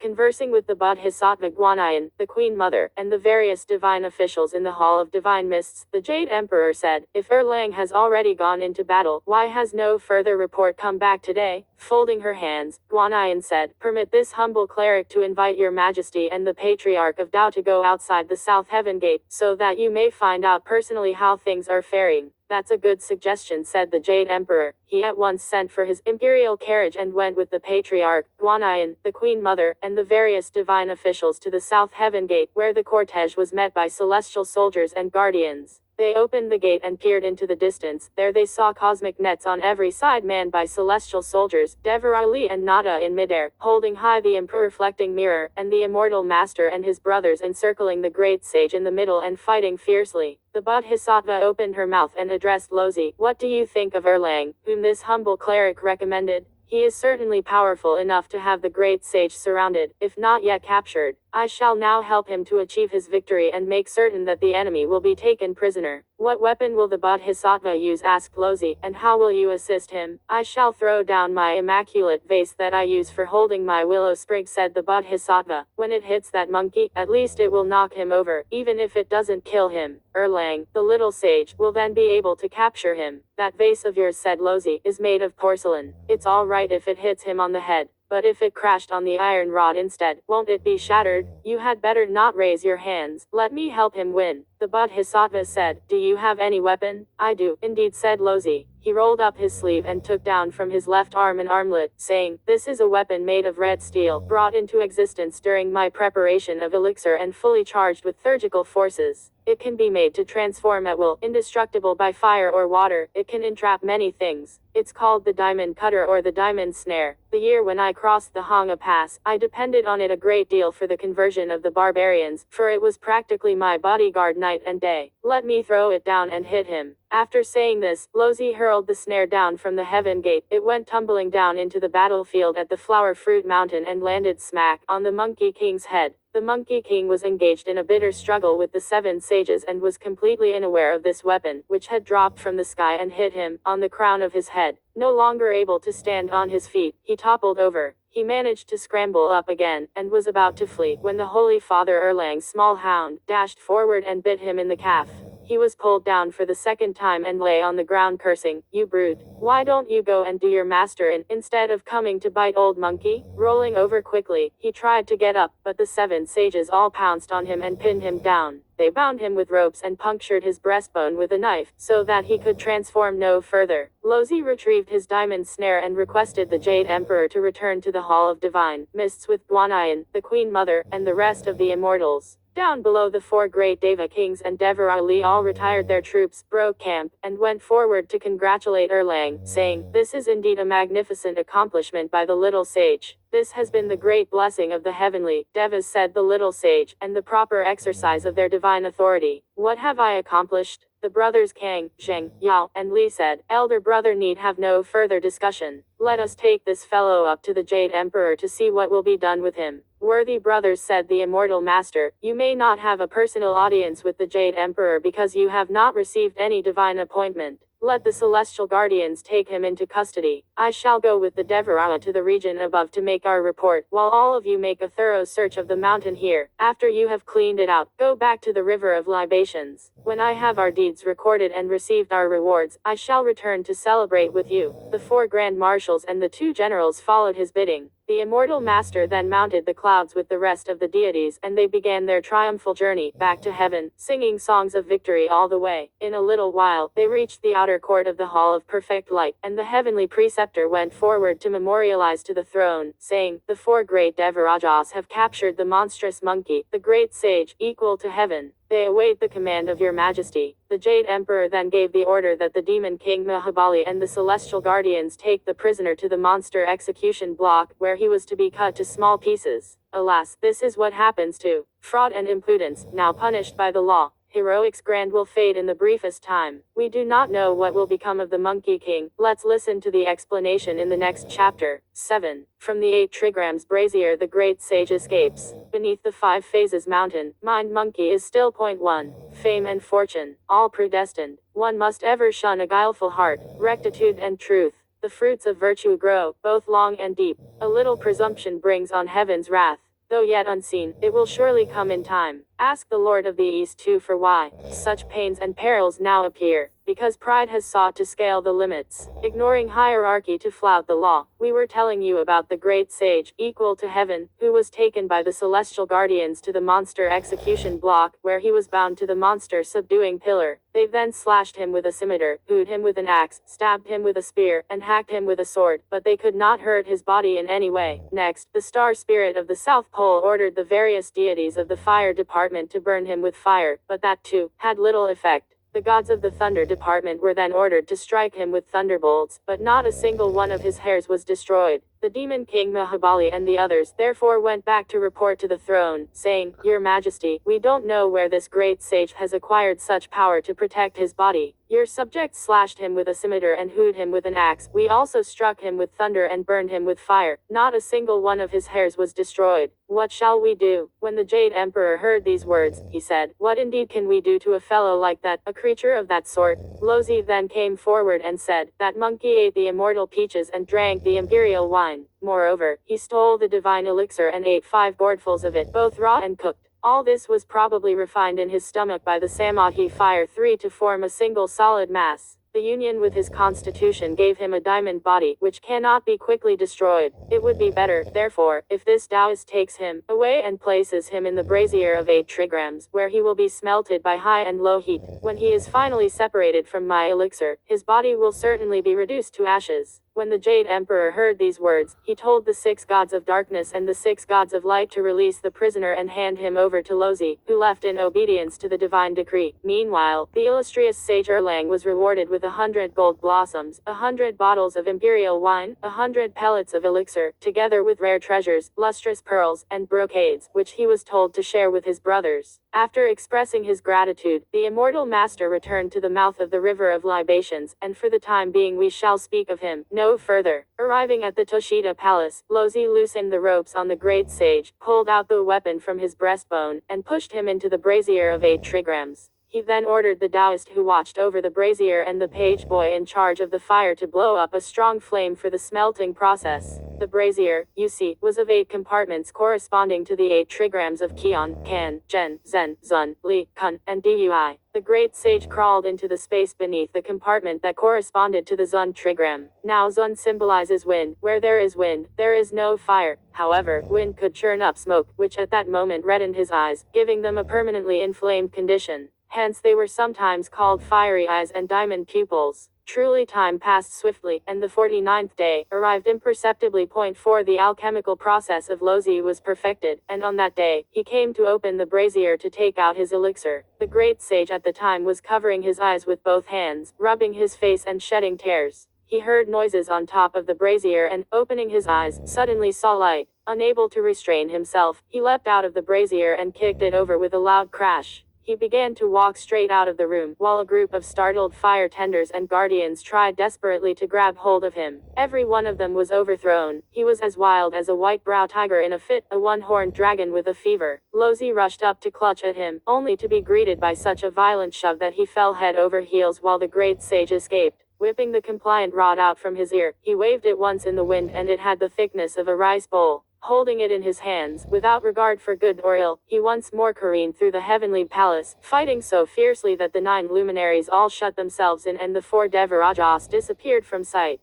Dear monkey monster, here is a testimonial poem for him. The poem says, this cosmic being fully fused with nature's gifts, passes with ease through 10,000 toils and tests, vast and motionless like the one great void, perfect, quiescent, he's named the primal depth. Long refined in the brazier, he's no Mercury or lead 5, just the very immortal, living above all things, forever transforming, he changes still. 3 refuges and 5 commandments 6 he all rejects. Here is another poem, a spirit beam filling the supreme void, that's how the rod behaves accordingly. It lengthens or shortens as one would wish, upright or prone, it grows or shrinks at will. And another, an ape's body of Tao weds the human mind. Mind is a monkey, this meaning's profound. The great sage, equal to heaven, is no false thought. How could the post of ban horse justly show his gifts? Horse works with monkey means both mind and will, need binding firmly. Don't seek them outside. All things back to nirvana follow one truth. To join Tathagata beneath twin trees. Point 7. This time our monkey king had no respect for persons great or small. He lashed out this way and that with his iron rod, and not a single deity could withstand him. He fought all the way into the hall of perfect light and was approaching the hall of divine mists, where fortunately numinous officer Wang, aid to the immortal master of adjuvant holiness, was on duty. He saw the great sage advancing recklessly and went forward to bar his way, holding high his golden whip.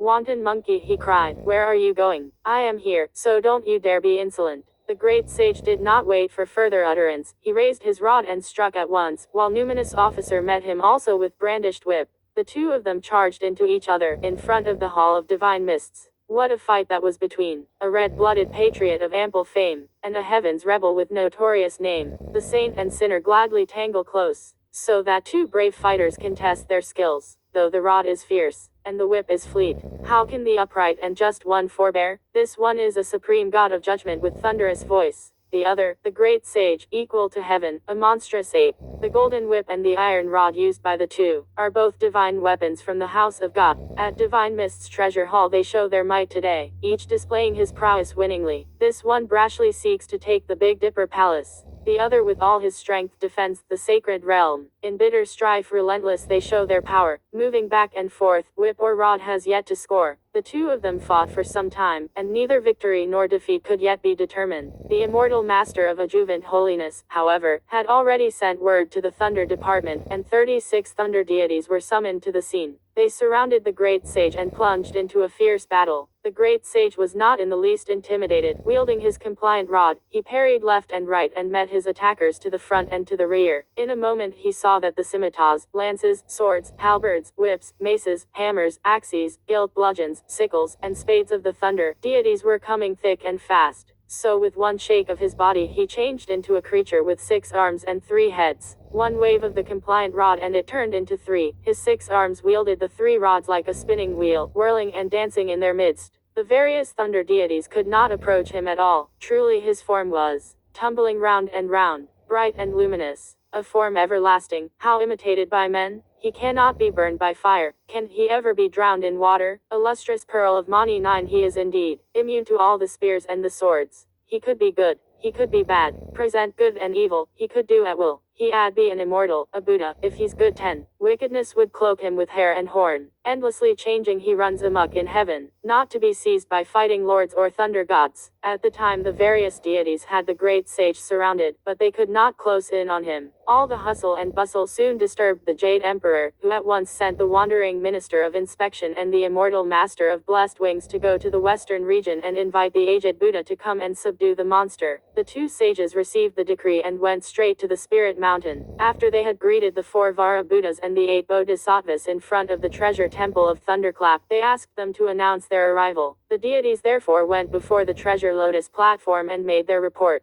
Tathagata at once invited them to appear before him, and the two sages made obeisance to the Buddha 3 times before standing in attendance beneath the platform. Tathagata asked, "What causes the Jade Emperor to trouble the two sages to come here?" The two sages explained as follows: "Some time ago there was born on the flower fruit mountain a monkey who exercised his magic powers and gathered to himself a troop of monkeys to disturb the world. The Jade Emperor threw down a decree of pacification and appointed him a Baimuan, but he despised the lowliness of that position, and left in rebellion. Devar Ali and Prince Nada were sent to capture him, but they were unsuccessful, and another proclamation of amnesty was given to him. He was then made the great sage, equal to heaven, a rank without compensation. After a while he was given the temporary job of looking after the garden of immortal peaches, where almost immediately he stole the peaches. He also went to the Jasper pool and made off with the food and wine, devastating the grand festival. Half drunk, he went secretly into the Toshida palace, stole the elixir of Lozi, and then left the celestial palace in revolt. Again the Jade Emperor sent 100,000 heavenly soldiers, but he was not to be subdued. Thereafter Guanyin sent for the immortal Master Erlang and his sworn brothers, who fought and pursued him. Even then he knew many tricks of transformation, and only after he was hit by Lozi's diamond snare could Erlang finally capture him. Taken before the throne, he was condemned to be executed, but though slashed by a scimitar and hewn by an axe, burned by fire and struck by thunder, he was not hurt at all. After Lozi had received royal permission to take him away, he was refined by fire, and the brazier was not opened until the 49th day. Immediately he jumped out of the brazier of 8 trigrams and beat back the celestial guardians. He penetrated into the Hall of Perfect Light and was approaching the Hall of Divine Mists when numinous Officer Wang, aide to the immortal Master of Adjuvant Holiness, met and fought with him bitterly. 36 Thunder Generals were ordered to encircle him completely, but they could never get near him. The situation is desperate, and for this reason, the Jade Emperor sent a special request for you to defend the throne. When Tathagata heard this, he said to the various Bodhisattvas, "All of you remain steadfast here in the chief temple, and let no one relax his meditative posture. I have to go exorcise a demon and defend the throne." Tathagata then called Ananda and Kasyapa, his 2 venerable disciples, to follow him. They left the Thunderclap temple and arrived at the gate of the Hall of Divine Mists, where they were met by deafening shouts and yells. There the great sage was being beset by the 36 thunder deities. The Buddhist patriarch gave the Dharma order, "Let the thunder deities lower their arms and break up their encirclement. Ask the great sage to come out here, and let me ask him what sort of divine power he has." The various warriors retreated immediately, and the great sage also threw off his magical appearance. Changing back into his true form, he approached angrily and shouted with ill humor, "What region are you from, monk, that you dare stop the battle and question me?" Tathagata laughed and said, "I am Sakyamuni, the venerable one from the western region of ultimate bliss.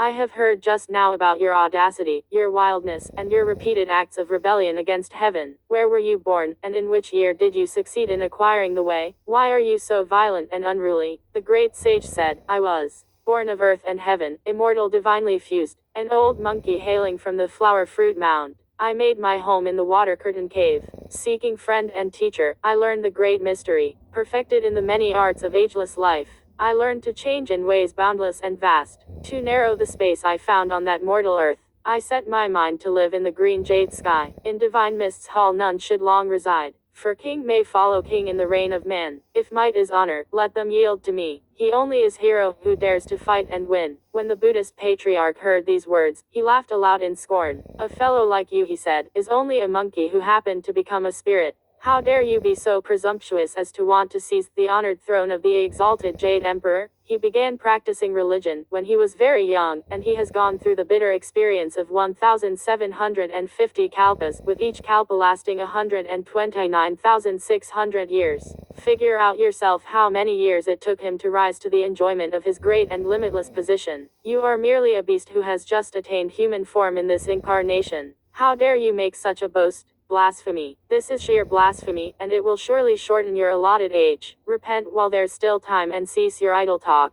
Be wary that you don't encounter such peril that you will be cut down in an instant, and all your original gifts will be wasted. Even if the Jade Emperor has practiced religion from childhood, said the great sage, he should not be allowed to remain here forever. The proverb says, "Many are the turns of kingship. By next year the turn will be mine. Tell him to move out at once and hand over the celestial palace to me. That'll be the end of the matter. If not, I shall continue to cause disturbances, and there'll never be peace. Besides your immortality and your transformations," said the Buddhist patriarch, "what other powers do you have that you dare to usurp this hallowed region of heaven?" "I've plenty of them," said the great sage. "Indeed, I know 72 transformations and a life that does not grow old through 10,000 kalpas. I know also how to cloud somersault, and one leap will take me 108,000 miles. Why can't I sit on the heavenly throne?" The Buddhist patriarch said, "Let me make a wager with you. If you have the ability to somersault clear of this right palm of mine, I shall consider you the winner. You need not raise your weapon in battle then, for I shall ask the Jade Emperor to go live with me in the west and let you have the celestial palace. If you cannot somersault out of my hand, you can go back to the region below and be a monster. Work through a few more kalpas before you return to cause more trouble." When the great sage heard this, he said to himself, snickering, "What a fool this Tathagata is. A single somersault of mine can carry old monkey 108,000 miles, yet his palm is not even 1 foot across. How could I possibly not jump clear of it?" He asked quickly, "You're certain that your decision will stand?" "Certainly it will," said Tathagata. He stretched out his right hand, which was about the size of a lotus leaf. Our great sage put away his compliant rod and, summoning his power, leapt up and stood right in the center of the patriarch's hand. He said simply, "I'm off," and he was gone, all but invisible like a streak of light in the clouds. Training the eye of wisdom on him, the Buddhist patriarch saw that the Monkey King was hurtling along relentlessly like a whirligig. As the great sage advanced, he suddenly saw 5 flesh-pink pillars supporting a mass of green air. "This must be the end of the road," he said. "When I go back presently, Tathagata will be my witness, and I shall certainly take up residence in the Palace of Divine Mists." But he thought to himself, "Wait a moment. I had better leave some kind of memento if I'm going to negotiate with Tathagata." He plucked a hair and blew a mouthful of magic breath onto it, crying, "Change." It changed into a writing brush with extra thick hair soaked in heavy ink. On the middle pillar he then wrote in large letters the following line: "The great sage, equal to heaven, has made a tour of this place." When he had finished writing, he retrieved his hair, and with a total lack of respect, he left a bubbling pool of monkey urine at the base of the first pillar. He reversed his cloud somersault and went back to where he had started. Standing on Tathagata's palm, he said, "I left, and now I'm back. Tell the Jade Emperor to give me the celestial palace." "You push-head ape," scolded Tathagata. "Since when did you ever leave the palm of my hand?" The great sage said, "You are just ignorant. I went to the edge of heaven, and I found 5 flesh-pink pillars supporting a mass of green air. I left a memento there. Do you dare go with me to have a look at the place?" "No need to go there," said Tathagata. "Just lower your head and take a look." When the great sage stared down with his fiery eyes and diamond pupils, he found written on the middle finger of the Buddhist patriarch's right hand the sentence, "The great sage, equal to heaven, has made a tour of this place." A pungent whiff of monkey urine came from the fork between the thumb and the first finger. Astonished, the great sage said, "Could this really happen? Could this really happen? I wrote those words on the pillars supporting the sky. How is it that they now appear on his finger? Could it be that he is exercising the magic power of fork knowledge without divination? I won't believe it. I won't believe it. Let me go there once more, dear great sage." Quickly he crouched and was about to jump up again, when the Buddhist patriarch flipped his hand over and tossed the Monkey King out of the West Heaven Gate. The 5 fingers were transformed into the 5 phases of metal, wood, water, fire, and earth. They became, in fact, 5 connected mountains, named 5 Phases Mountain, which pinned him down, with just enough pressure to keep him there. The thunder deities, Ananda and Kasyapa, all folded their hands and cried in acclamation, "Praise be to virtue! Praise be to virtue!" He learned to be human, born from an egg that year, and aimed to reap the authentic way's fruit. He lived in a fine place by kalpas untouched. One day he changed, expending vim and strength. Craving high place, he flouted heaven's reign, mocked saints and stole pills, breaking great relations. Evil, full to the brim, now meets retribution. We know not when he may find release. After the Buddhist patriarch Tathagata had vanquished the monstrous monkey, he at once called Ananda and Kasyapa to return with him to the western paradise. At that moment, however, Tianpeng 11 and Tianyu, two celestial messengers, came running out of the treasure hall of divine mists and said, "We beg Tathagata to wait a moment, please. Our Lord's grand carriage will arrive momentarily." When the Buddhist patriarch heard these words, he turned around and waited with reverence. In a moment he did indeed see a chariot drawn by 8 colorful phoenixes and covered by a canopy adorned with 9 luminous jewels. The entire cortege was accompanied by the sound of wondrous songs and melodies chanted by a vast celestial choir, scattering precious blossoms and diffusing fragrant incense. It came up to the Buddha, and the Jade Emperor offered his thanks, saying, "We are truly indebted to your mighty Dharma for vanquishing that monster. We beseech Tathagata to remain for one brief day, so that we may invite the immortals to join us in giving you a banquet of thanks." Not daring to refuse, Tathagata folded his hands to thank the Jade Emperor, saying, "Your old monk came here at your command, most honorable Deva. Of what power may I boast, really? I owe my success entirely to the excellent fortune of your majesty and the various deities. How can I be worthy of your thanks?" The Jade Emperor then ordered the various deities from the Thunder Department to send invitations abroad to the 3 pure ones, the 4 ministers, the 5 elders, the 6 women officials, 12 the 7 stars, the 8 poles, the 9 luminaries, and the 10 capitals. Together with 1,000 immortals, and 10,000 sages, they were to come to the Thanksgiving banquet given for the Buddhist patriarch. The 4 great imperial preceptors, and the divine maidens of 9 heavens were told to open wide the golden gates of the Jade Capital, the treasure palace of primal secret, and the 5 lodges of penetrating brightness. Tathagata was asked to be seated high on the numinous terrace of 7 treasures, and the rest of the deities were then seated according to rank and age before a banquet of dragon livers, phoenix marrow, juices of jade, and immortal peaches. In a little while, the jade pure celestial worthy of commencement, the highest pure celestial worthy of numinous treasure, the great pure celestial worthy of moral virtue, 13 the immortal masters of 5 influences, the star spirits of 5 constellations, the 3 ministers, the 4 sages, the 9 luminaries, the left and right assistants, the Devarara, and Prince Nada all marched in leading a train of flags and canopies in pairs. They were all holding rare treasures and lustrous pearls, fruits of longevity and exotic flowers to be presented to the Buddha. As they bowed before him, they said, "We are most grateful for the unfathomable power of Tathagata, who has subdued the monstrous monkey. We are grateful, too, to the most honorable Deva, who is having this banquet and asked us to come here to offer our thanks. May we beseech Tathagata to give this banquet a name." Responding to the petition of the various deities, Tathagata said, "If a name is desired, let this be called the Great Banquet for Peace in Heaven." What a magnificent name! The various immortals cried in unison, "Indeed, it shall be the Great Banquet for Peace in Heaven." When they finished speaking, they took their seats separately, and there was the pouring of wine and exchanging of cups, pinning of corsages 14 and playing of zithers. It was indeed a magnificent banquet, for which we have a testimonial poem. The poem says, "That immortal peach feast the ape disturbed, is topped by this banquet for peace in heaven. Dragon flags and phoenix carts glow in halos bright,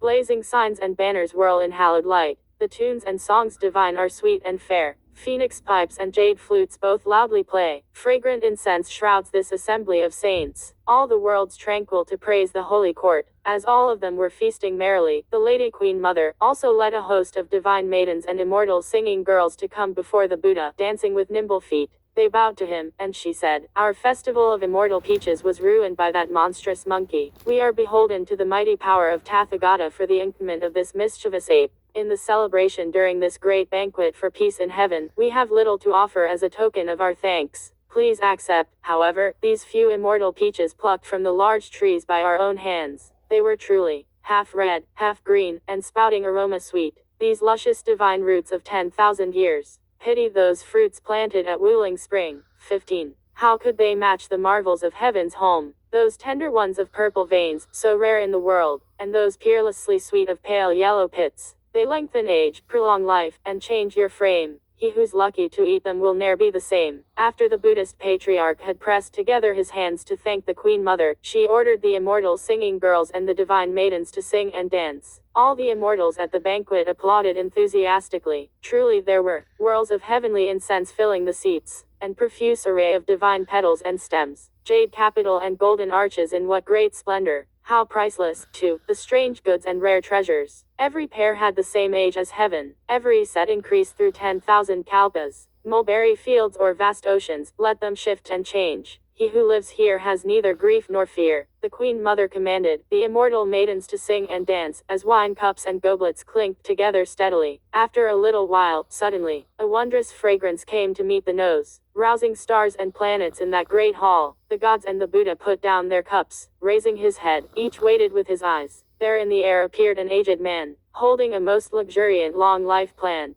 His gourd had elixir often 1,000 years. His book listed names 12 millennia old. Sky and earth in his cave knew no constraint. Sun and moon were perfected in his vase. 16.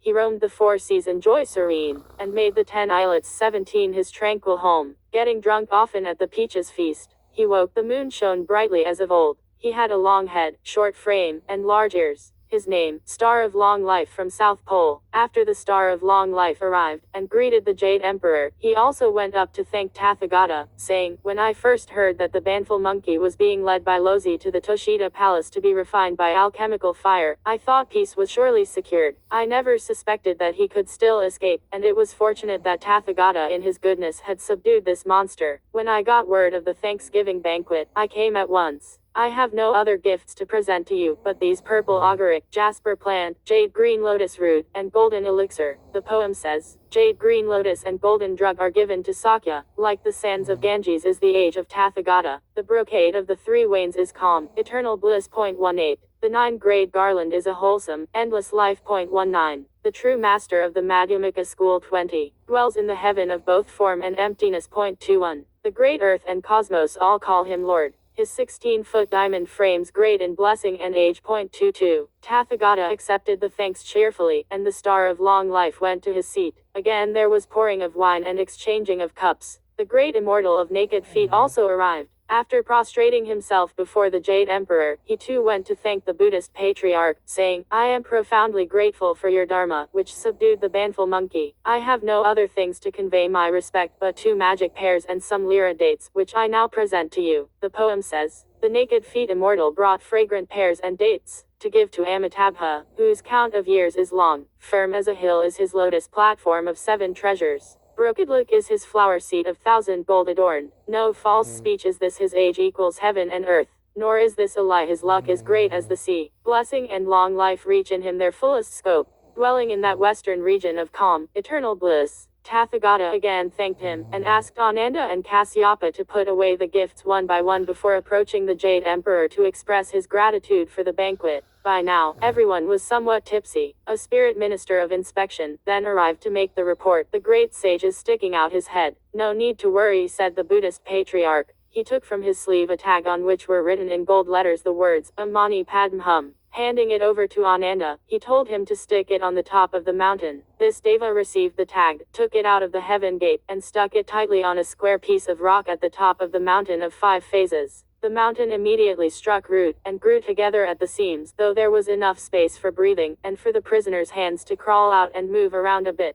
Ananda then returned to report, "The tag is tightly attached." Tathagata then took leave of the Jade Emperor and the deities, and went with the 2 devas out of the heaven gate. Moved by compassion, he recited a divine spell and called together a local spirit and the fearless guards of 5 quarters to stand watch over the 5 phases mountain. They were told to feed the prisoner with iron pellets when he was hungry and to give him melted copper to drink when he was thirsty. When the time of his chastisement was fulfilled, they were told someone would be coming to deliver him. So it is that the brash, banful monkey in revolt against heaven is brought to submission by Tathagata. He drinks melted copper to endure the seasons, and feeds on iron pellets to pass the time. Tried by this bitter misfortune sent from the sky, he's glad to be living, though in a piteous lot. If this hero is allowed to struggle anew, he'll serve Buddha in future and go to the west. Another poem says, prideful of his power once the time was ripe, he tamed dragon and tiger, flaunting wily might, stealing peaches and wine, he roamed heaven's house. He found trust and grace in the city of Jade.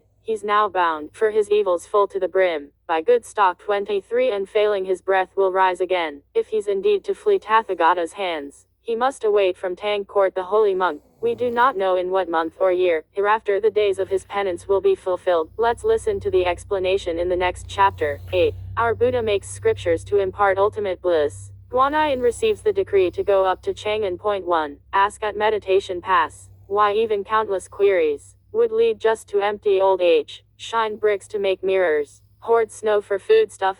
2. How many youths are thus deceived? A feather swallows the great ocean, a mustard seed holds the Sumeru. 3. Golden Duda is gently smiling. Point 4. The enlightened transcends the 10 stops. 5 and 3 wane. 6. Sluggards must join the 4 beasts and 6 ways. Point 7. Who can hear below the thoughtless cliff?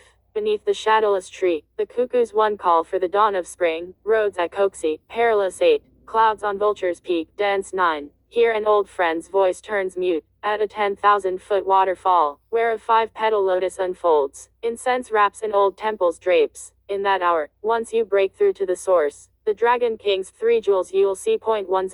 The tune of this lyric is named Su Wu at slow pace. 11. We shall now tell you about our sovereign Buddha Tathagata, who took leave of the Jade Emperor and returned to the treasure monastery of Thunderclap. All the 3,000 Buddhas, the 500 Arhats, the 8 Diamond Kings, and the countless Bodhisattvas held temple pennants, embroidered canopies, rare treasures, and immortal flowers, forming an orderly array before the Spirit Mountain and beneath the 2 sala trees to welcome him. Tathagata stopped his hallowed cloud and said to them, I have, with deepest prajna 12.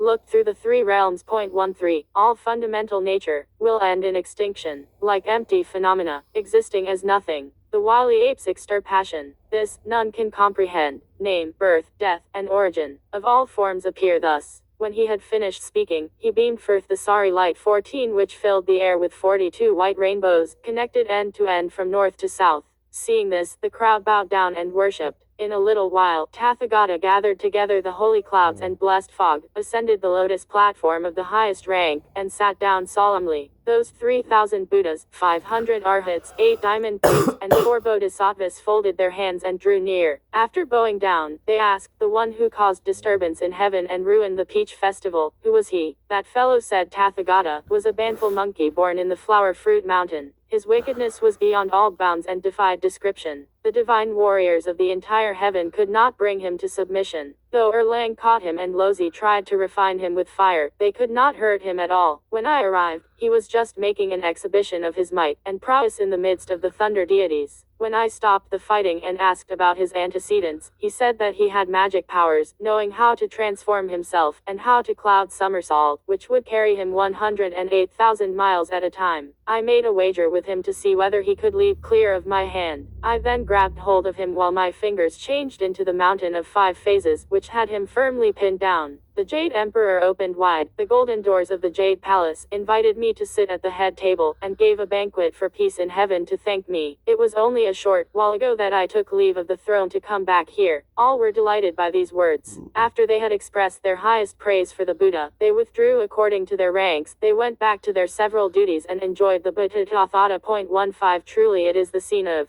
holy mist encompassing Tianzhu. 16. Rainbow light enclosing the honored one, who is called the first in the West, the king of the formlessness school. 17. Often black apes are seen presenting fruits, tailed deer holding flowers in their mouths, blue phoenixes dancing, colorful birds singing, the spirit tortoise boasting of his age, and the divine crane picking agaric. They enjoy in peace the pure land's Jetavana. 18. The dragon palace, and worlds vast as Ganges sands. Every day the flowers bloom, every hour the fruits ripen. They work silence to reach perfection. They meditate to bear the right fruit. They do not die nor are they born. No growth is there, nor any decrease. Mist and smoke wraith-like may come and go. No seasons intrude, nor are years recalled. The poem says, to go or come is casual and free. Of fear or sorrow there's not one degree. Fields of ultimate bliss are flat and wide. In this great world no 4 seasons abide. As the Buddhist patriarch lived in the treasure monastery of the Thunderclap in the Spirit Mountain, he called together one day the various Buddhas, Arhats, guardians, Bodhisattvas, Diamond Kings, and mendicant monks and nuns, and said to them, we do not know how much time has passed here since I subdued the wily monkey and pacified heaven, but I suppose at least half a millennium has gone by in the worldly realm. As this is the 15th day of the first month of autumn, I have prepared a treasure bowl filled with 100 varieties of exotic flowers and 1,000 kinds of rare fruit.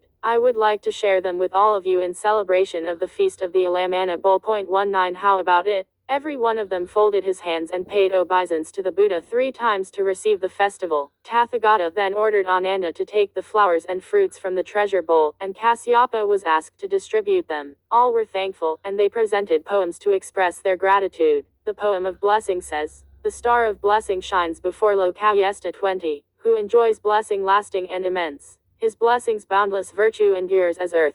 His blessing's source is gladly linked to heaven. His blessing's fields, far planted, prosper each year. His blessing's sea, huge and deep, is ever strong. His blessing fills the world and all will be blessed. May his blessing increase, endless and complete. The poem of wealth says, his wealth weighs a mountain where the phoenix sings. His wealth trails the seasons to wish him long life. He gains wealth in huge sums as his body health. He joys in wealth, abundant as the world in peace. His wealth's reach equals heaven is ever safe. His wealth's name is sea-like, but even more pure. His wealth's grace far-reaching is sought by all. His wealth is boundless, enriching countless lands. The poem of long life says, the star of long life gives gifts to Tathagata, from whom light of long life begins now to shine. The long life fruits fill the bowls with hues divine. The long life blooms, newly plucked, deck the lotus throne. The long life verse, how elegant and finely wrought. The long life songs are scored by gifted minds. The long life's length matches the sun and moons. Long life, like sea and mountain, is twice as long. After the bodhisattvas had presented their poems, they invited Tathagata to disclose the origin and elucidate the source. Tathagata gently opened his benevolent mouth to expound the great Dharma and to proclaim the truth. He lectured on the wondrous doctrines of the three vehicles, the 5 skandhas 21 and the Sarangama Sutra. As he did so, celestial dragons were seen circling above and flowers descended like rain in abundance. It was truly thus. The Chan mind shines bright like 1,000 rivers moon. True nature's pure and great as an unclouded sky. When Tathagata had finished his lecture, he said to the congregation, I have watched the 4 great continents, and the morality of their inhabitants varies from place to place. Those living on the east Purvavideha revere heaven and earth, and they are straightforward and peaceful. Those on the north Uttarakuru, though they love to destroy life, do so out of the necessity of making a livelihood. Moreover, they are rather dull of mind and lethargic in spirit, and they are not likely to do much harm. Those of our west Apagodaniya are neither covetous nor prone to kill. They control their humor and temper their spirit. There is, to be sure, no illuminate of the first order, but everyone is certain to attain longevity. Those who reside in the south Jambudvipa, however, are prone to practice lechery and delight in evildoing, indulging in much slaughter and strife. Indeed, they are all caught in the treacherous field of tongue and mouth, in the wicked sea of slander and malice. However, I have 3 baskets of true scriptures, which can persuade man to do good. Upon hearing these words, the various bodhisattvas folded their hands and bowed down. What are the 3 baskets of authentic scriptures, they asked, that Tathagata possesses? Tathagata said, I have 1 collection of Vinaya, which speaks of heaven, 1 collection of Sastras, which tells of the earth, and 1 collection of Sutras, which redeems the damned. Altogether the 3 collections of scriptures contain 35 divisions written in 15,144 scrolls. They are the scriptures for the cultivation of immortality. They are the gate to ultimate virtue. I myself would like to send these to the land of the East, but the creatures in that region are so stupid and so scornful of the truth that they ignore the weighty elements of our law and mock the true sect of yoga. Somehow we need a person with power to go to the land of the East and find a virtuous believer. He will be asked to experience the bitter travail of passing through 1,000 mountains and 10,000 waters, to come here in quest of the authentic scriptures, so that they may be forever implanted in the East to enlighten the people. This will provide a source of blessings, great as a mountain and deep as the sea. Which one of you is willing to make such a trip?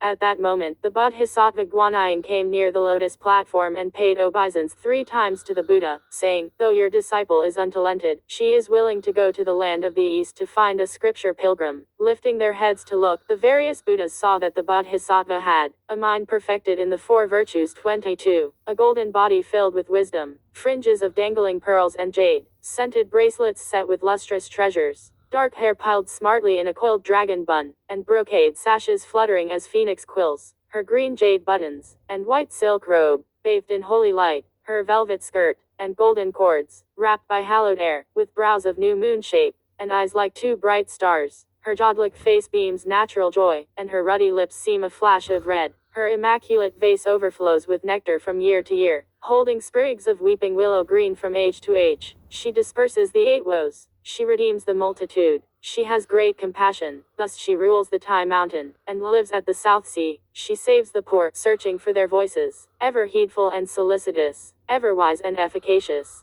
Her orchid heart delights in green bamboos. Her chaste nature loves the wisteria. She is the merciful lord of the Pitalaka mountain, the living Guanyin from the cave of tidal sound. When Tathagata saw her, he was most delighted and said to her, no other person is qualified to make this journey. It must be the honorable Guanyin of mighty magic powers. She's the one to do it. As your disciple departs for the east, said the Bodhisattva, do you have any instructions? As you travel, said Tathagata, you are to examine the way carefully. Do not journey high in the air, but remain at an altitude halfway between mist and cloud, so that you can see the mountains and waters and remember the exact distance. You will then be able to instruct closely the scripture pilgrim, since he may still find the journey difficult. I shall also give you 5 talismans. Ordering Ananda and Kasyapa to bring out an embroidered cassock and a 9-ring priestly staff, he said to the Bodhisattva, you may give this cassock and this staff to the scripture pilgrim. If he is firm in his intention to come here, he may put on the cassock, and it will protect him from falling back into the wheel of transmigration. When he holds the staff, it will keep him from meeting poison or harm. The Bodhisattva bowed low to receive the gifts. Tathagata then took out also 3 fillets and handed them to the Bodhisattva, saying, these treasures are called the tightening fillets, and though they are all alike, their uses are not the same. I have a separate spell for each of them, the golden, the constrictive, and the prohibitive spell. If you encounter on the way any monster who possesses great magic powers, you must persuade him to learn to be good and to follow the scripture pilgrim as his disciple. If he is disobedient, this fillet may be put on his head, and it will strike root the moment it comes into contact with the flesh. Recite the particular spell which belongs to the fillet, and it will cause the head to swell and ache so painfully that he will think his brains are bursting. That will persuade him to come within our fold. After the Bodhisattva had bowed to the Buddha and taken her leave, she called disciple Huan to follow her. This Huan, you see, carried a huge iron rod that weighed 1,000 pounds. He followed the Bodhisattva closely and served her as a powerful bodyguard. The Bodhisattva made the embroidered cassock into a bundle, and placed it on his back. She hid the golden fillets, took up the priestly staff, and went down the spirit mountain. Lo, this one journey will result in a Buddha's son returning to keep his primal vow. The gold cicada elder will clasp the kandana. 23. The Bodhisattva went to the bottom of the hill, where she was received at the door of the Jade Perfection Taoist Abbey by the great immortal of golden head. The Bodhisattva was presented with tea, but she did not dare linger long, saying, I have received the Dharma decree of Tathagata to look for a scripture pilgrim in the land of the East. The great immortal said, when do you expect the scripture pilgrim to arrive? I'm not sure, said the Bodhisattva. Perhaps in 2 or 3 years' time he'll be able to get here. So she took leave of the great immortal and traveled at an altitude halfway between cloud and mist in order that she might remember the way and the distance. We have a testimonial poem for her that says, a search through 10,000 miles, no need to say. To state who will be found is no easy thing. Has not seeking someone been just like this? What's been my whole life? Was that a mere chance? We preach the Tao, our method turns foolish. When saying meets no belief, we preach in vain. To find some percipient I add yield liver and gall. There's affinity, I think, lying straight ahead. As the mentor and her disciple journeyed, they suddenly came upon a large body of weak water, for this was the region of the flowing sand river. 24 My disciple, said the Bodhisattva, this place is difficult to cross. The scripture pilgrim will be of temporal bones and mortal stock. How will he be able to get across? Teacher, said Huan, how wide do you suppose this river is? The Bodhisattva stopped her cloud to take a look, and she saw that, in the east it touches the sandy coast, in the west it joins the barbaric states, in the south it reaches even Wuai 25, in the north it comes near the Tartars. Its width is 800 miles, and its length must measure many thousand more. The water flows as if earth is heaving its frame. The current rises like a mountain rearing its back, outspread and immense, vast and interminable. The sound of its towering billows reaches distant ears. The raft of a god cannot come here, nor can a leaf of the lotus stay afloat. Lifeless grass in the twilight drifts along the crooked banks. Yellow clouds conceal the sun to darken the long dikes. Where can one find the traffic of merchants? Has there been ever a shelter for fishermen? On the flat sand, no wild geese descend. From distant shores comes the crying of apes. Only the red smartweed flowers know this scene, basking in the white duckweed's fragile scent. The Bodhisattva was looking over the river, when suddenly a loud splash was heard, and from the midst of the waves leapt an ugly and ferocious monster. He appeared to have a green, though not too green, and black, though not too black, face of gloomy complexion, a long, though not too long, and short, though not too short, sinewy body with naked feet. His gleaming eyes shone like 2 lights beneath the stove. His mouth, forked at the corners, was like a butcher's bloody bowl, with teeth protruding like swords and knives, and red hair all disheveled. He bellowed once and it sounded like thunder, while his legs sprinted like whirling wind. Holding in his hands a priestly staff, that fiendish creature ran up the bank and tried to seize the Bodhisattva. He was opposed, however, by Huan, who wielded his iron rod, crying, "Stop!" but the fiendish creature raised his staff to meet him. So the two of them engaged in a fierce battle beside the flowing sand river, which was truly terrifying. The iron rod of Moxa displays its power to defend the law. The monster-taming staff of the creature labors to show its heroic might. Two silver pythons dance along the river's bank. A pair of godlike monks charge each other on the shore. This one plies his talents as the forceful lord of flowing sand. That one, to attain great merit, protects Guanyin by strength. This one churns up foam and stirs up waves. That one belches fog and spits out wind. The stirred up foams and waves darken heaven and earth. The spat out fog and wind make dim both sun and moon. The monster-taming staff of this one is like a white tiger emerging from the mountain. The iron rod of that one is like a yellow dragon lying on the way. When used by one, this weapon spreads open the grass and finds the snake. When let loose by the other, that weapon knocks down the kite and splits the pine. They fight until the darkness thickens, save for the glittering stars, and the fog looms up, to obscure both sky and land. This one, long a dweller in the weak water, is uniquely fierce. That one, newly leaving the spirit mountain, seeks his first win. Back and forth along the river the two of them fought for 20 or 30 rounds, without either prevailing, when the fiendish creature stilled the other's iron rod and asked, "What region do you come from, monk, that you dare oppose me?" "I'm the second son of the pagoda bearer Devaraj," said Moxa. "Moxa, disciple Huan. I am serving as the guardian of my mentor, who is looking for a scripture pilgrim in the land of the East. What kind of monster are you that you dare block our way?" "I remember," said the monster, suddenly recognizing his opponent, "that you used to follow the Guanyin of the South Sea and practice austerities there in the bamboo grove.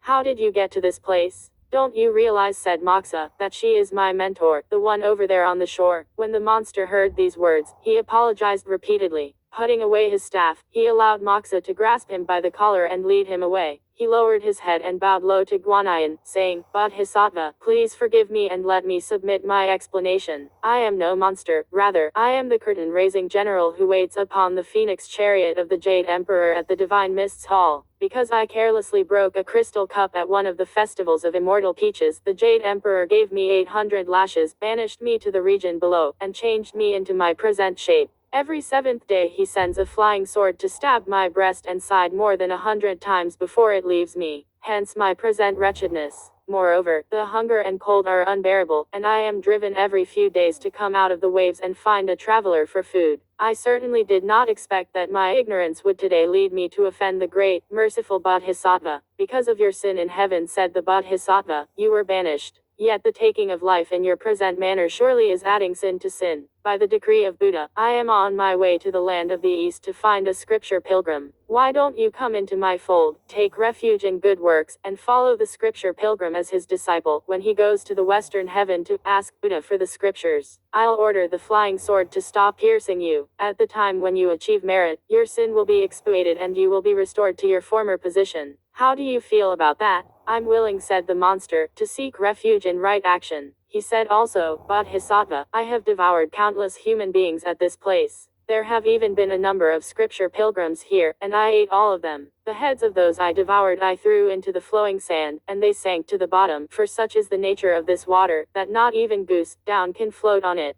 But the skulls of the 9 pilgrims floated on the water and would not sink. Regarding them as something unusual, I chained them together with a rope and played with them at my leisure. If this becomes known, I fear that no other scripture pilgrim will want to come this way. Won't it jeopardize my future, not come this way?" "How absurd," said the Bodhisattva. "You may take the skulls and hang them round your neck. When the scripture pilgrim arrives, there will be a use for them." "If that's the case," said the monster, "I'm now willing to receive your instructions." The Bodhisattva then touched the top of his head and gave him the commandments. 26 The sand was taken to be a sign, and he was given the surname, Shah, and the religious name, Wujing 27, and that was how he entered the gate of sand. 28 After he had seen the Bodhisattva on her way, he washed his heart and purified himself. He never took life again, but waited attentively for the arrival of the scripture pilgrim. So the Bodhisattva parted with him and went with Moxa toward the land of the East. They traveled for a long time and came upon a high mountain, which was covered by miasma so foul that they could not ascend it on foot.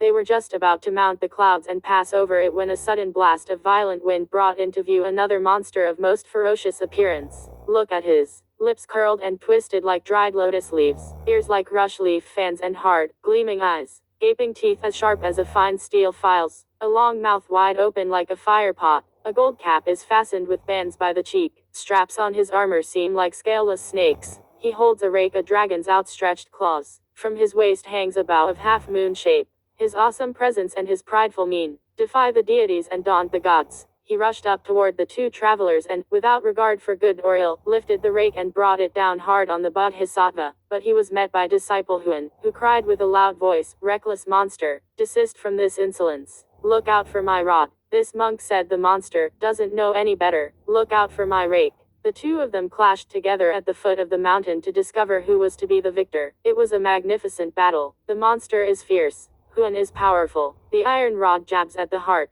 The muckrake swipes at the face. Spraying mud and splattering dust darken heaven and earth. Flying sand and hurling rocks scare demons and gods. The 9-teeth rake, all burnished, loudly jingles with double rings. The single rod, black throughout, leaps and flies in both hands. This one is the prince of a Devaraya. That one is the spirit of a grand marshal. This one defends the faith at Pitalaka. That one lives in a cave as a monster. Meeting this time they rush to fight, not knowing who shall lose and who shall win. At the very height of their battle, Guanyin threw down some lotus flowers from midair, separating the rod from the rake. Alarmed by what he saw, the fiendish creature asked, "What region are you from, monk, that you dare to play this flower in their eye trick on me? Cursed beast of fleshly eyes and mortal stock," said Moxa. "I am the disciple of the Bodhisattva from South Sea, and these are lotus flowers thrown down by my mentor. Don't you recognize them?" "The Bodhisattva from South Sea?" asked the fiend. "Is she Guanyin who sweeps away the 3 calamities and rescues us from the 8 disasters?" "Who else?" said Moxa, "if not she?" The fiend threw away his muckrake, lowered his head, and bowed, saying, "Venerable brother, where is the Bodhisattva? Please be so good as to introduce me to her." Moxa raised his head and pointed upward, saying, "Isn't she up there, Bodhisattva?" The fiend cowed out toward her and cried with a loud voice, "Pardon my sin, pardon my sin." Guanyin lowered the direction of her cloud, and came to ask him, "What region are you from, wild boar who has become a spirit, or old sow who has become a fiend, that you dare bar my way?" "I am neither a wild boar," said the fiend, "nor am I an old sow. I was originally the marshal of the heavenly reeds in the heavenly river. 29 because I got drunk, and dallied with the goddess of the moon. 30, the Jade Emperor had me beaten with a mallet 2,000 times and banished me to the world of dust. My true spirit was seeking the proper home for my next incarnation, when I lost my way, passed through the womb of an old sow, and ended up with a shape like this. Having bitten the sow to death and killed the rest of the litter, I took over this mountain ranch and passed my days eating people. Little did I expect to run into the Bodhisattva. Save me, I implore you, save me." "What is the name of this mountain?" asked the Bodhisattva. "It's called the Mountain of the Blessed Mount," said the fiendish creature, "and there is a cave in it by the name of Cloudy Paths. There was a second elder sister egg originally in the cave. She saw that I knew something of the martial art and therefore asked me to be the head of the family, following the so-called practice of standing backward in the door. 31 After less than a year, she died, leaving me to enjoy the possession of her entire cave. I have spent many days and years at this place, but I know no means of supporting myself and I pass the time eating people. I implore the Bodhisattva to pardon my sin." The Bodhisattva said, "There is an old saying, if you want to have a future, don't act heedless of the future. You have already transgressed in the region above, and yet you have not changed your violent ways but indulge in the taking of life.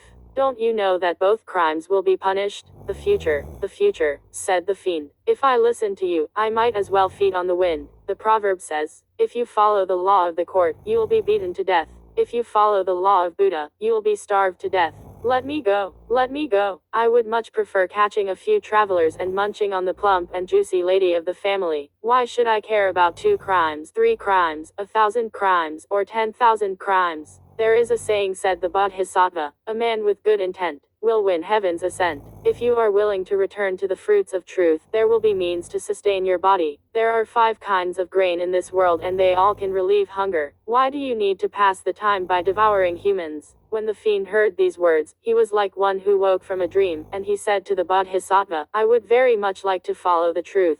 But since I have offended heaven, even my prayers are of little avail. 32 I have received the decree from Buddha to go to the land of the East to find a scripture pilgrim," said the Bodhisattva. "You can follow him as his disciple and make a trip to the western heaven. Your merit will cancel out your sins, and you will surely be delivered from your calamities." I'm willing, promised the fiend with enthusiasm. The Bodhisattva then touched his head and gave him the instructions. Pointing to his body as a sign, she gave him the surname Zhu and the religious name Wu Neng. 33 From that moment on, he accepted the commandment to return to the real. He fasted and ate only a vegetable diet, abstaining from the 5 forbidden viands, and the 3 undesirable foods. 34 So as to wait single-mindedly for the scripture pilgrim, the Bodhisattva and Moksha took leave of Wuneng and proceeded again halfway between cloud and mist. As they were journeying, they saw in midair a young dragon calling for help. The Bodhisattva drew near and asked, "What dragon are you, and why are you suffering here?" The dragon said, "I am the son of Orin, dragon king of the Western Ocean.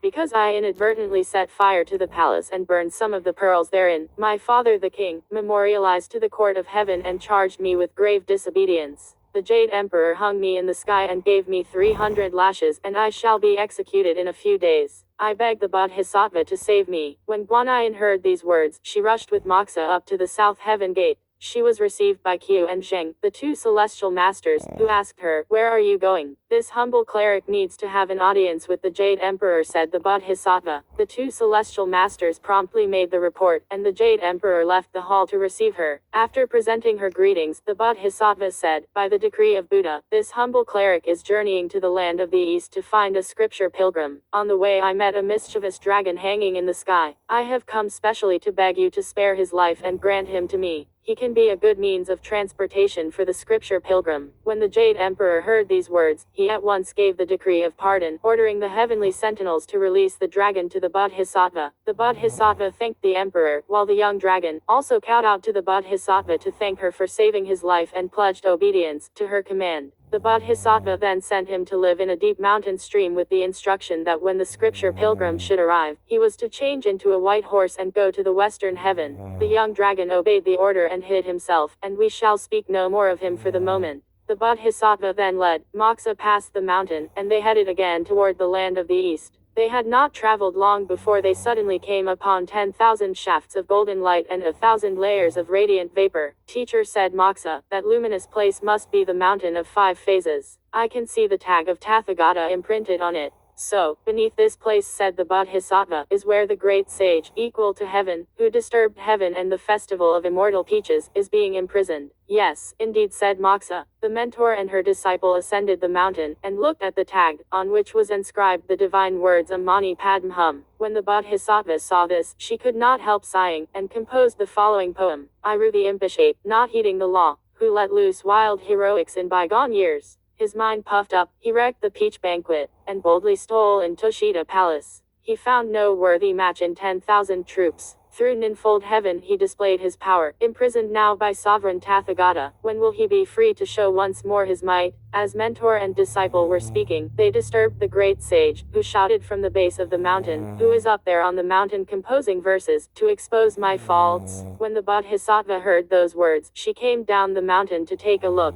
There beneath the rocky ledges were the local spirit, the mountain god, and the heavenly sentinels, guarding the great sage. They all came and bowed to receive the Bodhisattva, leading her before the great sage. She looked and saw that he was pinned down in a kind of stone box. Though he could speak, he could not move his body. "You whose name is Sun," said the Bodhisattva, "do you recognize me?" The great sage opened wide his fiery eyes and diamond pupils and nodded. "How could I not recognize you?" he cried. "You are the mighty deliverer, the great compassionate Bodhisattva, Guanyin from the Pitalaka mountain of the South Sea. Thank you for coming to see me. At this place every day is like a year, for not a single acquaintance has ever come to visit me. Where did you come from?" "I have received the decree from Buddha," said the Bodhisattva, "to go to the land of the east to find a scripture pilgrim. Since I was passing through here, I rested my steps briefly to see you. Tathagata deceived me," said the great sage, "and imprisoned me beneath this mountain. For over 500 years already I have not been able to move. I implore the Bodhisattva to show a little mercy and rescue old monkey. Your sinful karma is very deep," said the Bodhisattva. "If I rescue you, I fear that you will again perpetrate violence, and that will be bad indeed. Now I know the meaning of penitence," said the great sage. "So I entreat the great compassion to show me the proper path, for I am willing to practice cultivation. Truly it is that one wish born in the heart of man is known throughout heaven and earth. If vice or virtue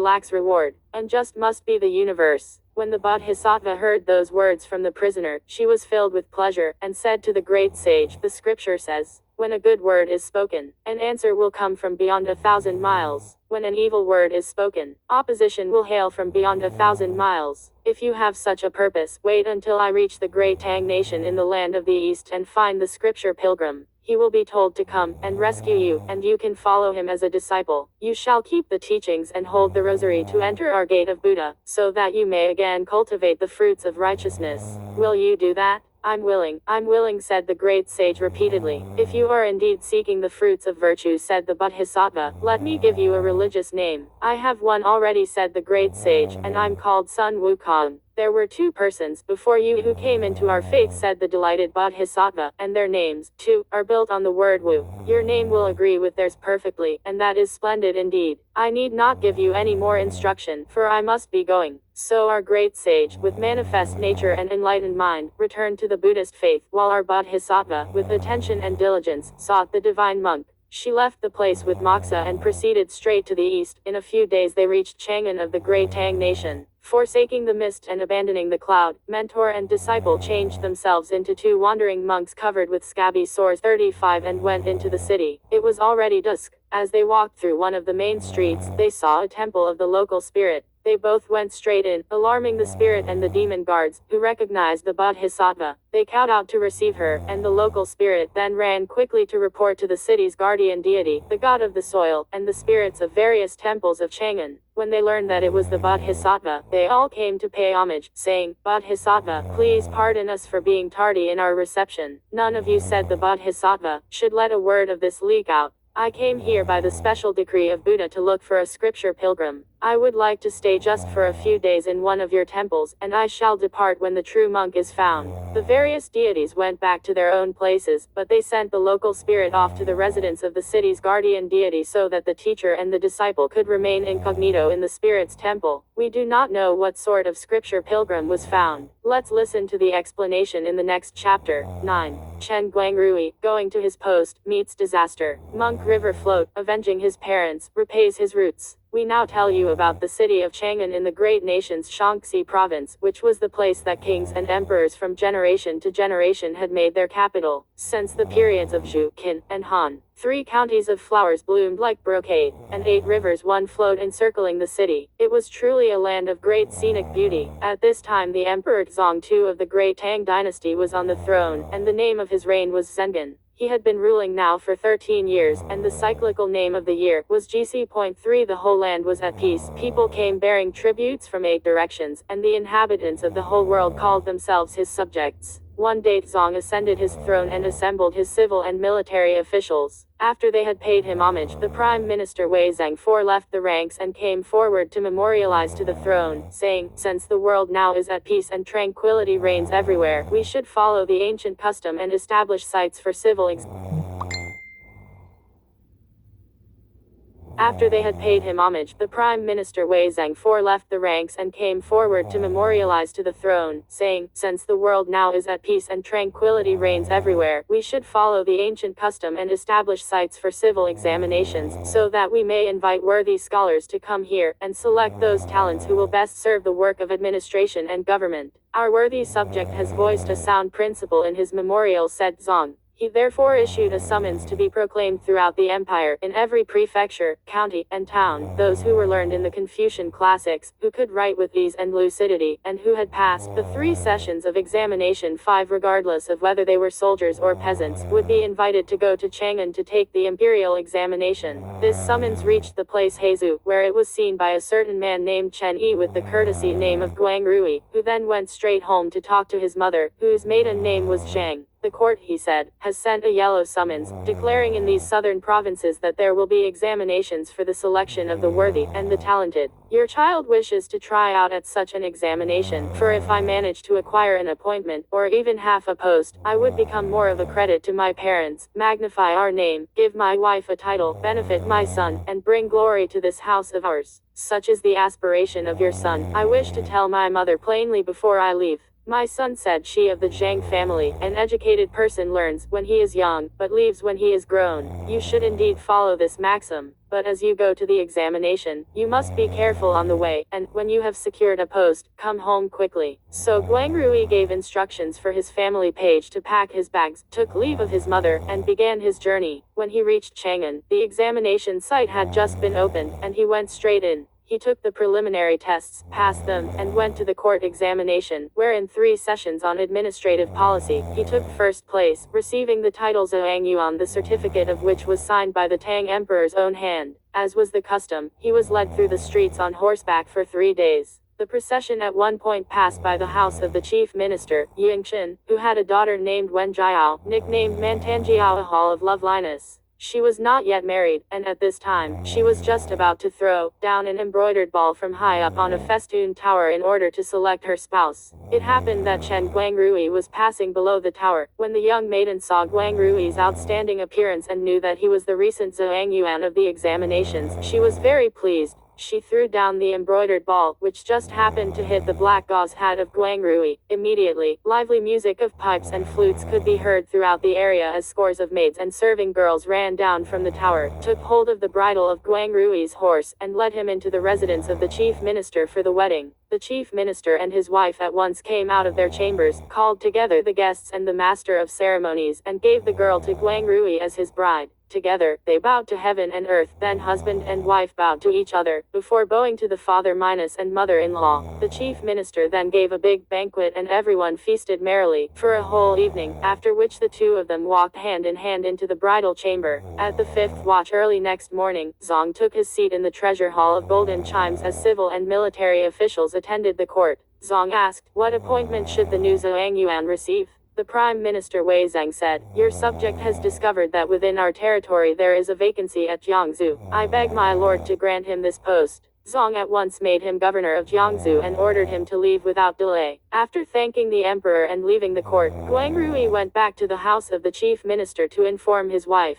He took leave of his father minus and mother-in-law and proceeded with his wife to the new post at Jiangsu. As they left Chang'an and went on their journey, the season was late spring. A soft wind blew to green the willows. A fine rain spotted to redden the flowers. As his home was on the way, Guangrui returned to his house where husband and wife bowed together to his mother, Lady Zhang. Congratulations, my son, said she of the Zhang family, you even came back with a wife.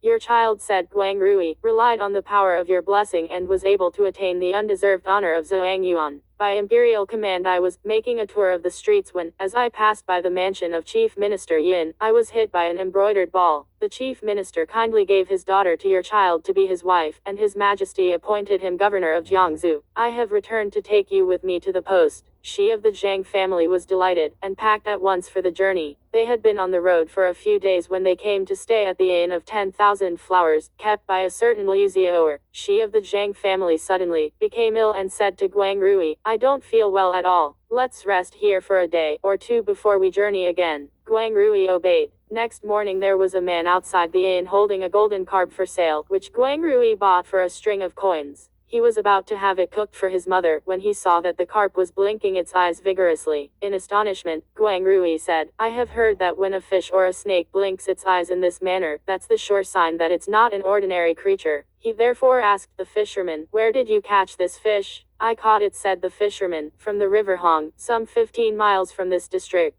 Accordingly, Guangrui sent the live fish back to the river and returned to the inn to tell his mother about it. It is a good deed to release living creatures from captivity, said she of the Zhang family. I am very pleased. We have stayed in this inn now for 3 days, said Guangrui. The imperial command is an urgent one. Your child intends to leave tomorrow, but he would like to know whether mother has fully recovered. She of the Zhang family said, I'm still not well, and the heat on the journey at this time of year, I fear, will only add to my illness. Why don't you rent a house for me to stay here temporarily and leave me an allowance? The two of you can proceed to your new post. By autumn, when it's cool, you can come fetch me. Guangrui discussed the matter with his wife. They duly rented a house for her, and left some cash with her, after which they took leave and left. They felt the fatigue of traveling, journeying by day and resting by night, and they soon came to the crossing of the Hong River, where 2 boatmen, Liu Hong and Li Biao, took them into their boat. It happened that Guang Rui was destined in his previous incarnation to meet this calamity, and so he had to come upon these fated enemies of his. After ordering the houseboy to put the luggage on the boat, Guang Rui and his wife were just about to embark when Liu Hong noticed the beauty of Lady Yin, who had a face like a full moon, eyes like autumnal water, a small, cherry-like mouth, and a tiny, willow-like waist. Her features were striking enough to sink fishes and drop wild geese, and her complexion would cause the moon to hide and put the flowers to shame. Stirred at once to cruelty, he plotted with Li Biao. Together they punted the boat to an isolated area and waited until the middle of the night.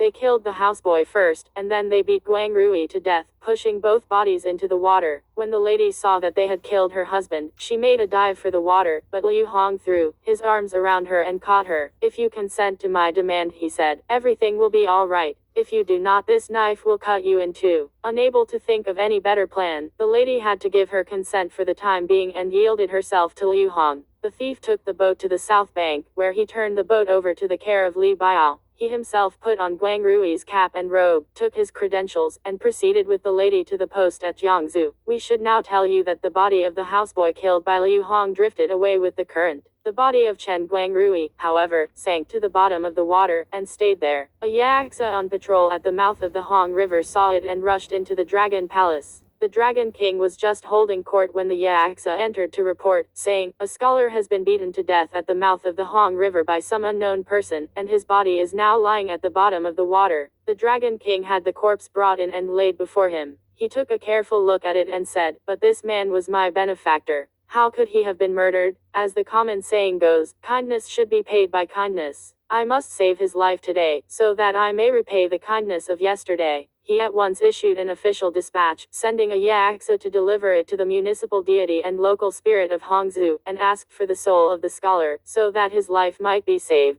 The municipal deity and the local spirit in turn ordered the little demons to hand over the soul of Chen Guang Rui to the Yaksa, who led the soul back to the Water Crystal Palace for an audience with the Dragon King. Scholar asked the Dragon King, "What is your name? Where did you come from? Why did you come here, and for what reason were you beaten to death?"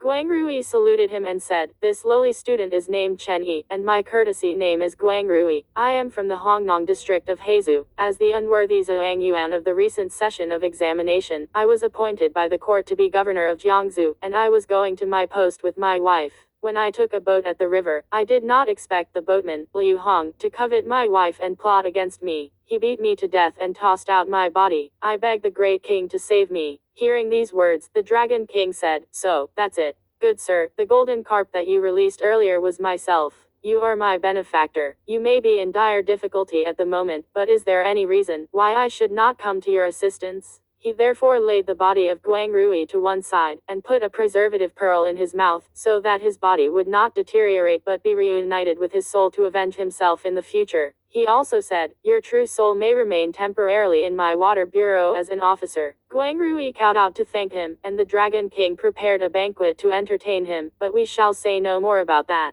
We now tell you that Lady Yin hated the bandit Liu so bitterly that she wished she could devour his flesh and sleep on his skin. But because she was with child and did not know whether it would be a boy or a girl, she had no alternative but to yield reluctantly to her captor. In a little while they arrived at Jiangsu. The clerks and the lictors all came to meet them, and all the subordinate officials gave a banquet for them, at the governor's mansion. Liu Hong said, "Having come here, a student like me is utterly dependent on the support and assistance of you gentlemen. Your honor," replied the officials, "is first in the examinations and a major talent. You will, of course, regard your people as your children. Your public declarations will be as simple as your settlement of litigation is fair. We subordinates are all dependent on your leadership, so why should you be unduly modest?" When the official banquet ended, the people all left. Time passed by swiftly. One day, Liu Hong went far away on official business, while Lady Yin at the mansion was thinking of her mother-in-law and her husband and sighing in the garden pavilion. Suddenly she was seized by tremendous fatigue and sharp pains in her belly. Falling unconscious to the ground, she gave birth to a son. Presently she heard someone whispering in her ear, "Mantanjiao, listen carefully to what I have to say. I am the star spirit of South Pole, who sends you this son by the express command of the Bodhisattva Guanyin. One day his name will be known far and wide, for he is not to be compared with an ordinary mortal. But when the bandit Liu returns, he will surely try to harm the child, and you must take care to protect him. Your husband has been rescued by the Dragon King. In the future both of you will meet again, even as son and mother will be reunited. A day will come when wrongs will be redressed and crimes punished. Remember my words. Wake up, wake up. The voice ceased and departed. The lady woke up and remembered every word. She clasped her son tightly to her but could devise no plan to protect him. Liu Hong then returned and wanted to have the child killed by drowning the moment he saw him. The lady said, "Today it's late already. Allow him to live till tomorrow and then have him thrown into the river." It was fortunate that Liu Hong was called away by urgent business the next morning. The lady thought to herself, if this child is here when that bandit returns, his life is finished. I might as well abandon him now to the river, and let life or death take its own course. Perhaps heaven, taking pity on him, will send someone to his rescue, and to have him cared for. Then we may have a chance to meet again. She was afraid, however, that future recognition would be difficult, so she bit her finger and wrote a letter with her blood, stating in detail the names of the parents, the family history, and the reason for the child's abandonment. She also bit off a little toe from the child's left foot to establish a mark of his identity. Taking one of her own inner garments, she wrapped the child and took him out of the mansion when no one was watching. Fortunately, the mansion was not far from the river. Reaching the bank, the lady burst into tears and wailed long and loud. She was about to toss the child into the river when she caught sight of a plank floating by the river bank. At once she prayed to heaven, after which she placed the child on the plank and tied him securely to it with some rope. She fastened the letter written in blood to his chest, pushed the plank out into the water, and let it drift away. With tears in her eyes, the lady went back to the mansion, but we shall say no more of that. Now we shall tell you about the boy on the plank, which floated with the current until it came to a standstill, just beneath the temple of Gold Mountain. The abbot of this temple was called Monk Faming. In the cultivation of perfection and comprehension of truth, he had attained already the wondrous secret of birthlessness. He was sitting in meditation when all at once he heard an infant crying. Moved by this, he went quickly down to the river to have a look, and discovered the baby, lying there on a plank at the edge of the water. The abbot quickly lifted him out of the water. When he read the letter in blood fastened to his chest, he learned of the child's origin. He then gave him the baby name, River Float 6, and arranged for someone to nurse and care for him, while he himself kept the letter written in blood safely hidden. Time passed by like an arrow, and the seasons like a weaver's shuttle. River Float soon reached his 18th year. The abbot had his hair shaved and asked him to join in the practice of austerities, giving him the religious name Zhuanzang.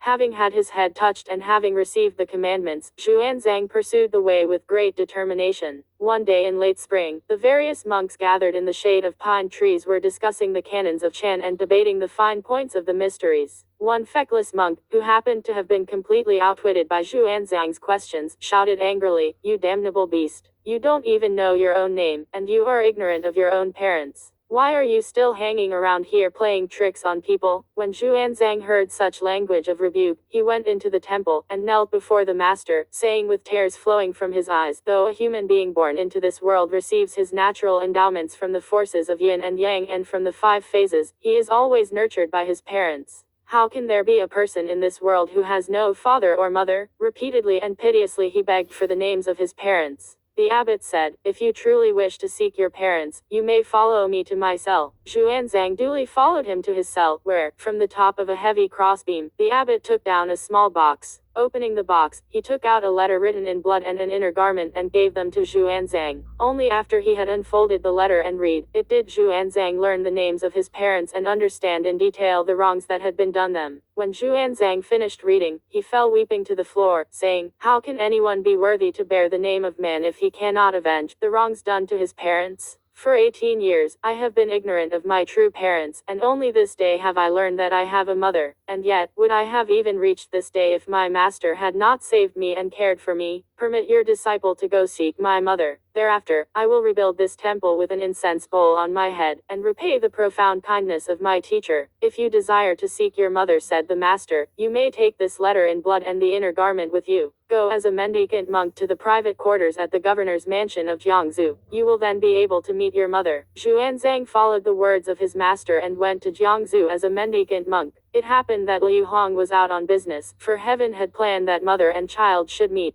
Zhuanzang went straight to the door of the private quarters of the governor's mansion to beg for alms. Lady Yin, you see, had had a dream the night before in which she saw a waning moon become full again. She thought to herself, I have no news from my mother-in-law. My husband was murdered by this bandit. My son was thrown into the river. If by chance someone rescued him and had him cared for, he must be 18 by now. Perhaps heaven wished us to be reunited today. Who can tell? As she was pondering the matter in her heart, she suddenly heard someone reciting the scriptures outside her residence and crying repeatedly, alms, alms. At a convenient moment, the lady slipped out and asked him, where did you come from? Your poor monk, said Xuanzang, is the disciple of Faming, abbot of the temple of Gold Mountain. So you are the disciple of the abbot of that temple? She asked and invited him into the mansion and served him some vegetables and rice. Watching him closely, she noticed that in speech and manner he bore a remarkable resemblance to her husband. The lady sent her maid away and then asked, young master, did you leave your family as a child or, when you grew up?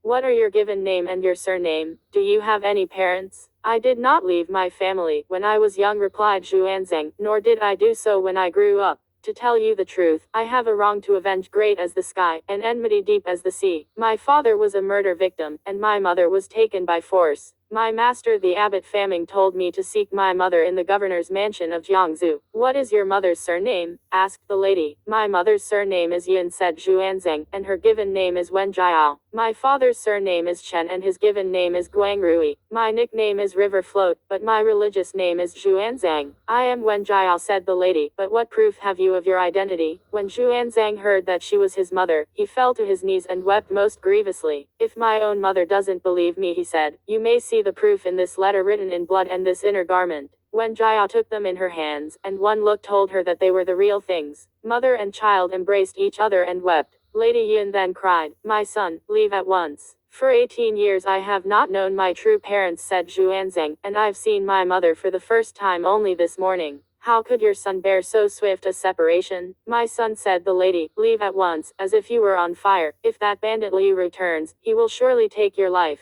I shall pretend to be ill tomorrow and say that I must go to your temple and fulfill a vow I made in a previous year to donate 100 pairs of monk shoes. At that time I shall have more to say to you. Xuanzang followed her bidding and bowed to take leave of her. We were speaking of Lady Yin, who, having seen her son, was filled with both anxiety and joy. The next day, under the pretext of being sick, she lay on her bed, and would take neither tea nor rice. Liu Hong returned to the mansion and questioned her. When I was young, said Lady Yin, I vowed to donate 100 pairs of monk shoes. 5 days ago, I dreamed that a monk demanded those shoes of me, holding a knife in his hand. From then on, I did not feel well. Such a small matter, said Liu Hong. Why didn't you tell me earlier? He at once went up to the governor's hall, and gave the order to his stewards Wang and Li that 100 families of the city were each to bring in a pair of monk shoes within 5 days. The families obeyed and completed their presentations. Now that we have the shoes, said Lady Yin to Liu Hong, what kind of temple do we have nearby that I can go to fulfill my vow? Liu Hong said, there is a temple of Gold Mountain here in Jiangsu as well as a temple of Burned Mountain. You may go to whichever one you choose. I have long heard, said the lady, that the temple of Gold Mountain is a very good one. I shall go there. Liu Hong at once gave the order to his stewards Wang and Li to prepare a boat. Lady Yin took a trusted companion with her and boarded the boat. The boatman pulled it away from the shore and headed for the temple of Gold Mountain. We now tell you about Xuanzang, who returned to the temple and told the abbot Faming what had happened. The next day, a young housemaid arrived to announce that her mistress was coming to the temple to fulfill a vow she had made. All the monks came out of the temple to receive her. The lady went straight inside to worship the Bodhisattva and to give a great vegetarian banquet. She ordered the housemaid to put the monk shoes and stockings. She ordered the housemaid to put the monk shoes and stockings in trays and have them brought into the main ceremonial hall. After the lady had again worshipped with extreme devoutness, she asked the abbot Faming to distribute the gifts to the various monks before they dispersed. When Xuanzang saw that all the monks had left and that there was no one else in the hall, he drew near and knelt down. The lady asked him to remove his shoes and stockings, and she saw that there was, indeed, a small toe missing from his left foot. Once again, the two of them embraced and wept. They also thanked the abbot for his kindness in fostering the youth.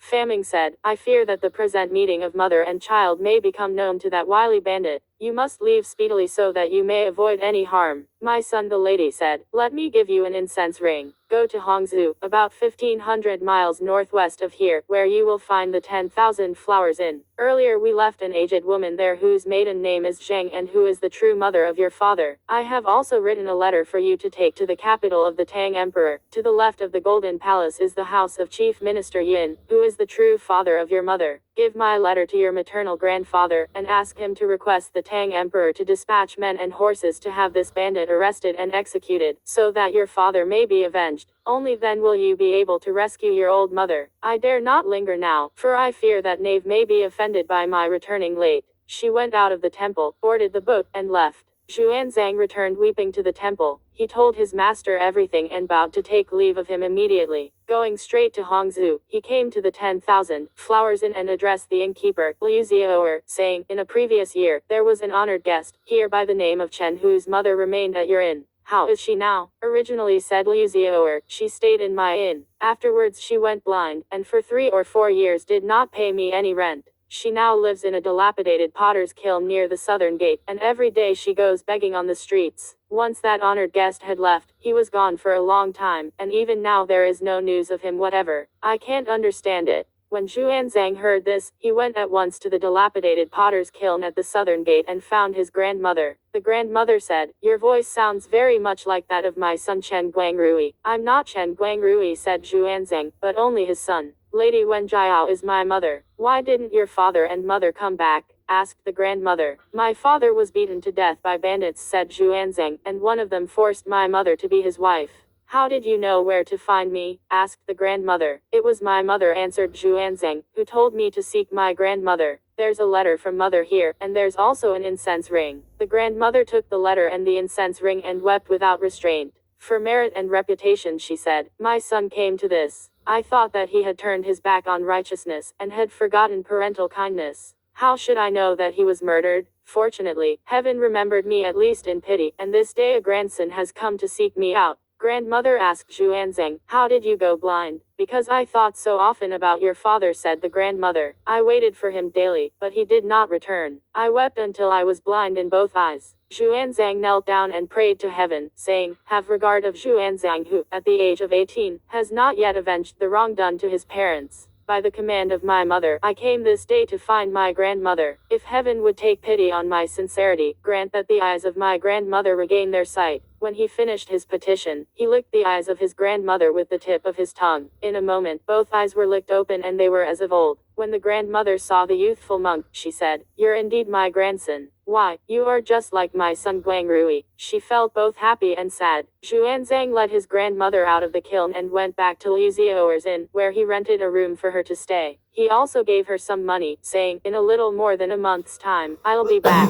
Taking leave of his grandmother, he went straight to the capital and found his way to the house of the chief minister Yin on the eastern street of the imperial city. He said to the porter, this little monk is a kinsman who has come to visit the chief minister. The porter made the report to the chief minister, who replied, I'm not related to any monk. But his wife said, I dreamed last night that my daughter Mantanjiao came home. Could it be that our son-in-law has sent us a letter? The chief minister therefore had the little monk shown to the living room. When he saw the chief minister and his wife, he fell weeping to the floor. Taking a letter from within the folds of his robe, he handed it over to the chief minister. The chief minister opened it, read it from beginning to end, and wept without restraint. Your Excellency, what is the matter? Asked his wife. This monk, said the chief minister, is our grandson. Our son-in-law, Chen Guangrui, was murdered by bandits, and Mantanjiao was made the wife of the murderer by force. When the wife heard this, she too wept inconsolably. Let Our Lady restrain her grief, said the chief minister. Tomorrow morning I shall present a memorial to our Lord. I shall lead the troops myself to avenge our son-in-law. The next day, the chief minister went into court to present his memorial to the Tang Emperor, which read, the son-in-law of your subject, the Zhuangyuan Chen Guangrui, was proceeding to his post at Jiangsu with members of his family. He was beaten to death by the boatman Liu Hong, who then took our daughter by force to be his wife. He pretended to be the son-in-law of your subject and usurped his post for many years. This is indeed a shocking and tragic incident. I beg your majesty to dispatch horses and men at once to exterminate the bandits. The Tang Emperor saw the memorial and became exceedingly angry. He immediately called up 60,000 imperial soldiers and ordered the chief minister Yin to lead them forth. The chief minister took the decree and left the court to make the roll call for the troops at the barracks. They proceeded immediately toward Jiangsu, journeying by day and resting by night, and they soon reached the place. horses and men pitched camps on the north shore, and that very night, the chief minister summoned with golden tablets 7, the sub-prefect and county judge of Jiangsu to his camp. He explained to the two of them the reason for the expedition and asked for their military assistance. They then crossed the river and, before the sky was light, had the mansion of Liu Hong completely surrounded. Liu Hong was still in his dreams when at the shot of a single cannon and the unisonous roll of drums, the soldiers broke into the private quarters of the mansion. Liu Hong was seized before he could offer any resistance. The chief minister had him and the rest of the prisoners bound and taken to the field of execution, while the rest of the soldiers pitched camp outside the city. Taking a seat in the great hall of the mansion, the chief minister invited the lady to come out to meet him. She was about to do so but was overcome by shame at seeing her father again, and wanted to hang herself right there. Xuanzang learned of this and rushed inside to save his mother. Falling to his knees, he said to her, "Your son and his grandfather led the troops here to avenge father. The bandit has already been captured. Why does mother want to die now? If mother were dead, how could your son possibly remain alive?" The chief minister also went inside to offer his consolation. "I have heard," said the lady, "that a woman follows her spouse to the grave. My husband was murdered by this bandit, causing me dreadful grief. How could I yield so shamefully to the thief? The child I was carrying, that was my sole lease on life that helped me bear my humiliation. Now that my son is grown, and my old father has led troops to avenge our wrong, I who am the daughter, have little face left for my reunion. I can only die to repay my husband." "My child," said the chief minister, "you did not alter your virtue according to prosperity or adversity. You had no choice. How can this be regarded as shame?" Father and daughter embraced, weeping. Xuanzang also could not contain his emotion. Wiping away his tears, the chief minister said, "The two of you must sorrow no more. I have already captured the culprit, and I must now dispose of him." He got up and went to the execution site, and it happened that the sub-prefect of Jiangsu had also apprehended the pirate Li Biao, who was brought by sentinels to the same place. Highly pleased, the chief minister ordered Liu Hong and Li Biao to be flogged 100 times with large canes. Each signed an affidavit, giving a thorough account of the murder of Chen Guangrui. First, Li Biao was nailed to a wooden ass, and after it had been pushed to the marketplace, he was cut to pieces and his head exposed on a pole for all to see. Liu Hong was then taken to the crossing at the Hong River, to the exact spot where he had beaten Chen Guangrui to death. The chief minister, the lady, and Xuanzang all went to the bank of the river, and as libations they offered the heart and liver of Liu Hong, which had been gouged out from him live. Finally, an essay eulogizing the deceased was burned. Facing the river, the three persons wept without restraint, and their sobs were heard down below in the water region. A yaksa patrolling the waters brought the essay in its spirit form to the Dragon King, who read it and at once sent a turtle marshal to fetch Guangrui. "Sir," said the king, "congratulations. Congratulations. At this moment, your wife, your son, and your father-in-law are offering sacrifices to you at the bank of the river. I am now letting your soul go so that you may return to life. We are also presenting you with a pearl of wish fulfillment, 2 rolling pin pearls, 9-10 bales of mermaid silk 10, and a jade belt with lustrous pearls. Today you will enjoy the reunion of husband and wife, mother and son." After Guangrui had given thanks repeatedly, the Dragon King ordered a yaksa to escort his body to the mouth of the river and there to return his soul. The yaksa followed the order and left.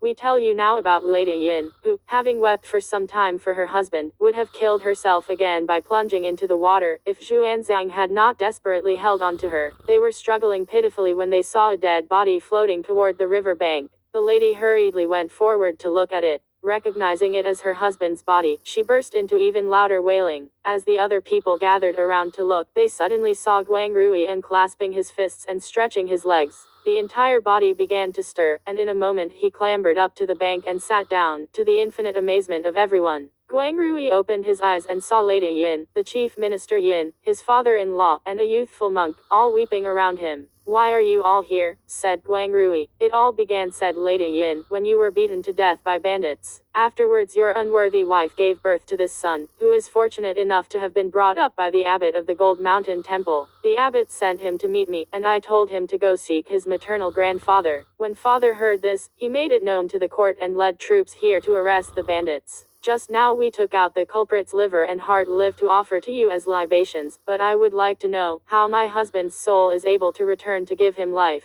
Guangrui said, "That's all on account of our buying the golden carp when you and I were staying at the Inn of 10,000 Flowers. I released that carp, not knowing that it was none other than the Dragon King of this place. When the bandits pushed me into the river afterward, he was the one who came to my rescue. Just now he was also the one who gave me back my soul as well as many precious gifts, which I have here with me. I never even knew that you had given birth to this boy, and I am grateful that my father-in-law has avenged me. Indeed, bitterness has passed and sweetness has come. What unsurpassable joy. When the various officials heard about this, they all came to tender their congratulations. The chief minister then ordered a great banquet to thank his subordinates, after which the troops and horses on the very same day began their march homeward. When they came to the Inn of 10,000 Flowers, the chief minister gave order to pitch camp. Guang Rui went with Xuanzang to the Inn of Liu to seek the grandmother, who happened to have dreamed the night before that a withered tree had blossomed. Magpies behind her house were chattering incessantly as well. She thought to herself, could it be that my grandson is coming? Before she had finished talking to herself, father and son arrived together. The youthful monk pointed to her and said, isn't this my grandmother? When Guang Rui saw his aged mother, he bowed in haste. Mother and son embraced and wept without restraint for a while. After recounting to each other what had happened, they paid the innkeeper his bill and set out again for the capital. When they reached the chief minister's residence, Guang Rui, his wife, and his mother all went to greet the chief minister's wife, who was overjoyed. She ordered her servants to prepare a huge banquet to celebrate the occasion. The chief minister said, this banquet today may be named the Festival of Reunion, for truly our whole family is rejoicing. Early the next morning, the Tang Emperor held court, during which time the chief minister, Yin, left the ranks to give a careful report on what had taken place.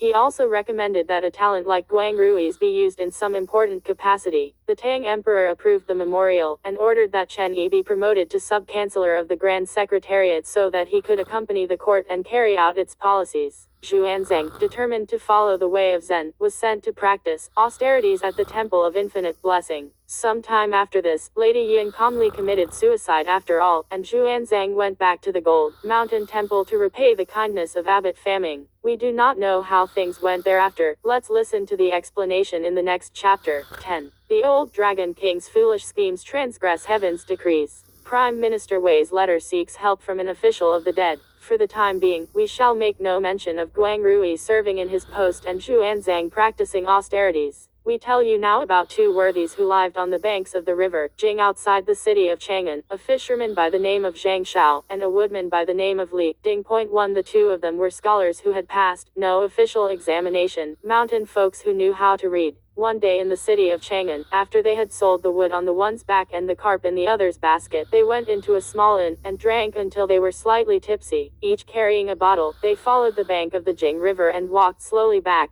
Brother Li said, Zhang Shao, in my opinion those who strive for fame will lose their lives on account of fame. Those who live in quest of fortune will perish because of riches. Those who have titles sleep embracing a tiger, and those who receive official favors walk with snakes in their sleeves. When you think of it, their lives cannot compare with our carefree existence, close to the blue mountains and fair waters. We cherish poverty and pass our days without having to quarrel with fate. Brother Zhang said, Li Ding, there's a great deal of truth in what you say, but your fair waters cannot match my blue mountains. On the contrary, said Zhang Shao, your blue mountains cannot match my fair waters, in testimony of which I offer a lyric to the tune of Butterflies Enamored of Flowers that says, in a small boat o'er 10,000 miles of misty waves, I lean to the silent, single sail, circled by sounds of the mermaid fish. My mind cleansed, my care purged, here lacks wealth or fame. Leisurely I pick stems of bulrushes and reeds. Counting the seagulls is pleasure to be told. At willowed banks and reeded bays,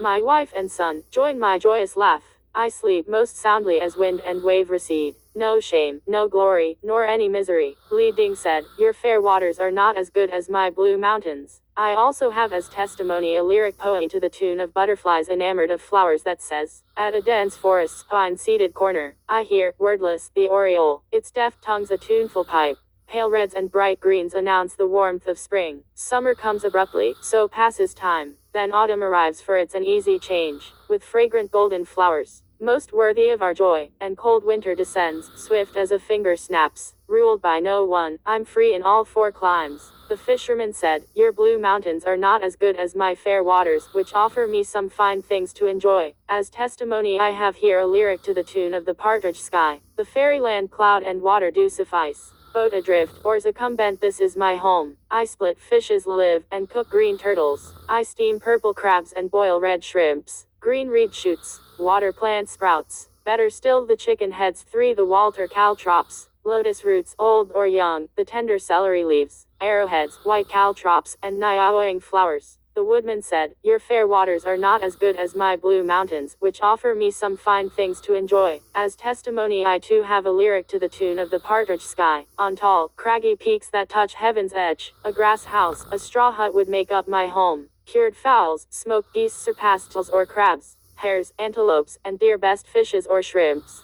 The scented chun leaves, the yellow leon sprouts 4, bamboo shoots and mountain tea are even better. Purple plums, red peaches, prunes and apricots ripe. Sweet pears, sour dates, and cassia flowers. The fisherman said, your blue mountains are truly not as good as my fair waters. I have another lyric to the tune of the heavenly immortal. One leaf like skiff goes wherever I choose to stay. I fear not 10,000 folds of wave or mist. I drop hooks and cast nets to catch fresh fish, with no sauce or fat. It's tastier yet. Old wife and young son, complete my home. When fishes are plenty, I leave for Chang'an marts, and barter them for wine I drink till drunk. A coir coat shrouds me, on autumnal stream I lie, snoring, asleep. No fret or care, I love not the glory or the pomp of man. The woodman said, your fair waters are still not as good as my blue mountains. I too have a poem to the tune of the heavenly immortal. A few straw houses built beneath a hill. Pines, orchids, plums, bamboos lovable all. Passing groves, climbing mountains, I seek dried woods, with none to chide. I sell as I wish. How much, how little, depends on my yield. I use the cash to buy wine as I please. Earthen crocks, clay flagons both put me at ease. Sodden with wine, in the pine shade I lie. No anxious thoughts, no gain or loss, no care for this world's failure or success. The fisherman said, brotherly, your mountain life is not as pleasing as my livelihood on the waters. As testimony, I have a lyric to the tune of Moon over West River. Red smartweeds as thick blooms glow in moonlight 5.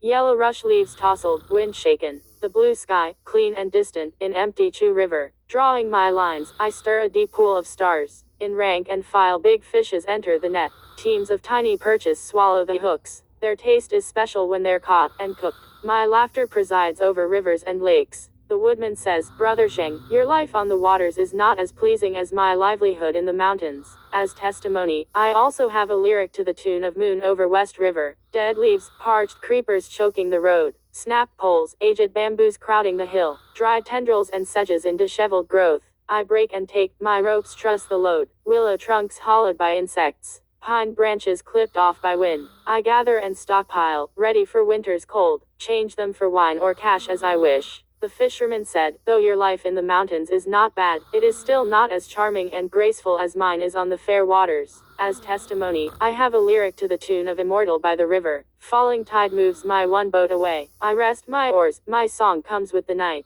The coir coat, the waning moon, how charming they are. No seagull darts up from fright. As rosy clouds spread through the sky, I sleep without care at reeded isles. Still snoozing when the sun is high. I work after my own plans and desires. Vassals in cold nights tending court. Could theirs match my pleasure and peace? The woodman said, the charm and grace of your fair waters cannot be compared with those of my blue mountains. I too have a testimony to the tune of Immortal by the river. I walk autumn's frosty paths dragging my axe. In nights cool I pull back my load. Stranger still with temples stuck with flowers. I push clouds to find my way out. Moon stuck I call open my gate. Rustic wife and young son greet me with smiles. On straw bed and wooden pillow I lie. Steamed pears and cooked millet are soon prepared. The urns brew newly mellowed, will add to my secret joys. The fisherman said, all these things in our poems have to do with our livelihood, the occupations with which we support ourselves. But your life not as good as those leisurely moments of mine, for which I have as testimony a regulated poem. The poem says, idly I watch the blue sky's white cranes fly. My boat stops streamside, my doors have closed. By the sail my son's taught to knot fishing threads. Rowing stops, I join my wife to dry the nets. My mind is still, thus I know the water's calm. Myself's secure, hence I feel the wind is light. I freely don my green coir and bamboo hat, that beats wearing a robe with purple sash. The woodman said, your leisurely moments are not as good as mine, for which I also have a regulated poem, as a testimony. The poem says, idly I watch billows of white clouds fly, or sit in my thatched hut's closed bamboo gates. I open leisurely books to teach my son. At times I face guests to play circling chess. Point 6. My cane strolls with my songs through floral paths. Aroused, I climb green mountains, lute in hand. Straw sandals, hemp sashes, and coarse cloth quilts. All beat silk garments when your heart is free. Zhang Shao said. Li Ding, the two of us indeed are lucky to have light songs to amuse us. We don't need castanets or flasks of gold. Point 7. But the poems we have recited thus far are occasional pieces, hardly anything unusual. Why don't we attempt a long poem in the linking verse manner? 8 and see how fares the conversation between the fisherman and the woodman? Li Ding said. That's a marvelous proposal, brother Zhang. Please begin. My boat rests on the green waters, mist and wave. Point 9. My home's deep in mountains and open plains. I love the streams and bridges as spring tide swells. I care for ridges veiled by the clouds of dawn. My fresh carps from Longmen are often cooked. 10. My dried woods, worm rotted, are daily burned. Nets of many kinds will support my age. Both pole and rope will see me to the end. I lie in a skiff and watch wild geese fly. I sprawl on grassy paths when wild swans cry. I have no stake in fields of mouth and tongue. Through seas of scandal I've not made my way. Hung dried by the stream my nets like brocade. Polished new on rocks, my axe shows a fine blade. Beneath autumn's moon I oft fish alone. In spring hills all quiet I meet no one. Fishes are changed for wine for me and wife to drink. Firewood is used to buy a bottle for my son. I sing and freely pour on my heart's desire. In songs and sighs there's none to restrain me. I call fellow boatmen to come as brothers. With friends we join the codgers of the wilds. We make rules, play games, and exchange the cups. We break words, remake them when we pass the mugs. Cooked shrimp, boiled crabs are my daily feasts. I'm daily fed by smoked fowls and fried ducks. My unlettered wife makes tea languidly. My mountain wife cooks rice most leisurely. When dawn comes, I lift my staff to stir the waves. At sunrise I pull my wood to cross big roads. I don coir coat after rain to catch live carps. Wind blown I wield my axe to cut dried pines. Hiding tracks to flee the world, I'm like a fool. Blotting name and surname, I play deaf and dumb. Zhang Shao said. Brother Li, just now I presumed to take the lead and began with the first line of the poem. Why don't you begin this time and I shall follow you? A rustic who feigns to be romantic. An oldie taking pride in streams and lakes. My lot is leisure, I seek laxity and ease. Shunning talk and gossip, I love my peace. In moonlit nights I sleep in safe straw huts. When sky dims I'm draped with light coir cape. I befriend with ardor both pines and plums. I'm pleased to mingle with egrets and gulls. My mind has no plans for fortune or fame. My ears are deaf to the din of spear and drum. At any time I pour my fragrant wine. My day's 3 meals are soups of leafy greens. My living rests on 2 bundles of wood. My trade is my pole fit with hooks and lines. I call our young son to sharpen my axe. I tell my small rogue, he should mend our nets. Spring comes, I love to watch the willows green. Warm days gladden the sight of rushes and reeds. To flee summer's heat I plant new bamboos. I pick young lotus to cool myself in June. When frost descends the fatted fowls are slain. By 9/11 I cook the roe-filled crabs. I sleep deep in winter though the sun is high. When the sky's tall and hazy, I not fry. Throughout the year I roam free in the hills. In all 4 climes I sail the lakes at will. Gathering wood I own the immortals feel. Dropping my rod, I sport no worldly form. My door's wild blossoms are fragrant and bright. My stem's green water flows calm and serene. Content, I seek not the 3 dukes' seats. Point 12. Like a 10-mile city, my nature's firm. Cities, though tall, must resist a siege. Dukes, though of high rank, must the summon heat. Delight in hills and streams is truly rare. Thank heaven, thank earth, let's thank the gods. The 2 of them thus recited poems and songs and composed linking verses. Arriving at the place where their ways parted, they bowed to take leave of each other. Elder brother Li said. Zhang Shao, take care as you go on your way. When you climb the mountains, be wary of the tiger. If you were harmed, I would find, as the saying goes, one friend missing on the street tomorrow. When Li Ding heard these words, he grew very angry, saying, what a scoundrel you are. Good friends would even die for each other. But you, why do you say such unlucky things to me? If I'm to be harmed by a tiger, your boat will surely capsize in the river. I'll never capsize my boat in the river, said Zhang Shao. Li Ding said, as there are unexpected storms in the sky, so there is sudden well or woe with man. Point 13. What makes you so sure that you won't have an accident? Elder brother Li said. Zhang Shao, you say this because you have no idea what may befall you in your business, whereas I can predict what'll happen in my kind of business. And I assure you that I won't have any accident. The kind of living you pick up on the waters, said Li Ding, is an exceedingly treacherous business. You have to take chances all the time. How can you be so certain about your future? Here's something you don't know about, said Zhang Shao. In this city of Chang'an, there's a fortune teller who plies his trade on the Westgate Street. Every day I give him a golden carp as a present, and he consults the sticks in his sleeve for me. I follow his instructions when I lower my nets, and I've never missed in 100 times. Today I went again to buy his prediction. He told me to set my nets at the east bend of the Jing River and to cast my line from the west bank. I know I'll come back with a fine catch of fishes and shrimps. When I go up to the city tomorrow, I'll sell my catch and buy some wine, and then I'll get together with you again, old brother. The two men then parted. There is, however, a proverb: what is said on the road is heard in the grass. For you see, it happened that a yaksa on patrol in the Jing River overheard the part of the conversation about not having missed 100 times. He dashed back to the Water Crystal Palace and hastily reported to the Dragon King, shouting, "Disaster! Disaster!" "What sort of disaster?" asked the Dragon King. "Your subject," said the yaksa, "was patrolling the river and overheard a conversation between a woodman and a fisherman. Before they parted, they said something terrible. According to the fisherman, there is a fortune teller on Westgate Street in the city of Chang'an who is most accurate in his calculations. Every day the fisherman gives him a carp, and he then consults the sticks in his sleeve, with the result that the fisherman has not missed once in 100 times when he casts his line. If such accurate calculations continue, will not all our waterkin be exterminated? Where will you find any more inhabitants for the watery region who will toss and leap in the waves to enhance the majesty of the great king?" The Dragon King became so angry that he wanted to take the sword and go at once up to Chang'an to slay the fortune teller. But his dragon sons and grandsons, the shrimp and crab ministers, the Samli counselor, the perch sub-director of the minor court, and the car president of the board of civil office all came from the side and said to him, "Let the great king restrain his anger." The proverb says, "Don't believe everything you hear. If the great king goes forth like this, the clouds will accompany you and the rains will follow you. We fear that the people of Chang'an will be terrified and heaven will be offended. Since the great king has the power to appear or disappear suddenly, and to transform into many shapes and sizes, let him change into a scholar. Then go to the city of Chang'an and investigate the matter. If there is indeed such a person, you can slay him without delay. But if there is no such person, there is no need to harm innocent people." The Dragon King accepted their suggestion. He abandoned his sword and dismissed the clouds and the rains. Reaching the river bank, he shook his body and changed into a white-robed scholar, truly with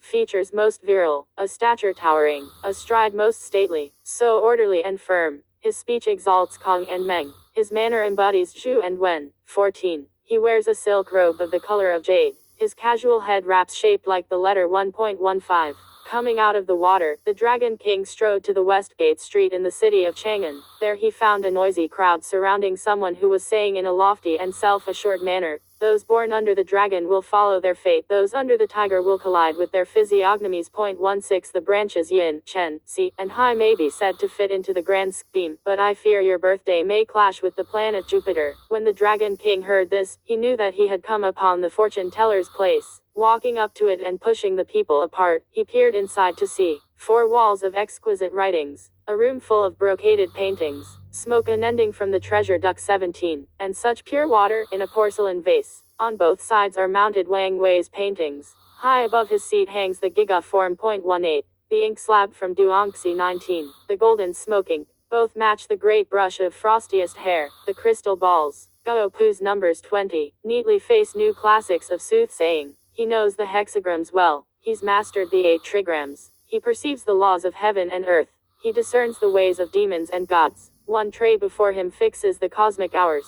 His mind clearly orders all planets and stars. Truly those things to come, and those things past, he beholds as in a mirror, which house will rise, and which will fall. He foresees like a god. He knows evil and decrees the good. He prescribes death and predicts life. His pronouncements quicken the wind and rain. His brush alarms both spirits and gods. His shop sign has letters to declare his name. This divine diviner, Yuan Shaokang. Who was this man? He was actually the uncle of Yuan Tiankang, president of the Imperial Board of Astronomy in the present dynasty. The gentleman was truly a man of extraordinary appearance and elegant features. His name was known throughout the great country and his art was considered the highest in Chang'an. The Dragon King went inside the door and met the master. After exchanging greetings, he was invited to take the seat of honor while a boy served him tea. The master asked, "What would you like to know?" The Dragon King said, "Please forecast the weather." The master consulted his sticks and made his judgment. Clouds hide the hilltop. and fog shrouds the tree. The rain you add divine. Tomorrow you will see. At what hour will it rain tomorrow, and how much rain will there be? Asked the Dragon King. At the hour of the dragon the clouds will gather, said the master, and thunder will be heard at the hour of the serpent. Rain will come at the hour of the horse and reach its limit at the hour of the sheep. 21 There will be altogether 3 feet 3 inches, and 48 drops of rain. You had better not be joking now, said the Dragon King, laughing. If it rains tomorrow, and if it is in accordance with the time and the amount you prophesied, I shall present you with 50 taels of gold, as my thanks. But if it does not rain, or if the amount and the hours are incorrect, I tell you truly that I shall come and break your front door to pieces and tear down your shop sign. You will be chased out of Chang'an at once, so that you may no longer seduce the multitude. You may certainly do that, said the master amiably. Goodbye for now. Please come again tomorrow after the rain. The Dragon King took leave and returned to his water residence.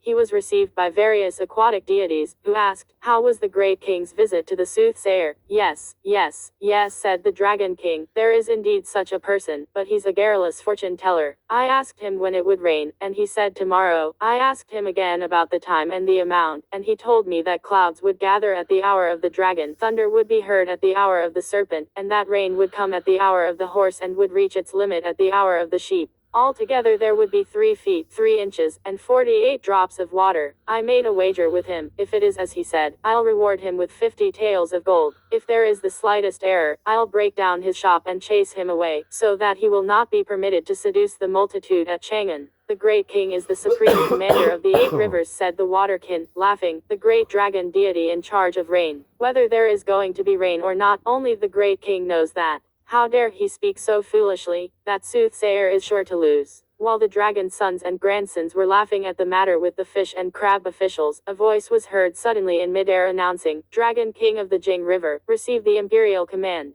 They raised their heads to look and saw a golden-robed guardian holding the decree of the Jade Emperor and heading straight for the water residence. The Dragon King hastily straightened out his attire and burned incense to receive the decree. After he made his delivery, the guardian rose into the air and left. The Dragon King opened the decree, which said, we bid the 8 rivers prince to call up thunder and rain. Pour out tomorrow your grace, to benefit Chang'an's race. The instructions regarding the hours and the amount of rain written on the decree did not even differ in the slightest from the soothsayer's prediction. So overwhelmed was the Dragon King that his spirit left him and his soul fled, and only after a while did he regain consciousness. He said to his water kinsman, there is indeed an intelligent creature in the world of dust. How well he comprehends the laws of heaven and earth. I'm bound to lose to him. Let the great king calm himself, said the Samli counselor. Is it so difficult to get the better of the fortune teller? Your subject here has a little plan that will silence that fellow for good. When the Dragon King asked what the plan was, the counselor said, if the rain tomorrow misses the timing and the amount specified by a mere fraction, it will mean that his prediction is not accurate.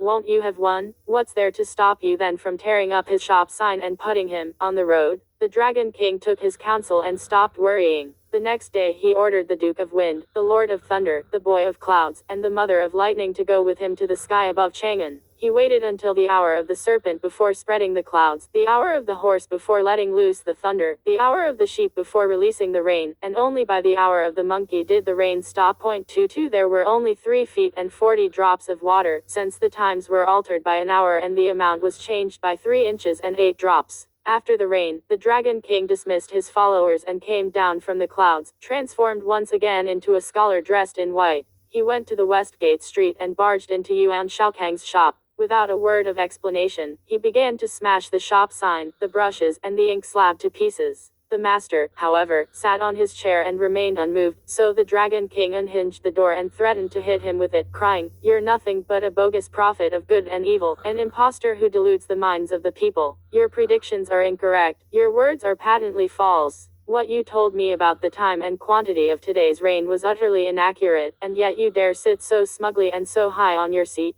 Leave here at once before you are executed. Still Yuan Shaokang was not at all intimidated. He lifted up his head and laughed scornfully. I'm not afraid, he said, not in the least. I'm not guilty of death, but I fear that you have committed a mortal crime. You can fool other people, but you can't fool me. I recognize you, all right. You are not a white-robed scholar, but the Dragon King of the Jing River. By altering the times and holding back the quantity of rain, you have disobeyed the decree of the Jade Emperor and transgressed the law of heaven. On the dragon execution block you won't escape the knife. and here you are, railing at me." When the Dragon King heard these words, his heart trembled and his hair stood on end. He dropped the door quickly, tidied his clothes, and knelt before the master, saying, "I beg the master not to take offense. My previous words were spoken in jest. Little did I realize that my prank would turn out to be such a serious crime. Now I have indeed transgressed the law of heaven. What am I to do? I beseech the master to save me. If you won't, I'll never let you go." "I can't save you," said Shaokang. "I can only point out to you what may be a way of life."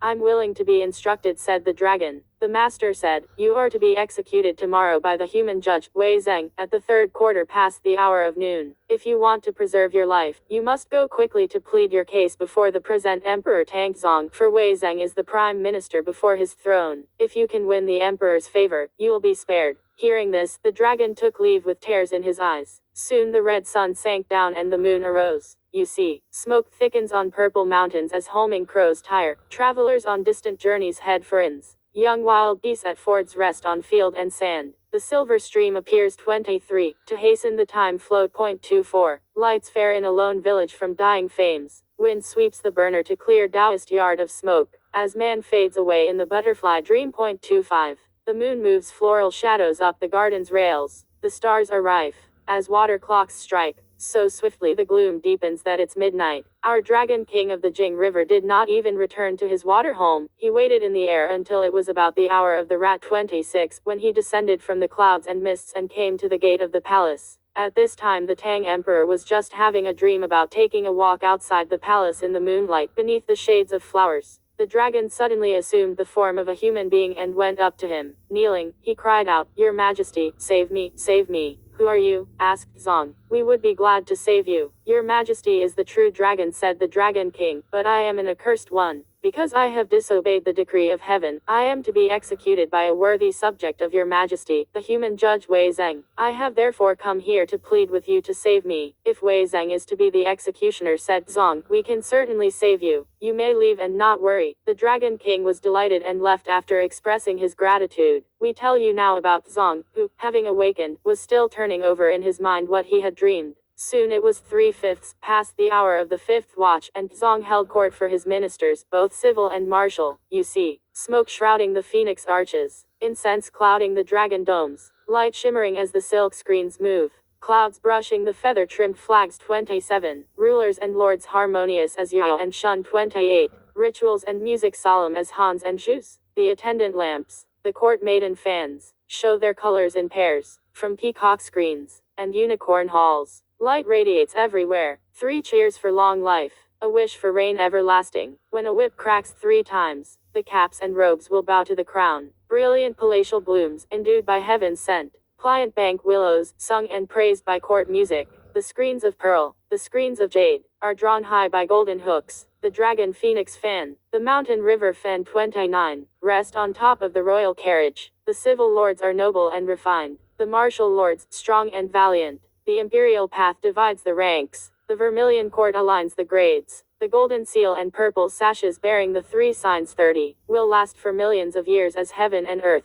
After the ministers had paid their homage, they all went back to standing in rows according to their rank. The Tang Emperor opened his dragon eyes to look at them one by one. Among the civil officials were Feng Zhuanling, Du Ruhui, Zhu Shizi, Zhu Jingzong, and Wang Gai, and among the military officials were Ma Sanbao, Duan Jixian, Yingchen, Cheng Yojin, Liu Hongzi, Hu Jing, and Qin Shubao. Each one of them was standing there in a most solemn manner, but the Prime Minister, Wei Zheng, was not to be seen anywhere. The Tang Emperor asked Zhu Shizi to come forward, and said to him, "We had a strange dream last night. There was a man who paid homage to us, calling himself the Dragon King of the Jing River. He said that he had disobeyed the command of heaven and was supposed to be executed by the human judge Wei Zheng. He implored us to save him, and we gave our consent. Today only Wei Zheng is absent from the ranks. Why is that?" "This dream may indeed come true," answered Shizi, "and Wei Zheng must be summoned to court immediately. Once he arrives, let your majesty keep him here for a whole day, and not permit him to leave.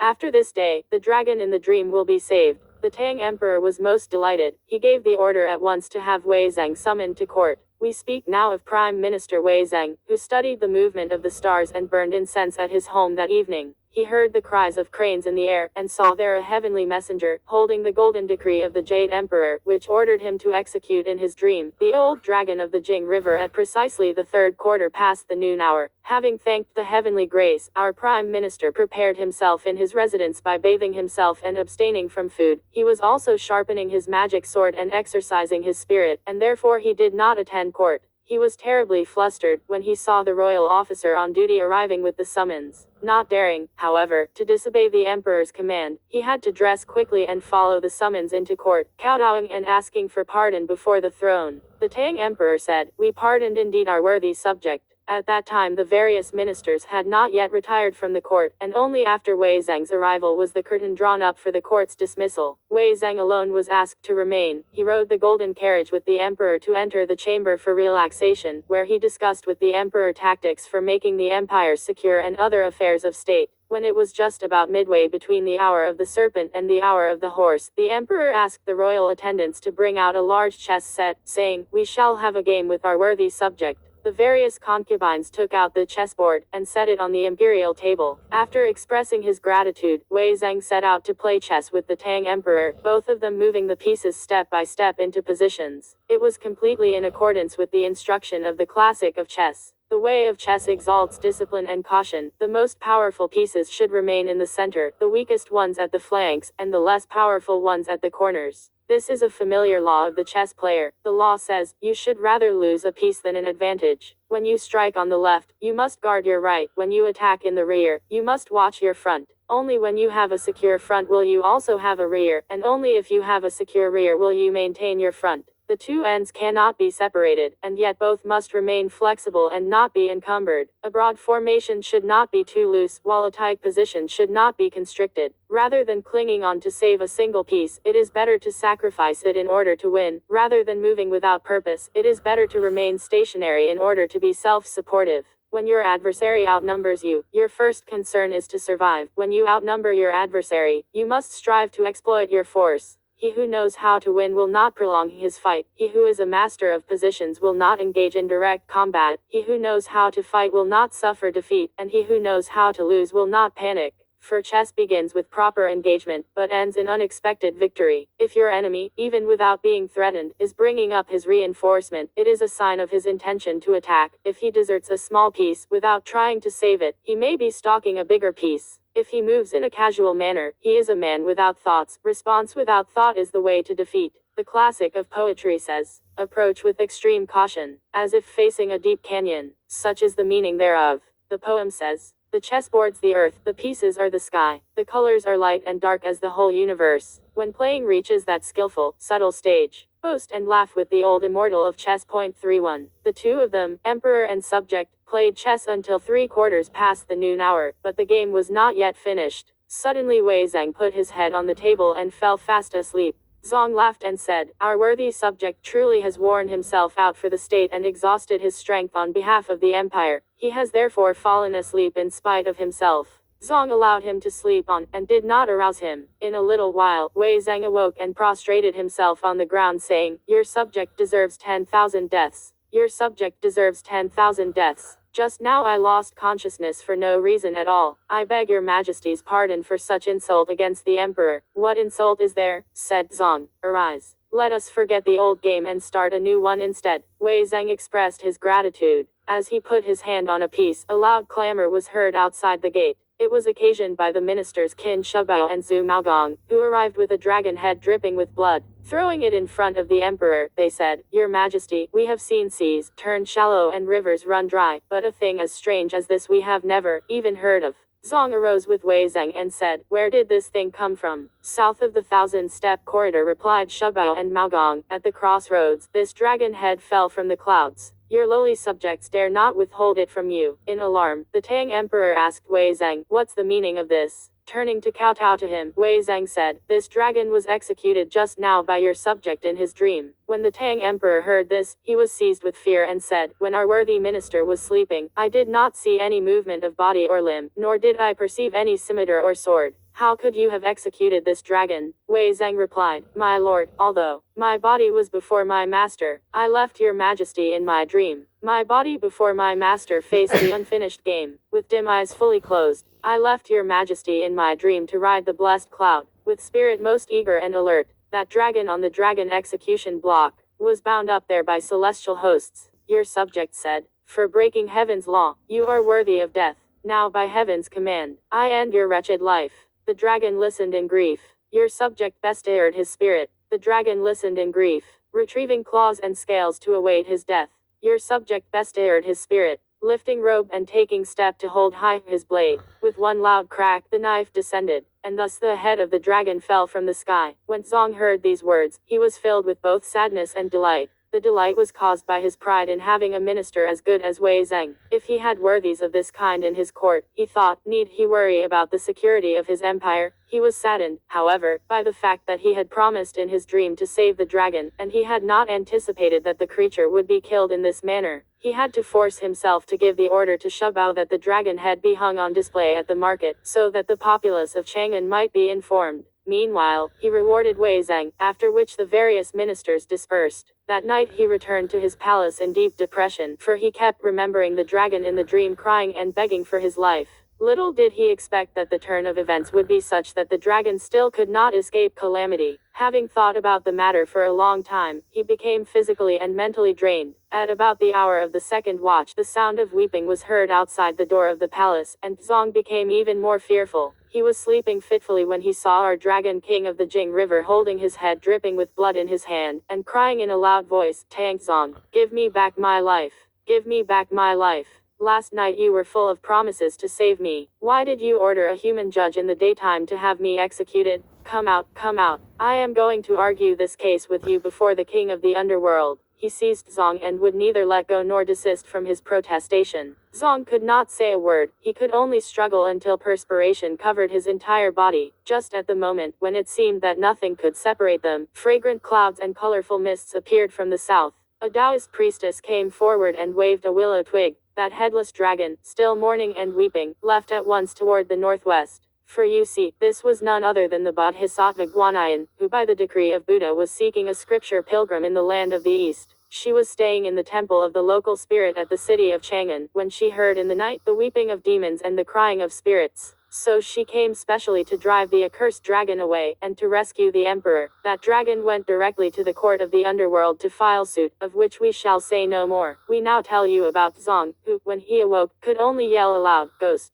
ghost. He so terrified the queens of 3 palaces, the concubines of 6 chambers, and the attending eunuchs that they remained sleepless for the entire night. Soon it was the 5th watch, and all the officials of the court, both civil and military, were waiting for an audience outside the gate. They waited until dawn, but the emperor did not appear, and every one of them became apprehensive and restless. Only after the sun was high in the sky did a proclamation come out saying, we are not feeling too well. The ministers are excused from court. 5 or 6 days went by swiftly, and the various officials became so anxious that they were about to enter the court without summons and inquire after the throne. Just then the queen mother gave the order to have the physician brought into the palace, and so the multitude waited at the gate of the court for some news. In a little while, the physician came out, and he was questioned about the emperor's illness. The pulse of his majesty is irregular, said the physician, for it is weak, as well as rapid. He blabbers about seeing ghosts. I also perceive that there were 10 movements and 1 rest, but there is no breath left in his viscera. I am afraid that he will pass away within 7 days. When the various ministers heard this statement, they paled with fright. In this state of alarm, they again heard that Zong had summoned Zhu Maogong, Huguo Gong, and Ye Gong to appear before him. The 3 ministers hurried into the auxiliary palace, where they prostrated themselves. Speaking somberly and with great effort, Zong said, my worthy subjects, since the age of 19 I have been leading my army in expeditions to the 4 corners of the earth.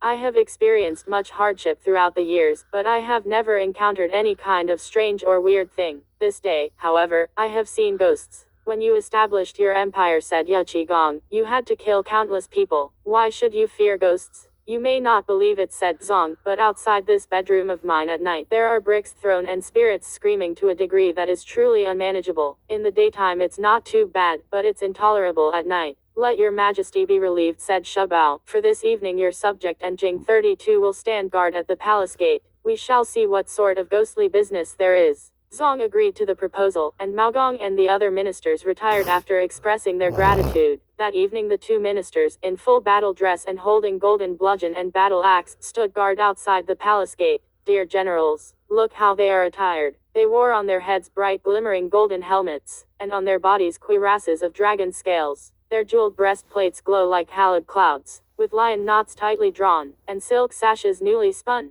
This one had phoenix eyes facing the sky to frighten the stars. The other had brown eyes glowering like lightning and the shining moon. They were once warriors of the greatest merit, but now they've become, for all time, the guardians of the gates. In all ages the protectors of the home. 33. The two generals stood beside the door for the entire night and did not see the slightest disturbance. That night Zong rested peacefully in the palace. When morning came he summoned the two generals before him and thanked them profusely, saying, "Since falling ill, I haven't been able to sleep for days, and only last night did I manage to get some rest because of your presence. Let our worthy ministers retire now for some rest, so that we may count on your protection once again at night." The two generals left after expressing their gratitude, and for the following 2 or 3 nights their standing guard brought continued peace. However, the royal appetite diminished and the illness became more severe. Zong, moreover, could not bear to see the two generals overworked. So once again he called Shubao, Jing, the ministers Du and Feng into the palace, saying to them, "Though I got some rest these past 2 days, I have imposed on the two generals the hardship of staying up all night. I wish to have portraits made of both of them, by a skilled painter, and have these pasted on the door, so that the two generals will be spared any further labor. How about it?"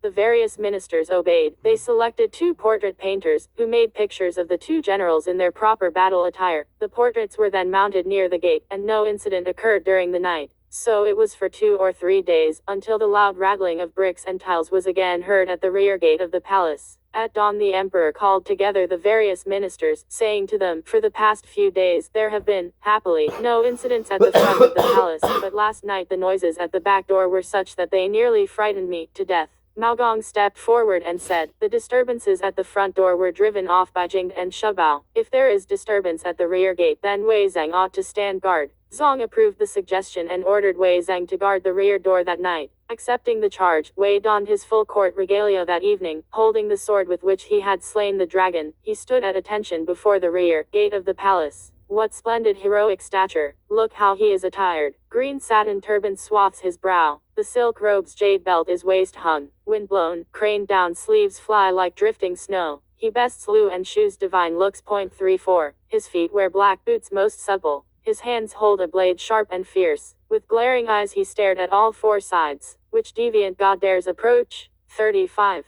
A whole night went by and no ghost appeared. But though there were no incidents at either the front or the rear gate, the emperor's condition worsened. One day the queen mother sent for all the ministers to discuss funeral arrangements. Zong himself also summoned Zhu Maogong.